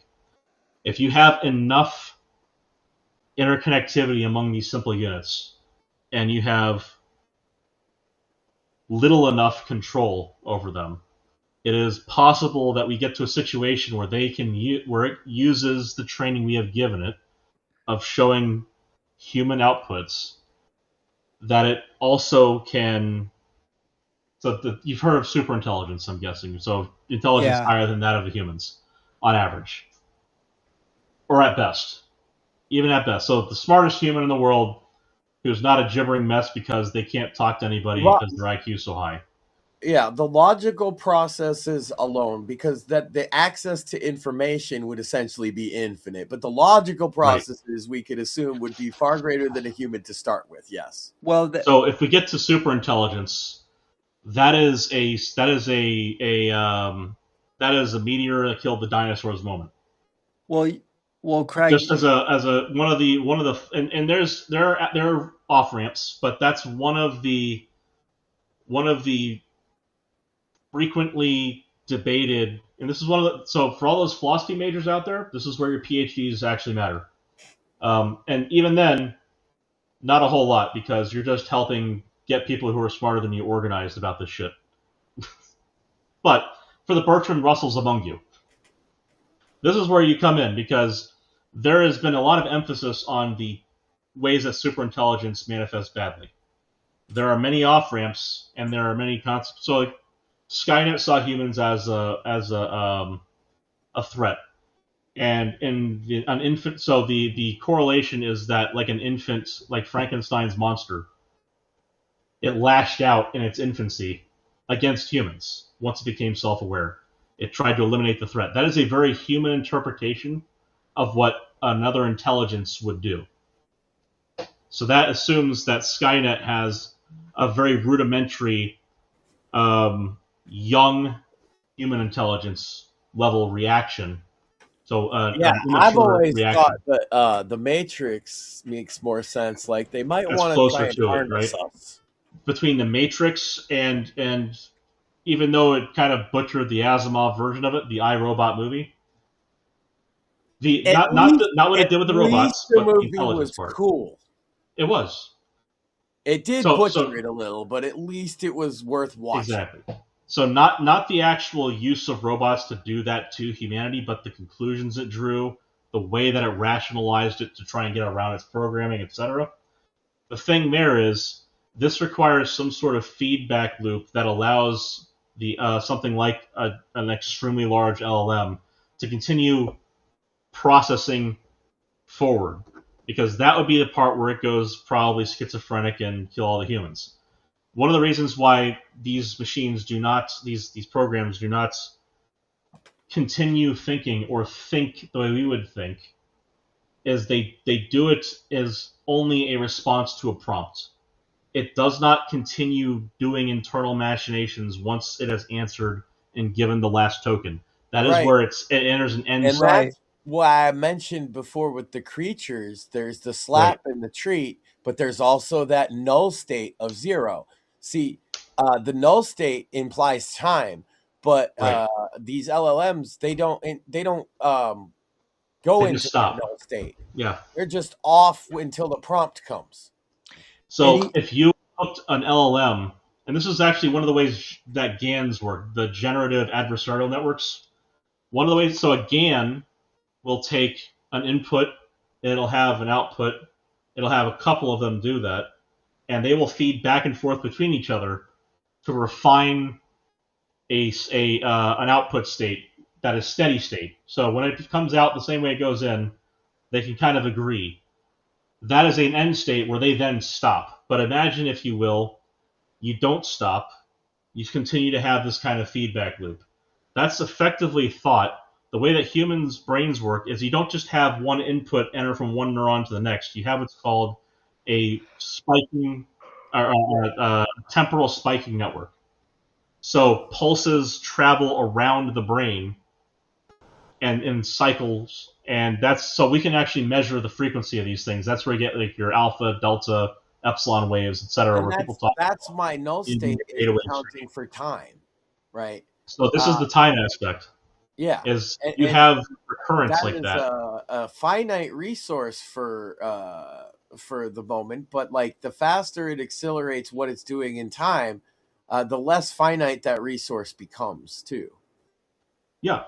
But because they're only moving when they've got a prompt, time is not a factor. Right. So the spiking aspect is completely absent. Imagine instead if you have all spikes come in at a known, so you're, whether or not there's a spike present is your, say, ones and zeros, right, for lack of better reference on this. They're more like qubits than bits, but be that as it may, activated or not activated is a bit flip. We'll go with that. That's your input state. The steady motion around is sort of the time. Right. So you're the state of spikes or not spikes, or activations or not activations in the brain. Consider that as an input state, and then you have an output state of whether or not the neuron gets activated by the inputs. Right. That's kind of like an LLM in that it stops. It has an input set of spikes with no time reference, has an output set of spikes with no time reference, and that's it. And you're right about the time issue there. But if you allow those to propagate around the network internally as a recurrent network, and LLMs, the transformer neuron models have a recurrence system inside them, and there can be recurrent loops in the network, but when they run in lockstep the once. If you don't lock them to that, spiking patterns are how the brain works, and LLMs can't replicate that. Instead, what you'll find is fun channels on YouTube. God, what the hell is the guy's name? He's a Canadian guy who does some fun biochem hacking. He's gotten his goal is to get a mouse brain to run Doom, right?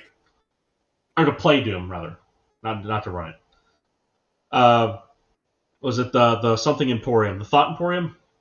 Yeah, something like I think that's it. He's the guy who made the space helmet during COVID, which I thought was a really cool idea, and I appreciate and agree with his rationale before it, which is, getting sick sucks, so why not just not do that? I was like, okay, I get that.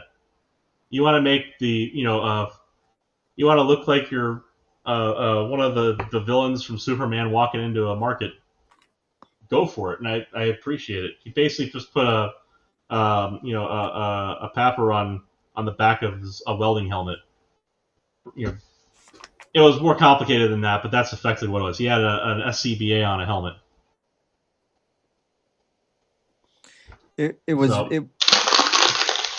better than the fucking paper masks that they were all telling. It was a HEPA filtered and cooled, climate controlled environment inside that helmet, which I thought, in Canada, mind you, where it swings from temperate summers to deep freezes. A climate controlled helmet and a decent jacket, right? That's pretty fucking awesome. I would just use that purely to not have my eyelids freeze. Oh yeah. But yeah, I walked 12 miles in the snow like an idiot.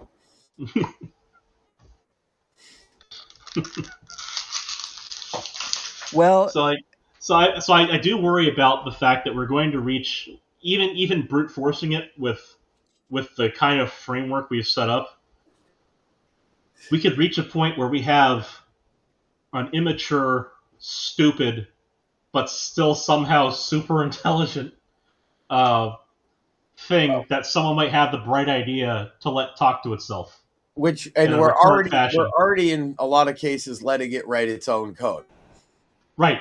So that just gets it so much better, because especially if you allow a piece of software that's complicated enough to write its own, write parts of itself, recompile, and reattach as a library, you can do that dynamically very easily.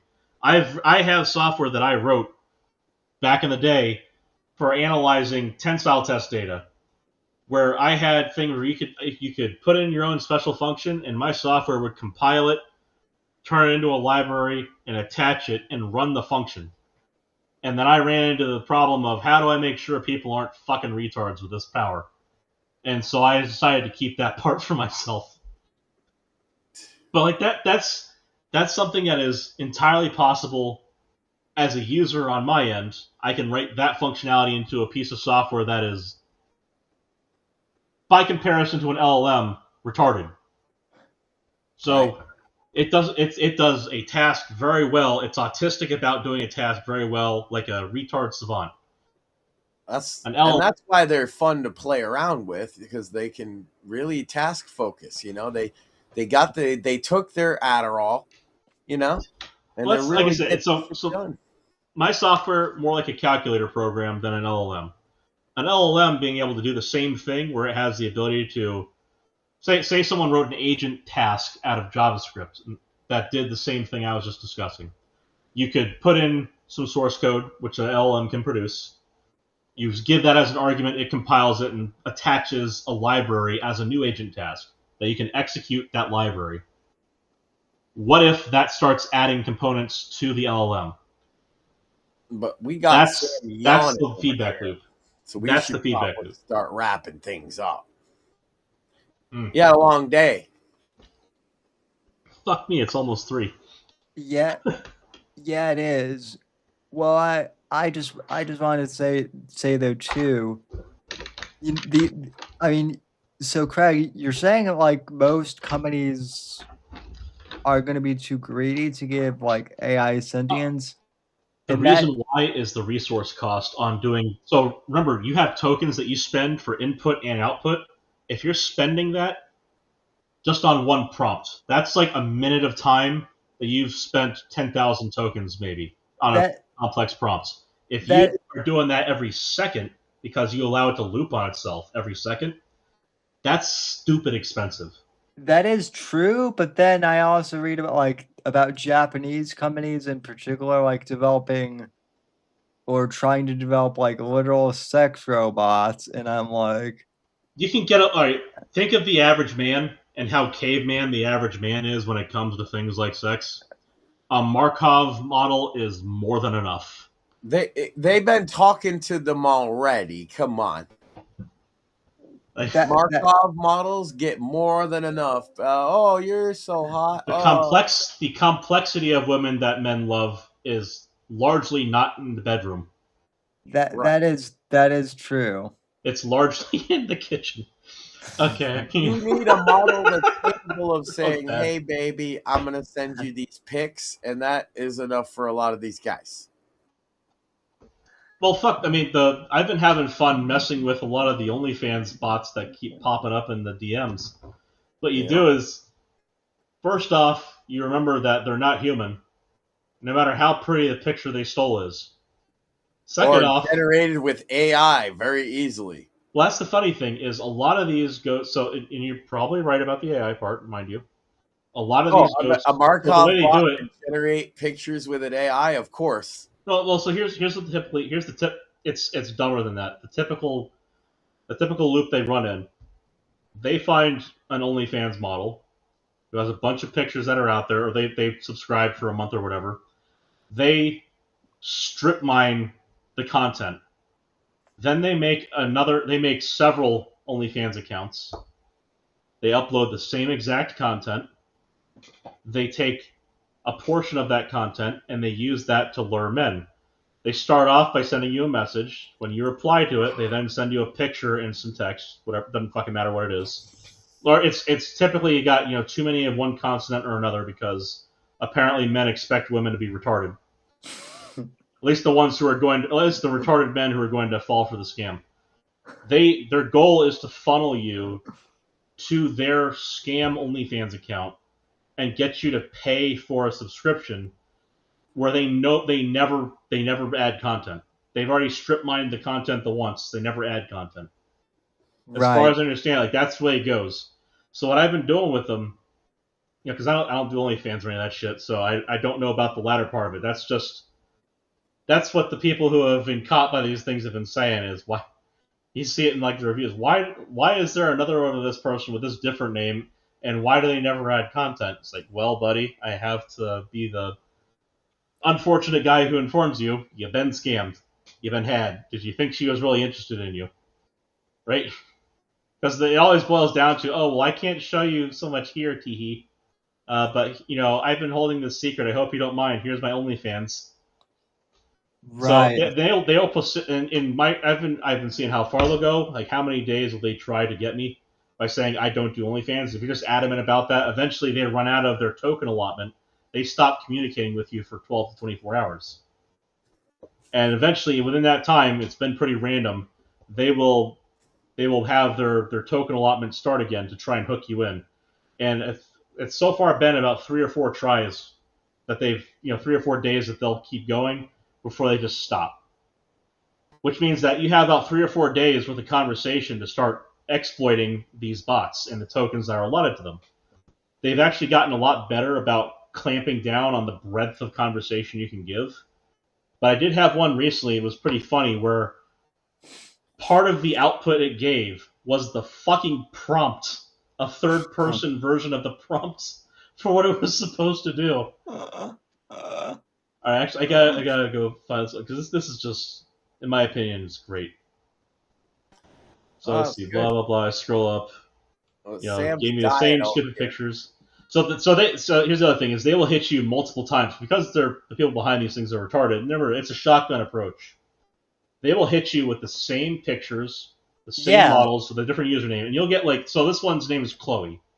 I've had 3 or 4 Chloes so far, and I used to get 20 fucking. Remember me complaining about my backlog all the way back to Christmas last year? I finally got through it. I had 20 Lindas. So anyway, this Chloe person, robot, where the fuck was it? And it's it's just so funny how they just kind of, and because none of the conversations are connected, it's a brand new convo, if you will, brand new LLM convo every time. Blah blah blah. Where to fucking say it? It would be hilarious if we could get all the OnlyFans bots to chat with each other. Let's see. So I'm just doing the participant role in this. I said I would invite you to have a seat with me and see what comes up because you aren't in the room. Oh, I wish I was there right now. Next it says Chloe expresses relief after breaking up with her controlling ex and feeling free. XOXO. I say, does Chloe often speak in third person who is the narrator? It sends me a fucking picture. You won't get salty with me if I tell you something, right? It said only if you throw a shaker at me. Chloe doesn't mention OnlyFans. Chloe changes the topic. And then it does the part where it has a discrete script. Just need to make sure if you want to blah blah blah OnlyFans, can't do anything here.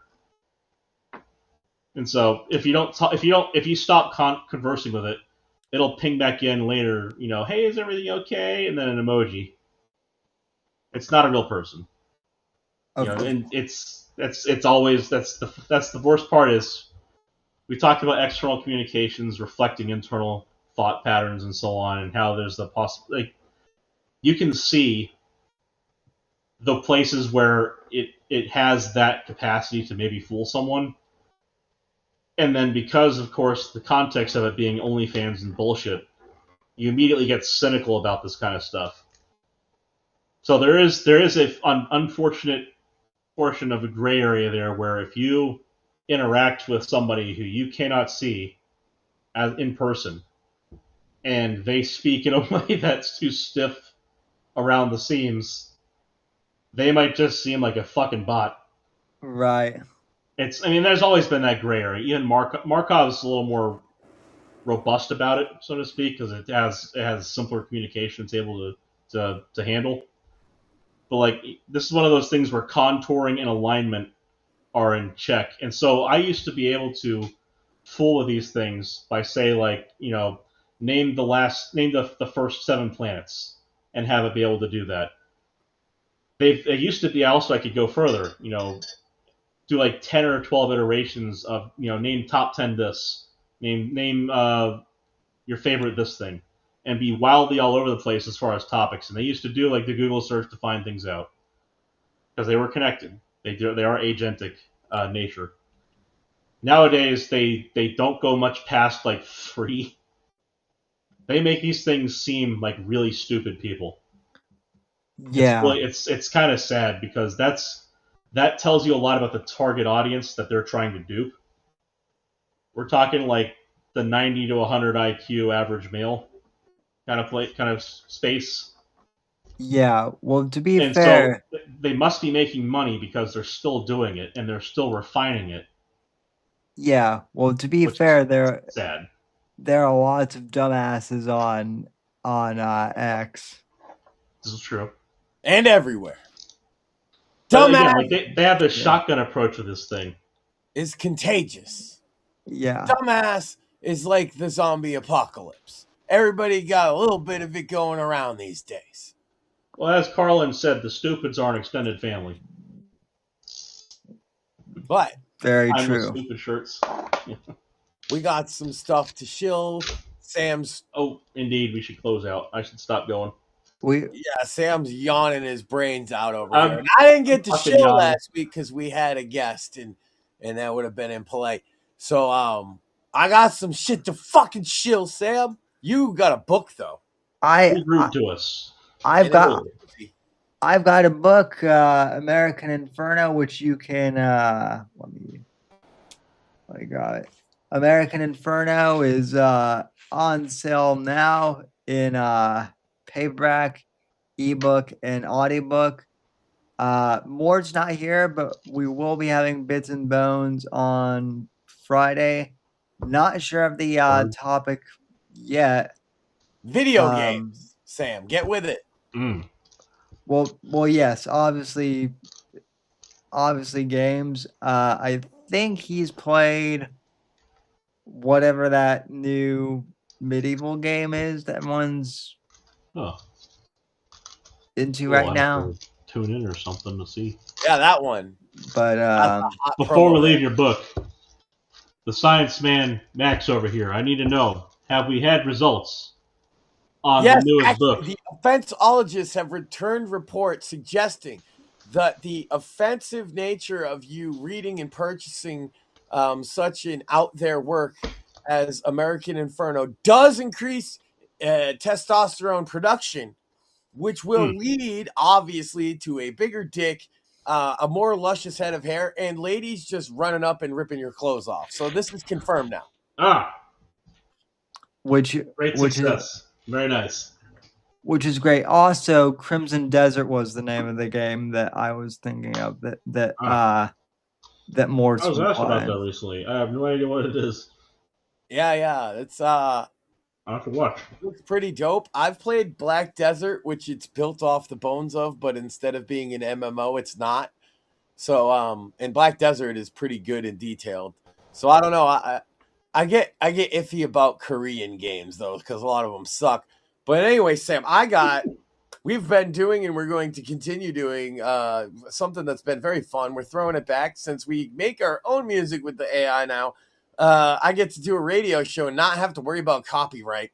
And we've been having pretty big numbers over on Rumble on WRTO, Right to Offend Radio. We'll be doing that again this weekend. Sandwich Makers will probably happen, but you most check out at Max Sand on Twitter. Suno. We got the album for A Night at the Dark Disco available there, as well as That Itch, which is my solo project. And we got more stuff coming, Spotify soon, and that's about it, Sam. I've got an album coming soon. I played the Grifting Faggots song earlier. You did. So yeah, Sam Hey, Whitfield. if you want to, instead of the usual outro, could you play Brujas, Sam? Burn the Brujas as a finale, because I was hoping you would. Maxine also just put out a video while we were live for her new song, so you can check that out. But who's burning the witches? Yeah, that's your thing up there. Translated it between Spanish and English, and I even said we got to put the queers back in the closet, the women back, or the broads back in the kitchen, and send all the illegals back to Mexico. And it's translated perfectly. Even when I say certain things, it says Americano. It's perfect. 10 out of 10. That was from YouTube translating our short, mixed with me being a douchebag. Let me pull that up, and yeah. Sam's horrified reactions. And I got smacked. Ladies and gentlemen, it's been a successful show. Indeed. We got lost in the weeds about AI because that's an awesome thing to talk about. And a relevant one, too. But, yeah, here's Burn the Brujas. Oh, she remixed your song, Sam. I saw that. And there's a hook. So. Well, Sam was passing out. We went so long tonight. I chilled real quick for all of the things. And I made a request for us to be played out by some awesome Spanish music. Oh, God. Yeah, so I guess we'll end on this. So take care, everyone. Also, tune into the Fake Untitled podcast. Oh, yeah.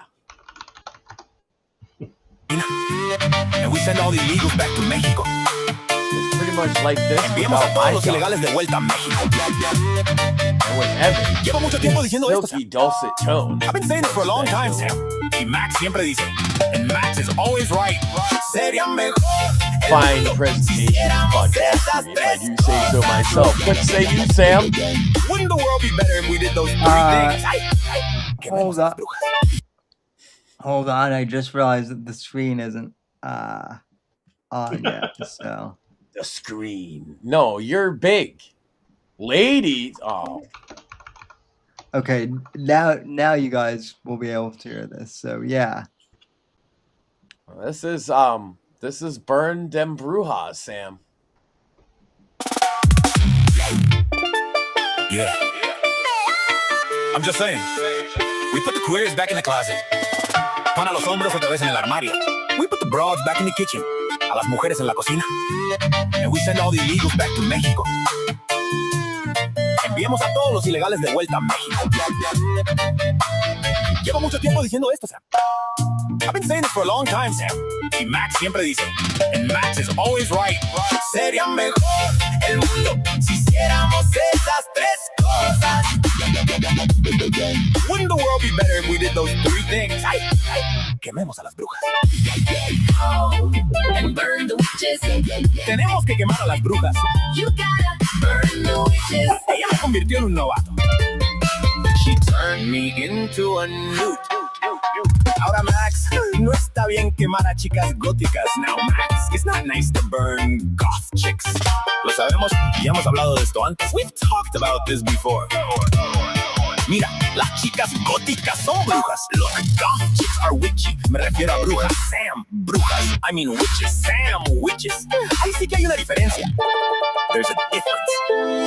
Otra vez, como las que dicen todas esas cosas raras de brujería. Yeah, the ones that do like, oh, they say all this weird witchy stuff. ¿Cómo firmas y toda esa? Like, what's your sign and all that shit? Queme esas brujas, Sam. No a cualquier chica gótica. Burn those witches, Sam. Not just any goth girl. Me refiero a brujas de verdad. I mean real witches. Sería mejor el mundo si hiciéramos esas tres cosas. Wouldn't the world be better if we did those three things? Ay, quememos a las brujas. Burn the witches. Tenemos que quemar a las brujas. You gotta burn the witches. Oh yeah, the astrological sign chicks. Yeah. El signo zodiacal tiembla. Mira, tiene todos esos nombres místicos, esas cosas. Sí, it's got all these mystical names and shit. Que dicen cosas como mi signo zodiacal, dice. They be like my star sign and all that shit. Eso es brujería. Hay que empezar a quemarlos. That's witchery. Gotta start burning them. Quememos a las brujas. Burn the witches. Quema esas brujas, Sam. Burn those witches, Sam. Sí, a eso no le gusta la brujería, Sam. Jesus doesn't like witchery, Sam. Ni la mariconería or faggotry. Sería mejor el mundo si hiciéramos esas tres cosas. Wouldn't the world be better if we did those three things? ¡Ay!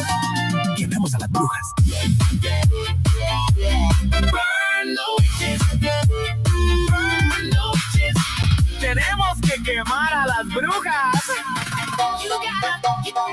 You gotta burn the witches.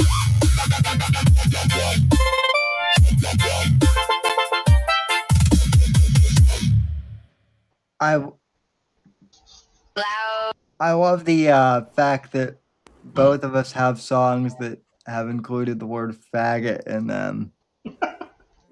Well, you know, that happens when I take clips from this show sometimes. Yeah. You're not so far, wrong. it hasn't censored me on show clips. It has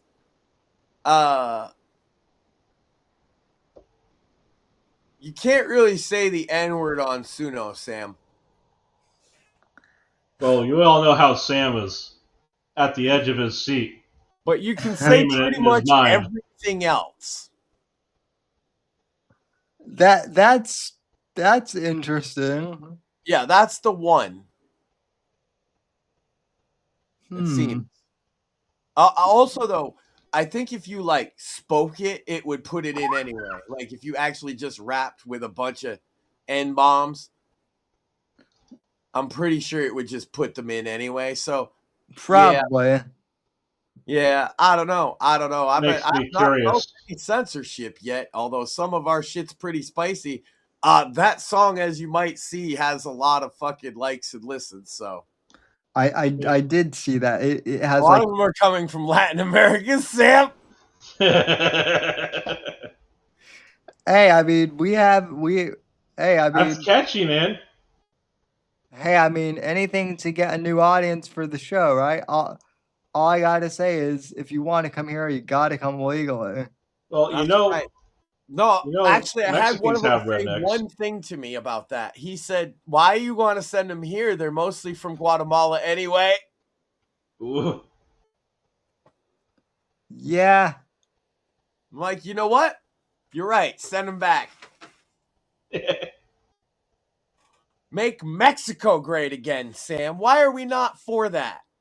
You know, we had the thought under Trump's first term, with USMCA or whatever the fuck it was called, the NAFTA replacement. Yeah. The notion was that we would put a car factory or two. Cartels, to be honest with you, I think that would do a lot. Well, look at what happened with rum runners.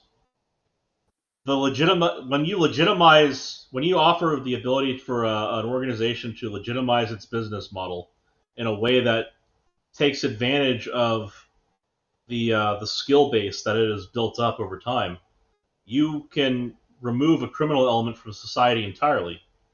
We did that with rum runners because we then got a wide distribution network, truckers, we got NASCAR, we got a bunch of people who are familiar to get into the chemical industry, all in one go by ending prohibition. Because the underground model completely lost its financing, and they had to find real work, and they had real skills to offer. We were trying to push car industry into Mexico. They have drug cartels that are capable of good logistics, that have manual labor, that have people who are technically competent enough to get things like car parts made and whole cars made. We wanted to put car factories down there and give them jobs. And so far, they've been continuing with the whole fentanyl thing because it's cheaper it's cheaper to get that all from China than it is to put in the capital for a car factory. We will reach that. Go to bed. We will reach that point. Scheinbaum will go the fuck away and hopefully take her entire ideology with her and the cartels. Hopefully. Or we'll just bomb them out of existence. I mean, Venezuela their asses. Well, I mean, I did watch Sicario the other night, and I'm kind of thinking let's just bomb the cartels. I'm hoping they saw between Venezuela and Iran and what we're about to do to Cuba. I'm hoping Scheinbaum and Petro are going to start acting on behalf of their people instead of the bullshit they've been standing for. Yeah. You know, Petro, Colombia is our Israel in South America. That's just the way it is. That it is. So Panama is not enough. We have Colombia too, and Petro's being a little pissant, and we should squish that before it gets worse. Make Colombia great. Great again, man. I got Colombian coffee and shit, so yeah, I'm for that. Well, fuck yeah. I mean, like, that's a primary industry down there. So also Escobar was an asshole. Yeah, they don't like him down there. Yeah. Imagine why. They also still don't like FARC or ELN. Yeah, can't imagine why. But anyway, thanks for tuning in, everyone, and thanks, Craig, for joining us. It's happy to. Thank you for having me. It's been a long show,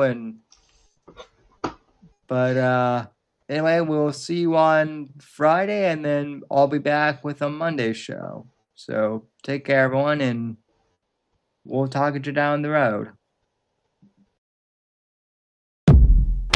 The right to offend is not some pesky little part of freedom of speech that we have to put up with.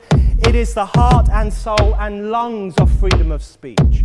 It is the coursing lifeblood of human progress. It is the instigator of liberty and modernity and science and understanding. What a laughing stock today's student leaders are, that they can so casually dismiss the right to be offensive without realizing that their lovely, enlightened lives are the gift of individuals who gave offense. Offensiveness is not just something we have to begrudgingly accept. Offensiveness is the motor of human progress. Thank you for watching the Whitfield Report live on the Right to Offend Media Network. Make sure to check out Sam's books on Amazon, Audible, and Kindle. You can follow Sam on X at SamW_NGC and the Right to Offend Media Network at RTO Media. Like, comment, subscribe, and share with your friends. And until next time, God bless, God save this great nation. God, freedom, legacy.